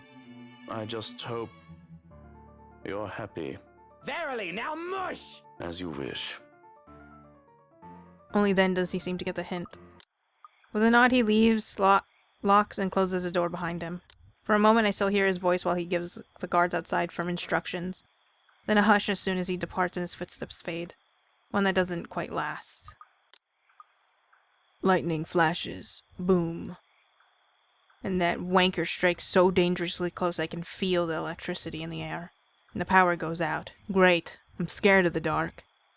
All is deathly still for a moment, but soon the rain starts once again. Ugh, drizzle, pitter-patter. Despite the noise, I fall asleep. I'm safe. Shotgun will find her, and when I wake, I won't have anything to worry about. Doesn't take long. I fall asleep in minutes. Let the butler take care of that little problem with Hana while I... Hana's body's still missing. Hana's still missing, and the trespasser's still out there. Johannes has never taken this long before. Surely there should have been an update by now. Alright? So why isn't there? Though the delay is understandable if he went looking for Hana as he promised, but bloody hell, my safety is also at stake here. Cursing, I stay still, letting my eyes try and adjust to the darkness while my hands fumble for my slippers. If that butler isn't going to fix this, I may as well order the security posted outside to do it. It's probably just a blown fuse. Anyone with a brain can repair one. I told you, didn't I? Everything you're... And now... Hana? For a moment I wonder if it had been me who had died and not her. After all, that can be the only logical explanation as to why I hardly draw breath when she stands. Of course, another logical explanation would be that I'm high and this is a really bad trip. Either reason doesn't suit me. Ugh, why are you making me do this? Though it can't very well be the former, even from down here I can see the blood on her dress. Seeing that makes me feel as if my hands are covered in them once more. Warm and sticky, sweet and sickly. Oh, Luke, are you not happy to... But let's be honest here, any explanation, any reason as to why a dead woman walks once more is a bad one to me. I mean, how even? How can this be? Do you not find my presence desirable anymore, my... Sort of sick joke is this? Tell me what's wrong, my dear prince. She says with a smile on her face, stiff and forced, a dead body's parts doesn't seem as malleable as they would be on a living human. She takes a step forward and her movements are stiff and choppy, like a corpse being forced into a position despite the rigor mortis, like the corpse that she should be. I find my voice once more when she takes a careful step forward. Just the thought of that thing approaching just makes my skin crawl. She stops to listen, fixated on my voice and on my words. No, you're not. You're not supposed to be here. You're dead. The I killed you is left unsaid considering present company. And I have returned. For you. You don't have to do this. Just please. We would have been... I can still hear her pleas as she begs me not to be rid of her. Not once have I forgotten this particular crime of my own. No matter how much I wash my hands, I can still see her blood on them. She's dead. That is irrefutable. And nothing short of the devil would bring her back. Why are you acting this way, my love? Does this not make you happy? I feel like there's something lodged in my throat and my heart feels like it's being sat on with how tight my chest feels.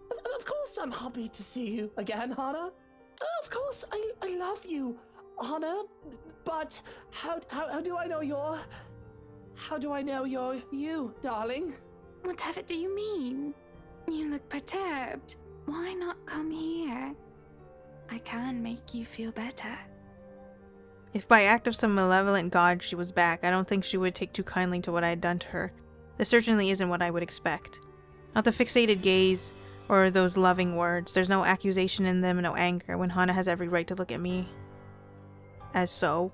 My guilt is overshadowed by the oddity of these illogical circumstances. No. Stay where you are. Stay back. Don't go near me. Don't touch me. It is that rejection which turns her expression absolutely fearsome and everything turns to complete and utter shite. Hana's body shudders and shakes as if she's about to have a seizure until her visage ripples and changes. Golden yellow hair is slowly stained with inky black and her face melts into that of the woman, the maid from before, with a menacing expression on her face. Along with it is the shifting of the very ground we stand on. It's a slow thing, a whisper more than a bang as the darkness creeps into every corner of the room. The walls shudder and groan, blood runs from the ceiling, crawls down the walls, and stains the floor. It feels as if life itself is being sucked from the house slowly but surely. The beauty of the place is gone, with only the dead, decaying remains of a mansion left in its wake. I don't have to worry if it is just the foyer that's become this nightmarish place. I can already hear it. Gone are the growling, of thunder and the lashings of rain and wind against the foyer's high windows. All of it has been replaced by a more grating sound. A cacophony of voices from nowhere and everywhere echoing throughout the now horrid walls, voices that neither belong to us nor the people who live here. What's going on? Why do you wish? Remember the blood, the very same one that now taints this house, along with many others. I did not do this, you lie! What of her then? Your wife, your sunshine. Doesn't her blood already stain these halls? Stain your hands? Then, Hana's really? You're the one who... You killed her. Your own wife! She's lying! Liar! Filthy whore! The words sound so familiar. Just a few days ago, I've spouted the same ones at that vile woman who ruined everything. If it weren't for that Munter, that harlot. But it's no use. The seed has already been planted in their heads. Defending myself, especially against the likes of him, is pointless. Bloody hell, even Daisy's now looking at me with the same revolting stares people have given me once they know of my dirt. So it's true then? With Hana? Hana, Luke? I don't know what she's talking about. Are you that gullible, Daisy? Do you really believe the words of a murderer? She killed your friend over there. No, you deny it. Pointing fingers, aren't we? You see, my love. No difference. No difference, you and I. Just like the rest of us. Just like every single soul in this putrid wreck. One of us. One of us. We've waited for so long. You can hear them, yes. Their pleas, their calls, their invitation. Come, my lord. The house seeks its master. She, the monster, reaches out again, her hands a gory, abhorrent sight along with that smile spread across her face. My body's already moving on instinct, stumbling back one step at a time in a desperate bid to be away from her. Anything to put distance between me and this vile creature. No matter what she says, I'm nothing like her. I need to get out of this house. Out of this country, preferably. There's nothing for me here, not anymore. Nothing to keep tied to this place. With Hana gone, Shrocken likely taken by this woman as well, nothing left to bind me to this wretched city. I can leave, My footsteps on something, sending me sliding on my back and flat on the floor. The people from the goddamn open house. As soon as my eyes adjust to the darkness of the room and I'm on my feet, I'm reaching for my knife and holding it out, watching, waiting for every movement. Using it as a way to put distance between me and these peasants. Who knows what they'll do to me now that they've known what I've done. There's only 4 of us in this room, 3 of them, friends at that, and only me. I cannot trust these people not to turn on me. Cannot trust anyone. Not anymore. Not after this. Despite the pleading looks Lily shoots my way while they all huddle in the corner behind Steel, I have to remind myself that even people like her are capable of doing the unpleasant. She's only human after all. It's never an excuse. Why, even Hana has her cunning, manipulative moments, though she does it much subtler than I. Why else would Lily show this letter to us that day if not to save herself? I guess that backfired on her now that she and her own friends are stuck here. Still, I have every right to be livid. Everything that I've built has fallen apart. My wife, my children, all because of these people came into our lives. You 3, all of you, this is all your fault. If I'm dying to this bloody curse, I'm taking you all down with me. Hey now, Mr. Wright. I know the situation ain't good, but we have to calm down. We're all in the same boat here. You shut your mouth. If it weren't for you, or this letter, for all of you, none of this would have happened. Hana would still be. Suddenly, Daisy steps up and slaps the knife away from my hand. Don't you dare, Luke. Don't you dare put that blame on us. Without batting an eye, glaring at me as if she might just rip my head off in this instant. Said knife slides uselessly under the table out of my reach. I should have expected she's not the kind to submit even under threat. For all of Zach's height, right now all of us appear smaller facing her rage. Last I checked, we're not the one whose hands have been stained with his wife's own blood. And what about your friend over there? Are you saying she is responsible for this mess? For the lives this sorting letter took? Dragging other people into her own problems just so she could save her little sorry self?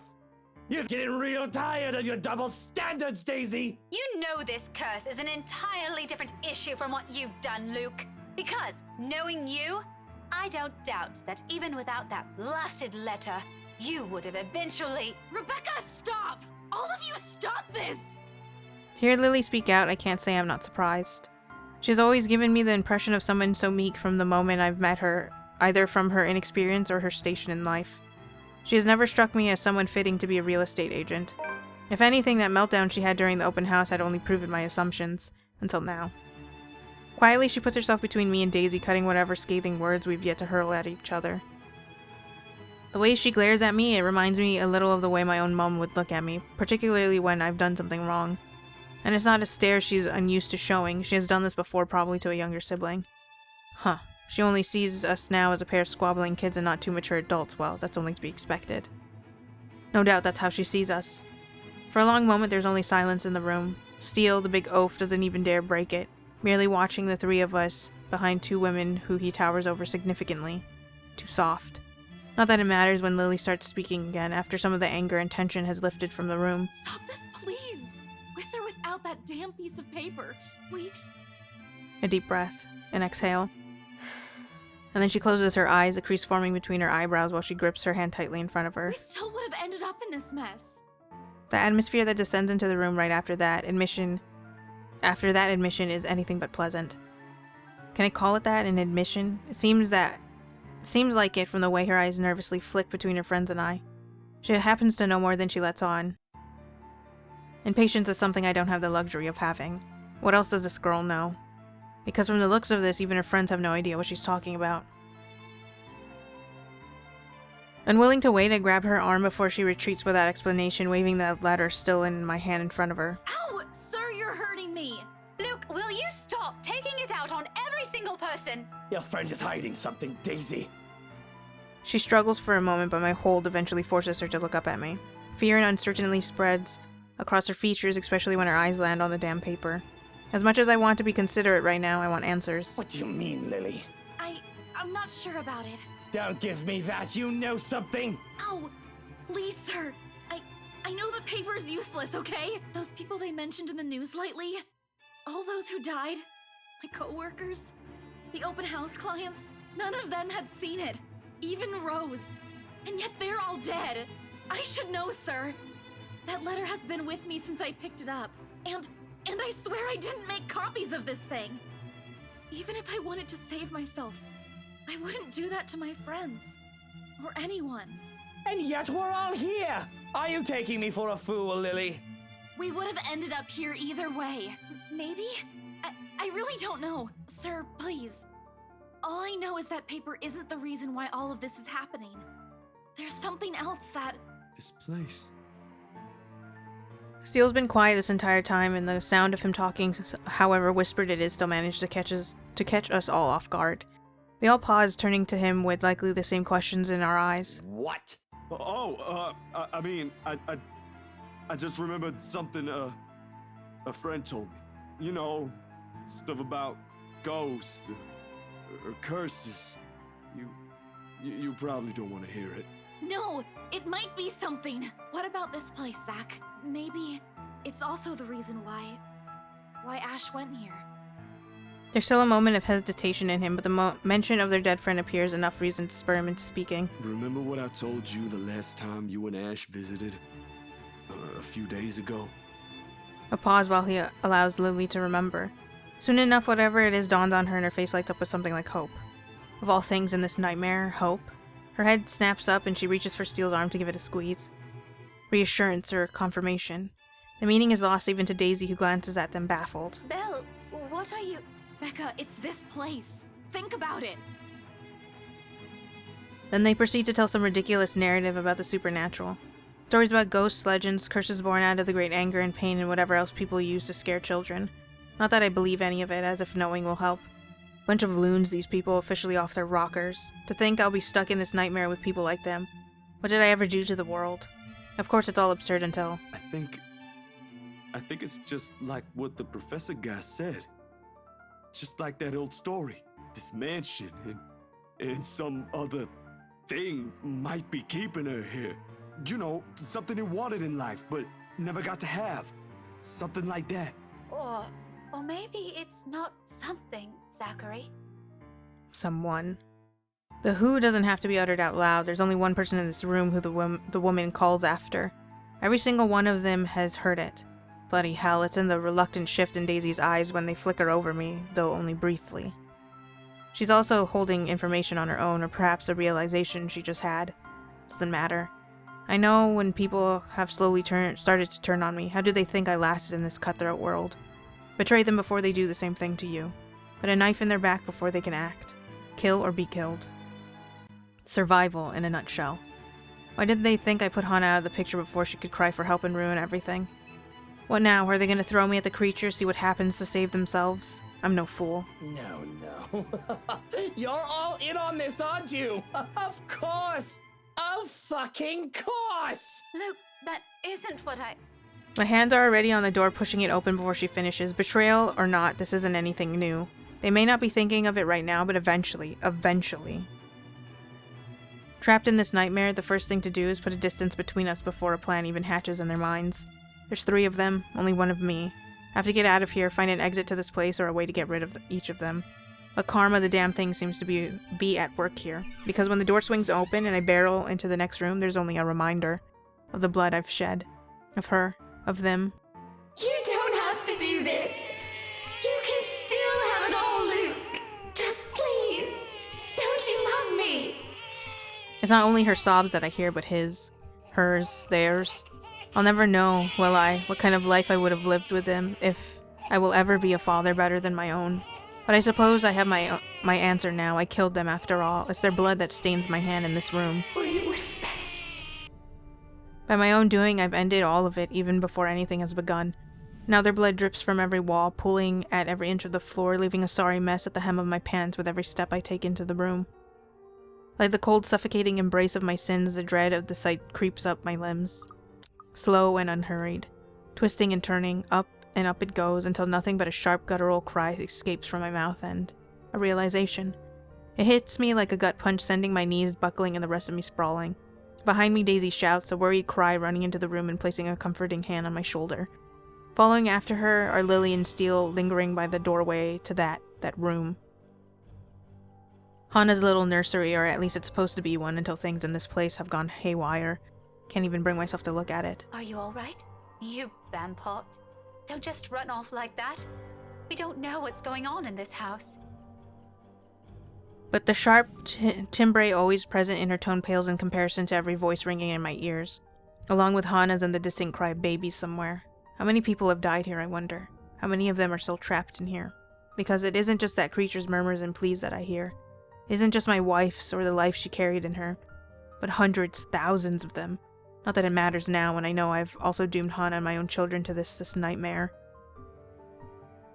Somehow, out of everything is the thought of them trapped in here that sets me on edge, sends my stomach churning and bile rising on my throat. Then slowly I laugh. I also laughed back then, didn't I, the moment my eyes had seen what was to be of that room. Days later, Shrocken asked if I'm happy, that bastard. I suppose I have a clear answer now. There's no happiness in this. Despite the chuckles and the giggles spilling forth, there's only a hollow void. I don't deserve them, Daisy! Any of them! So, go leave should bring us to the true ending, but we'll get this one out of the way. This isn't how it's supposed to end. Not like this. Not for me. Not after everything I've built for myself. What kind of bullshit is this in the first place, that I'm doomed to die? Me, the great Luke Wright? After surviving a shithole of a childhood, I'm going to die being a self-sacrificing idiot? Like hell. There might not be happiness in this, but when has that stopped me before? When has killing someone did? When has dirtying my hands with the blood of people getting in my way did? Money, power, I want it all, and if it warrants a life, then so be it. In the end, Hana and her unborn are nothing but another addition to the list of people I've sacrificed to get what I want. This? Them? You don't need them. That's right. They're nothing. I only need myself to survive. Kill or be killed, this is the kind of world we live in. Ruthless, cruel, unforgiving. It's what Damien Wright had taught me. It's what life has taught me. It's about time people like them learn. It's just a pity they have to go through it the hard way. They had the chance earlier. They've given it up. It's only right that I take what they've abandoned for myself. Too soft. They're too soft, even Daisy, for all the feisty attitude she brings with her. She merely gives me a baffled look when I push myself up from the floor, staring at me with only a slew of questions in her eyes as I slowly back away from the room. It doesn't even occur to them. Poor little things. Idiots. Luke, what are you? Not until I'm already at the door and pushing it open. Only then does dread and fear set in their faces, expressions I know too well. All from the people who had just met the business end of my knife or gun, or both. Hana had something similar on her face when she croaked. Funny how in death we're all the same. I'd really love to stay and chat with all of you. What with two lovely ladies here, but I'm a shame, isn't it? Oops, sorry. I have business to attend to. You bloody bastard! Becca, he's going to... Her warning comes a little too late. The sound of the door slamming and locking behind me cuts her off. Not that I care. From inside I can already hear their panic, but I don't stay. The mansion has calmed down. In fact, it seems to have done so for me, like a praise for a job well done. Maybe I do deserve it. Not many has the guts to deny 3 people of their lives in one go. The terror in their voices filtering through the door, it's all too entertaining to hear. When was the last time I've done such? Certainly not after my marriage with Hana. But why should I waste time listening here? Like I've told them, I have things to do. I'm a busy man. Quickly, I make a break for it before one of them decides to bring the doors down. And sure enough, right when I reach the bottom of the stairs, the main door's almost in arm's reach. A crash echoes from upstairs, followed by hurried footsteps and curses, vivid, colorful ones spilling out from one after another from their mouths. Their mothers would have been proud. Becca, he's gone! Where? That fucking ballbag! How dare he! If I get my hands on him! Guys, he's already downstairs! If only their feet are as fast as their mouths, I might have given them bonus points for trying.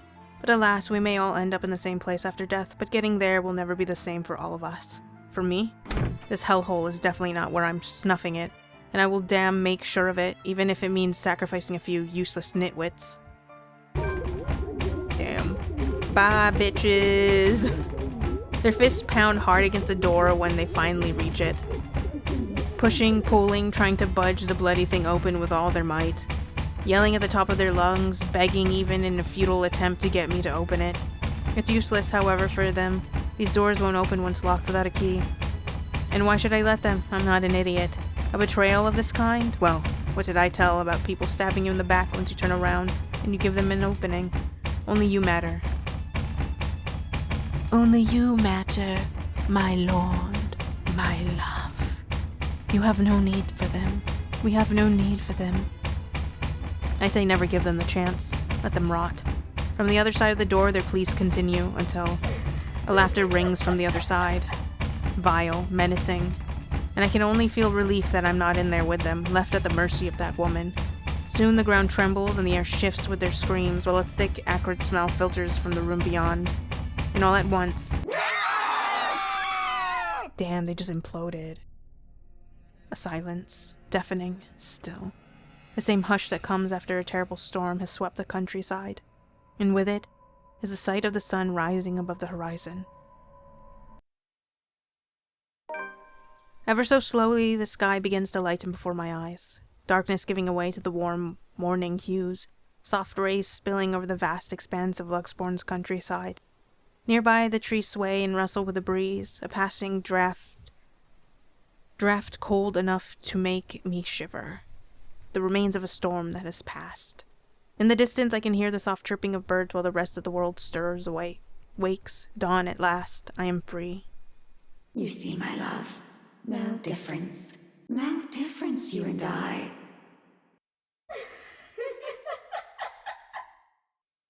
Curious local finds the bodies within the mansion months later, and whispers quickly spread across Luxborn upon its discovery. Officers who investigated it have deemed the mystery of the Ermengarde mansion deaths as another tragedy brought upon the city by the Anslem butcher. But for those who still believe in the stories of the old and those who know the truth, it is but a testament to the curse and the secrets the Ermengarde mansion has hidden for centuries. There will come a time those will finally be revealed. Only the hollowed halls of the mansion know. To this day it stands silent. However, on nights when the wind howls and thunder booms across the sky, some still claim hearing of voices within, of cries and wails that fill nights in desperate calls of help for anyone who dares listen. As for the one who lives... Luke Wright immediately left the city before news had broken out. By the time anyone had caught wind of what had happened in the mansion, he was already long gone. All of his bank accounts had been emptied, including all of his Luxborn apartments, leaving not a single trace or clue where he might be hiding. Damn, he moves fast. The last anyone has seen him was on a flight bound for Barcelona, Spain. No one has heard from him since, even his people from Wright Enterprise, who've been left reeling for months with the absence of their CEO. Publicly named as the Anselm Butcher by Luxembourg authorities, the once affluent businessman had become one of the country's most wanted. However, up until now, he is yet to be found. As are the answers he had taken with his departure. One way to correct a mistake. Mistake. Is it even one? Is this what I want for myself, to have everything? Power, money, power, hell, even women? Don't I have that freedom now and so much more? I married her for this. This has always been the plan had things not been derailed. Get rid of the dad, marry the starry-eyed heiress, acquire the company, and make her disappear. Make it appear like a terrible accident. Clean, efficient. Yet somehow it feels wrong to use that word. I loved her, didn't I? This is a sin, more like. Perhaps one that deserves an equal punishment of death, a life for a life sort of deal. Payment for the countless other lives I've also ruined and ended to get where I am. There used to be the satisfaction in this and getting what I want. Now I only feel remorse. This is going to get me, no matter what I do, isn't it? Luke, we can't stay here. We have to find a way out. We have to... Go. What? What are you talking about? You heard me, Daisy. Go. Leave. Have you also gone deaf now? Sir, is this about what we said? Forget about that. We're not leaving anyone here. Ash wouldn't want that. As if I give a damn shite about him, he still pisses me off. If anything, he should be the one thanking me. I'm saving his friends. I suppose I should make note of that, something to keep in mind in case we're ever going to meet in the afterlife. Provided we end up in the same place. The crap I've done, I'll likely end up in the 7th level of hell. Funny how easy it is to think of these things when with your death looming over you, or maybe it's simply because I'm getting old. Well, not that old, but it certainly feels like it. I've done a lot of shitty stuff in my lifetime. So maybe this one time, I might as well do some good. Pushing myself off the floor is a struggle on its own, more from the metaphorical weight on my shoulders and the pain in my limbs or this headache. There's no backing out now, I suppose. Even if Daisy still doesn't quite understand what I mean, there she sits, looking up at me with nothing but worry. I wonder if in a different lifetime we would have become friends. Had I been born to a more decent family, or Damien Wright took me away from the slums before I even learned how to use a knife. Daisy, do fetch me one final drink, would you? There's a stash in that dresser beside you. She quietly hands me one as I've requested, but only after a look of protest flickers across her face. I look at anywhere but her, fixating on the colorful glass bottle she has just handed over to me, before I pop open the cork and take a swig. Or rather, a huge chug of the stuff. There's some delight when I feel a delightful burn in the back of my throat and realize that it isn't exactly wine I have in my hand. Whiskey. How quaint, how fitting. This explains where the rest of the alcohol is. This isn't the time for some booze, Luke. We're still stuck in this bloody nightmare. There's always time for booze. A little sense of self-preservation from you would be really nice. Such a nag. I don't think Hana would much appreciate me drinking in our room either, or at all, if she has anything to say about it. Probably say something scathing and witty like, you might as well shoot yourself in the liver, Lucille, really now. Well, she can just tell me about it once we see each other again. You, Steele, isn't it? Make sure your friends make it out of this place in one piece. It shouldn't be too hard for you, right? Wait, what about you? For all the weakness he displays, at least this man knows the right questions to ask. And that is exactly when it dawns on Daisy, her concern quickly melting into an expression of utter horror. Any other day I would have laughed loudly at that to think she cares. I'm almost touched. What are you... Don't be ridiculous, you ball bag! You're kidding, right? Look, Wright. Mr. Wright. There must be some other way. This isn't going to solve anything, you numpty! You're just giving her what she... Daisy, Rebecca, do me a favor and watch over Kylie for me. The Rugrat shouldn't be allowed more than one glass of parfait a day. Her father spoils her too much. Why don't you do that yourself? I'm not her godparent, you are! I have to stifle the giggles that threaten to spill uncontrollably. I'm not yet drunk, but I might as well be. Losing my mind, maybe. I'm afraid I won't be able to. You're going to have to apologize to her for me as well. You see, Daisy, where I'm going, there's no coming back from. A smile. Then I'm dousing the whole room with the remaining liquid before a word escapes their mouths. They can only watch. I can tell they don't approve of this, but what can they do? It's my house, I can do whatever the hell I want. And it doesn't take too long for Steele to catch on. He's seen this ugly side of me more than anyone here. There's still reluctance in him, of course. The man remains soft even for people who have openly hated him. A hesitation in him even as he's pulling the two women away from the room, quickly ushering them through the doors that should lead them to the hallway. But Luke, we can't... Go on, Daisy. There's nothing left for you here. A long moment of silence, of conflict and pain flashing fleetingly across her face. We never did get along much, Daisy and I. Though right now I like to think that she has come to care for a rotten bloke like me the way she might do for another friend. Unable to meet my eyes perhaps out of some uncalled for guilt, she simply reaches out for both my arms and gives a light squeeze. And then in a voice so low and whispered, This is what you want. Not a question, merely a statement, a fact. One that deserves an equal honesty. Funny, I've never been the honest sort. Yes. I'm sorry. We're sorry. I'm not. The look on Daisy's face before Steele closes the door behind them, odd. There's no other word for it. It's the same one my own mom had given me, along with the same words, a gift I considered them back then. I never understood the use for it. It's not like she didn't take care of me like a mother should. Eleanor Chandler did more than that.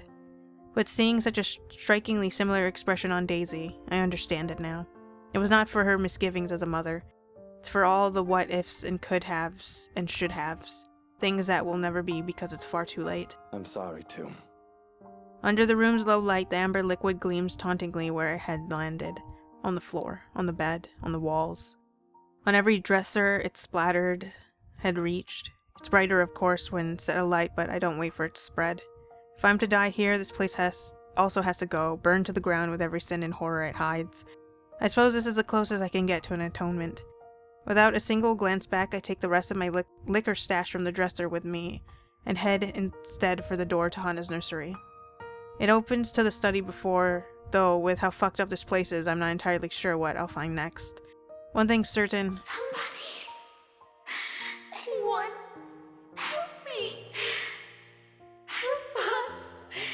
Luke, please. Our children. Somewhere in this house she waits. I allow her voice to lead me, following her cries and pleas as I go and douse each room I pass with alcohol and set it ablaze.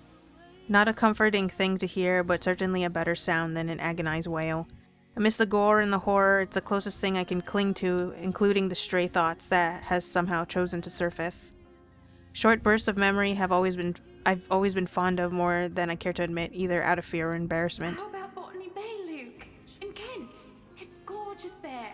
I don't know, but don't you think it's a little too far from here? Remember, I still have a company to manage. Well, it won't always be that way, yes? And maybe we can also get a dog.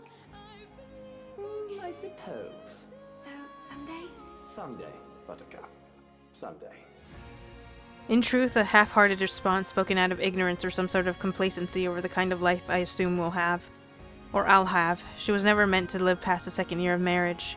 She has no idea how tempting those paltry dreams of hers now, a little house by the beach, a dog, our children, her, and the vast expanse of the sea before us. She was right.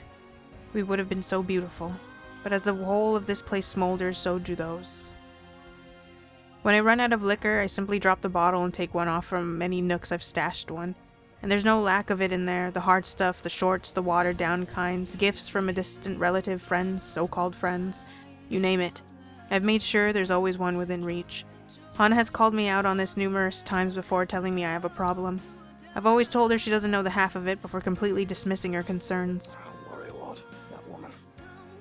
Right now, however, I'll give everything to hear her say that again, if only for the last time. With each room I pass and burn, the place becomes easier to navigate, as if it's slowly righting itself, returning to what it's supposed to be. Soon I finally find myself standing before the door to the attic. From the bedroom nearby, the strong odor of burning wood, cloth, and varnish alike wafts from under the door, slowly filling the hall with a thick black smoke. Hopefully Steele's able to get his friends out of here before it's too late. The blaze has already started in earnest in every part of the house. I can already feel the heat seeping from the rooms I've set aflame. In a matter of minutes, flames will engulf the whole house, but there's one more place left. Upstairs where her cries echo from. My feet fall hard and heavy against old steps, a steep rickety thing that should have been fixed during renovation. I suppose it's only fitting this is where I make this march, trapped in the highest point of this place as the rest of the world burns to the ground with me. The final fall. To death. To her. For some reason, nothing about this scares me, no matter how much I've dreaded this kind of end in the past. There's only a calm, a stillness, the same hush that comes after a horrible storm has swept the countryside. Even as I open the door and I am greeted not by Hana's warm embrace, but her cold, chilling smile. But the reality of this, the terror, doesn't take hold and sink until my knees hit the floor and I hear a whisper in my ear. In a voice so familiar yet different. Reverberating inside my head in soft murmurs and sighs while her arms come from behind to rest across my chest. You came home to us. I guess hoping to see Hana here is already asking for far too much. Perhaps something I don't deserve even in death. Yet tears flow freely from my eyes despite the disappointment. Nothing but lightness and air and the feeling of finally being released from shackles that has scraped me raw. Because at the end of this road is her. And I think this is it. This is how I die. A gradual descent to the abyss as everything around us goes up in flames. Behind me, the windows blow out from the heat. But above the piercing sound of shattering glass is the rustling of trees against a light breeze. A passing draft that carries even into this room from outside, cold enough to make me shiver, strong enough to fan the flames further. In the distance I can hear the soft chirping of birds while the rest of the world stirs wakes. Ever so slowly, darkness gives way to the warm morning hues. The soft rays of the morning sun, although spilling into the window, stirring a distant memory. Of a laughter and a tender voice, I long to hear one last time. Thank you. I did not do it for you. Dawn at last. And she is free.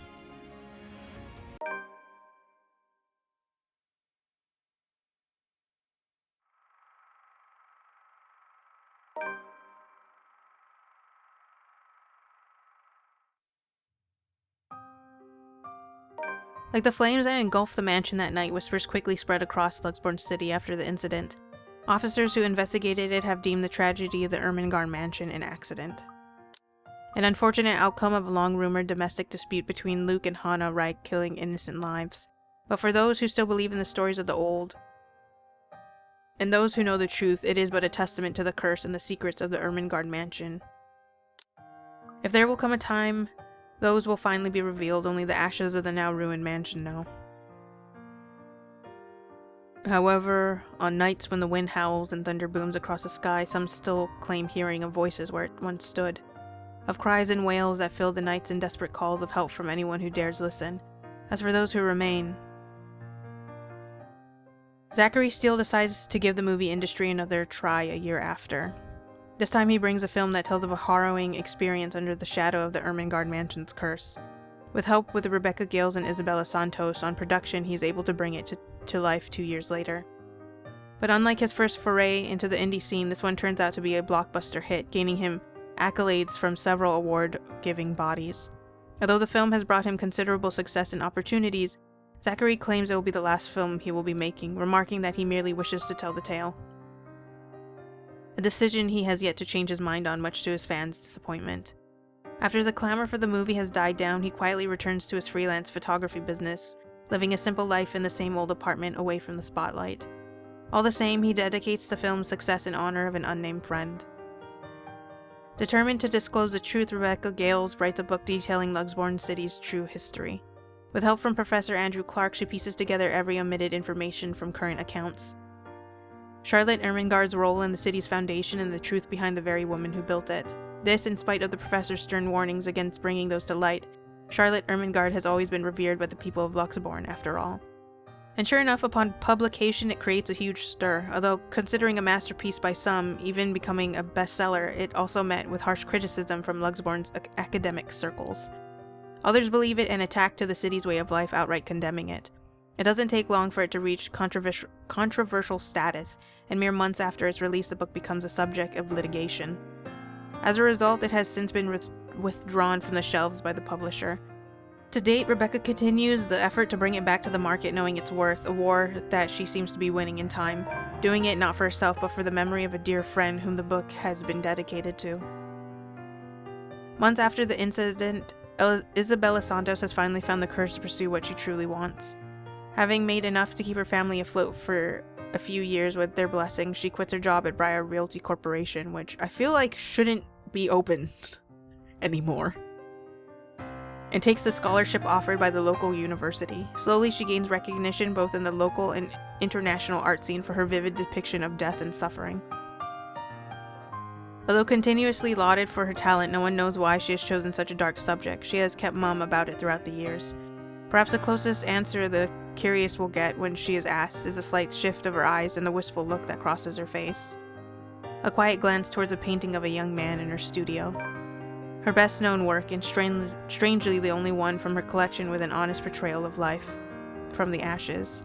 And it is only during those short candid moments that she ever smiles again. Although now busy with their new lives after the curse, Isabella Santos, Rebecca Gales, and Zachary Steele remain close friends. A bond that has only grown tighter throughout the years, but even after so long, Ashton Frey's loss is still a grief all of them carry.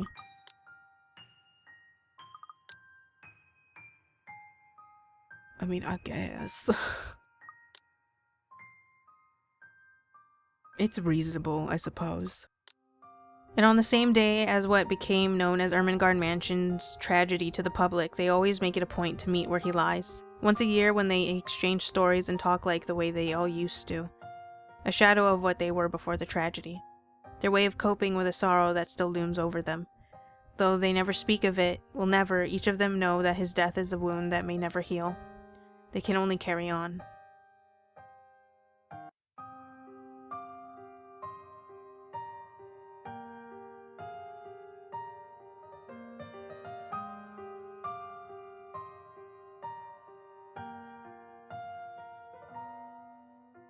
I knew the game was over before the rules were set. I've never been a winner. I didn't want to play. I thought there was a way out, but there's no exit from this maze,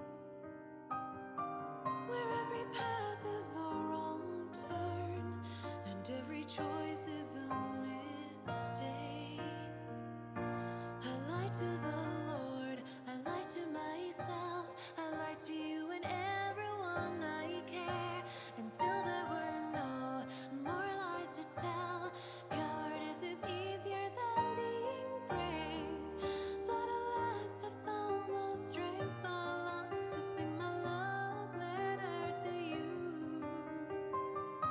'Cause people can lie, but my lone heart beats true.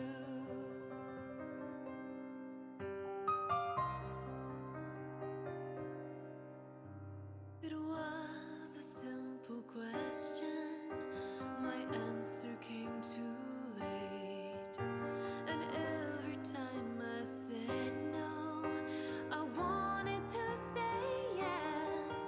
They say speak your mind, tell the truth, but there is room for each regret. So many fears to overcome, so little time to conquer them. I lied to the Lord, I lied to myself, I lied to you and everyone I care, until there were no more lies to tell. Cowardice is easier than being brave, but at last I found the strength I lost to sing my love letter to you. 'Cause people can lie, but my lone heart beats true. The ghost of guilt and sorrow remembers who I am, and in the prison of my heart, I was my only slave. But in the depths of my cold soul, I'll leave the burden and despair.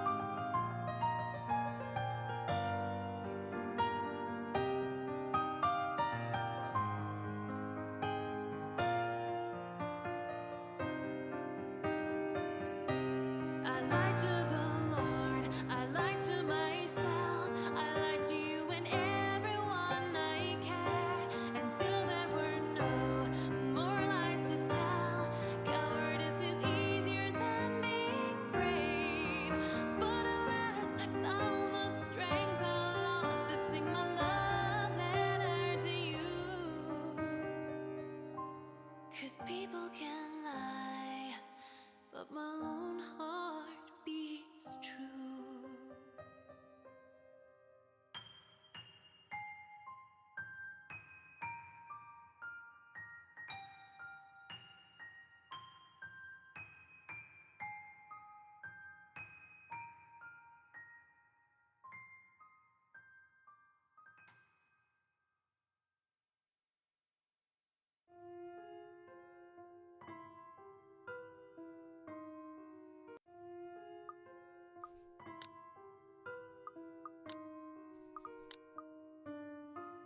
Damn, really? I miss items? Like what? Damn, I miss hella items here! I don't even have all of the CGs.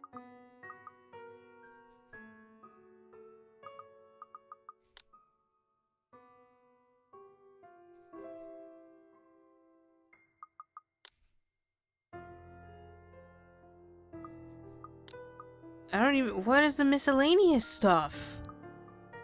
I thought I'd get them at some point, but no. At least we have the memory fragments. Which ones didn't we look at? I think this one, this, and this one. Or I guess there's no story. It's just the stills. So she's the so oh. Oh yeah. The thing is real. It's just the kids wrote on it. They're all like, "Ugh, so the chain letter. Haha, hee hee." I'm surprised they didn't just show us this one like way earlier. We only really saw these 6. Well. Damn. We got 0 romance endings. Oops. Got like 50% of the bad friendship ones.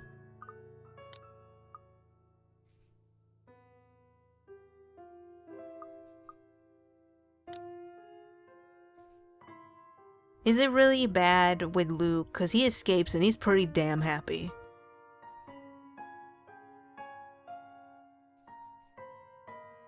Oh, we didn't get like Zachary all alone and Rebecca all alone. Those are some of the ones. I think there's like Hannah all alone. 69 good. Damn, there's so much that I missed. True ending 66%. What the fuck does that mean? What are these? Whatever, I don't care. I'm so tired. It's been so long.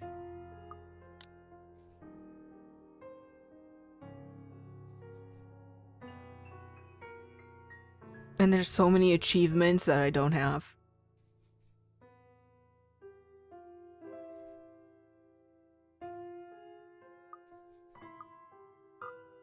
Wait, hold on. What is this? Shattered fairy tale. Oh, snap. Oh, dumb. I mean, I guess the best background would be the Ermengarde foyer.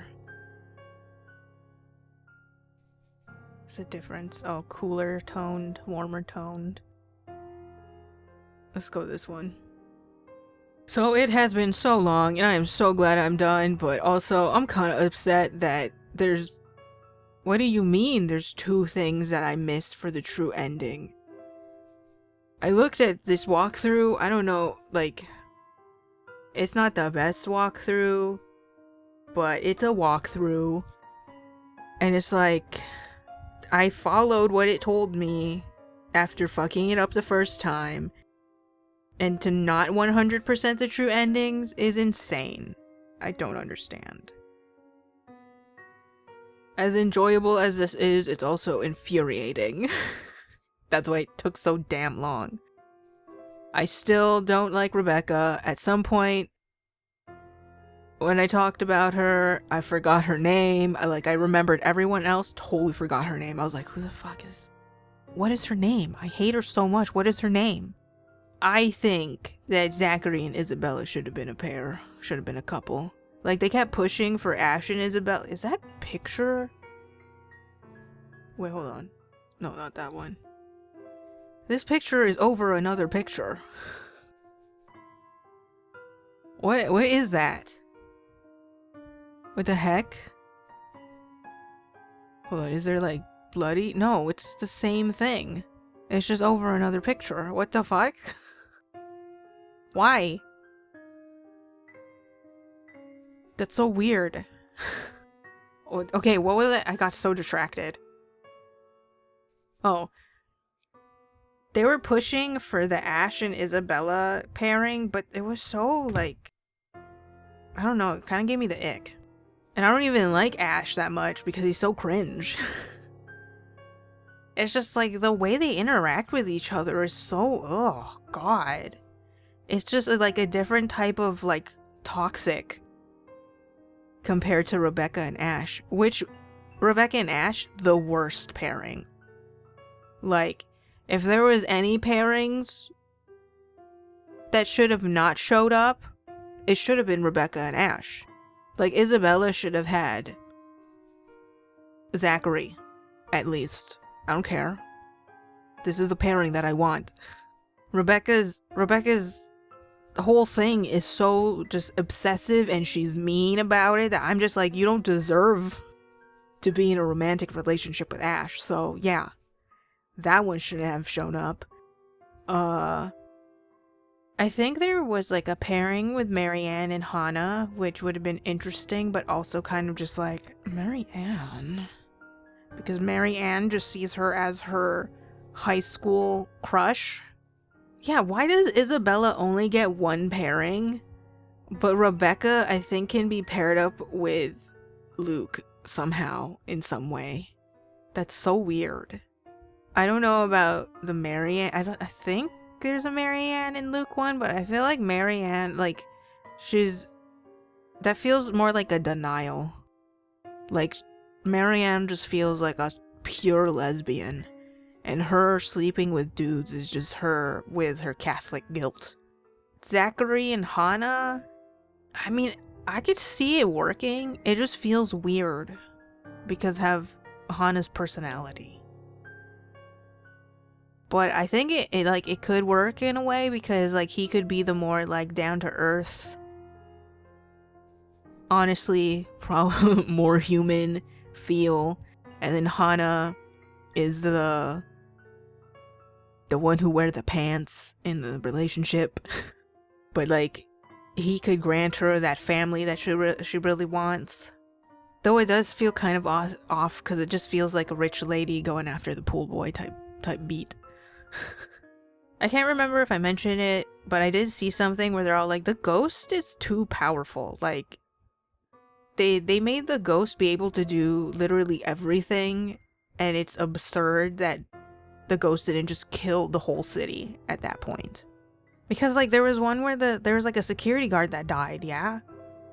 I highly doubt the security guard who watches the footage and keeps people from trespassing into the real estate place would have gone into the mansion, which seems to be supposed to be like the issue. Like, it's not the letter that causes the curse, it's going into the mansion. So like, yeah, I just realized that the fan that's pointed at me is too high, so it's kind of hitting the microphone. But yeah, it's true though, Ghost is way too powerful. That bitch should not know how to use phones. I don't care if she's lived through centuries, I feel like she just should not be able to use phones. Or at the very least, she'd only be able to like cause it to get like fucked up and staticky and not actually be able to use it at all. Like, all technology stuff should be ripped away from her skill set. Another thing that I read was somebody's theory that the reason why Ash had to die is because he's the actual reincarnation of the Lord, whereas Luke is actually Charlotte's lover. I'm so happy that I get to just read through theories now. That'd be an interesting theory because, like, why else would it be required for Ash to die, you know? Like, you would assume that Luke appearing, who looks like the Lord, would be like that. And then there's just like confusion on like the ghost part because he looks like the Lord and stuff, but in actuality he's actually Charlotte's lover, because Charlotte and the maid were supposed to be like intertwined or something like that. I think it'd be an interesting premise, whether it's true or not. I feel like they underutilize the maid being like friends with Kylie. We only had that one bit of the after credits where she gets got. Though, I'll be honest, I didn't like listening to Kylie's voice. It was usually like a relief when she wasn't showing up. Honestly, if it wasn't for the fact that Charlotte is a ghost here, I would have just assumed that Luke was a reincarnation of Charlotte, whereas Hannah was a reincarnation of the Lord. Because, like, the way they act makes more sense. Anyways, I can't. I'm not gonna spend my time sitting here reading through stuff. I'll do that on my own time. Aside for stuff on the story, some of the voice acting was off in certain parts, though I may blame that on the translation or the writing. I'm not sure if this came out just in English first, that's why. Because some of what was written was very like, this needed somebody to go over it again, grammar-wise and such. Things were written so off, especially for dialogue, so yeah. So like, it's a fun game, especially because it's like one of those darker visual novels, and it's not a pure dating visual novel like I usually play. I know there's another visual novel that I'm looking at that has darker themes to it. I think it's like a cross between like not a cross between, it's something like, I think it's like Doki Doki Literature Club, where like fourth wall breaks and it's kind of fucked up. But I still have a lot of other things that I need to play. Like, I need to finish Valhalla. I wanted to do something fun with that, but what I was planning on doing would take far too long. And I'm just like over it. So I'm just gonna do it the normal way.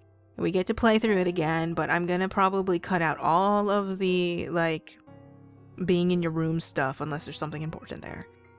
So I got to do that. I really want to play Amori still, and then I'm still playing Baldur's Gate. There's just a lot. Oh, there's the pigeon one. Oh, I got that to do, damn.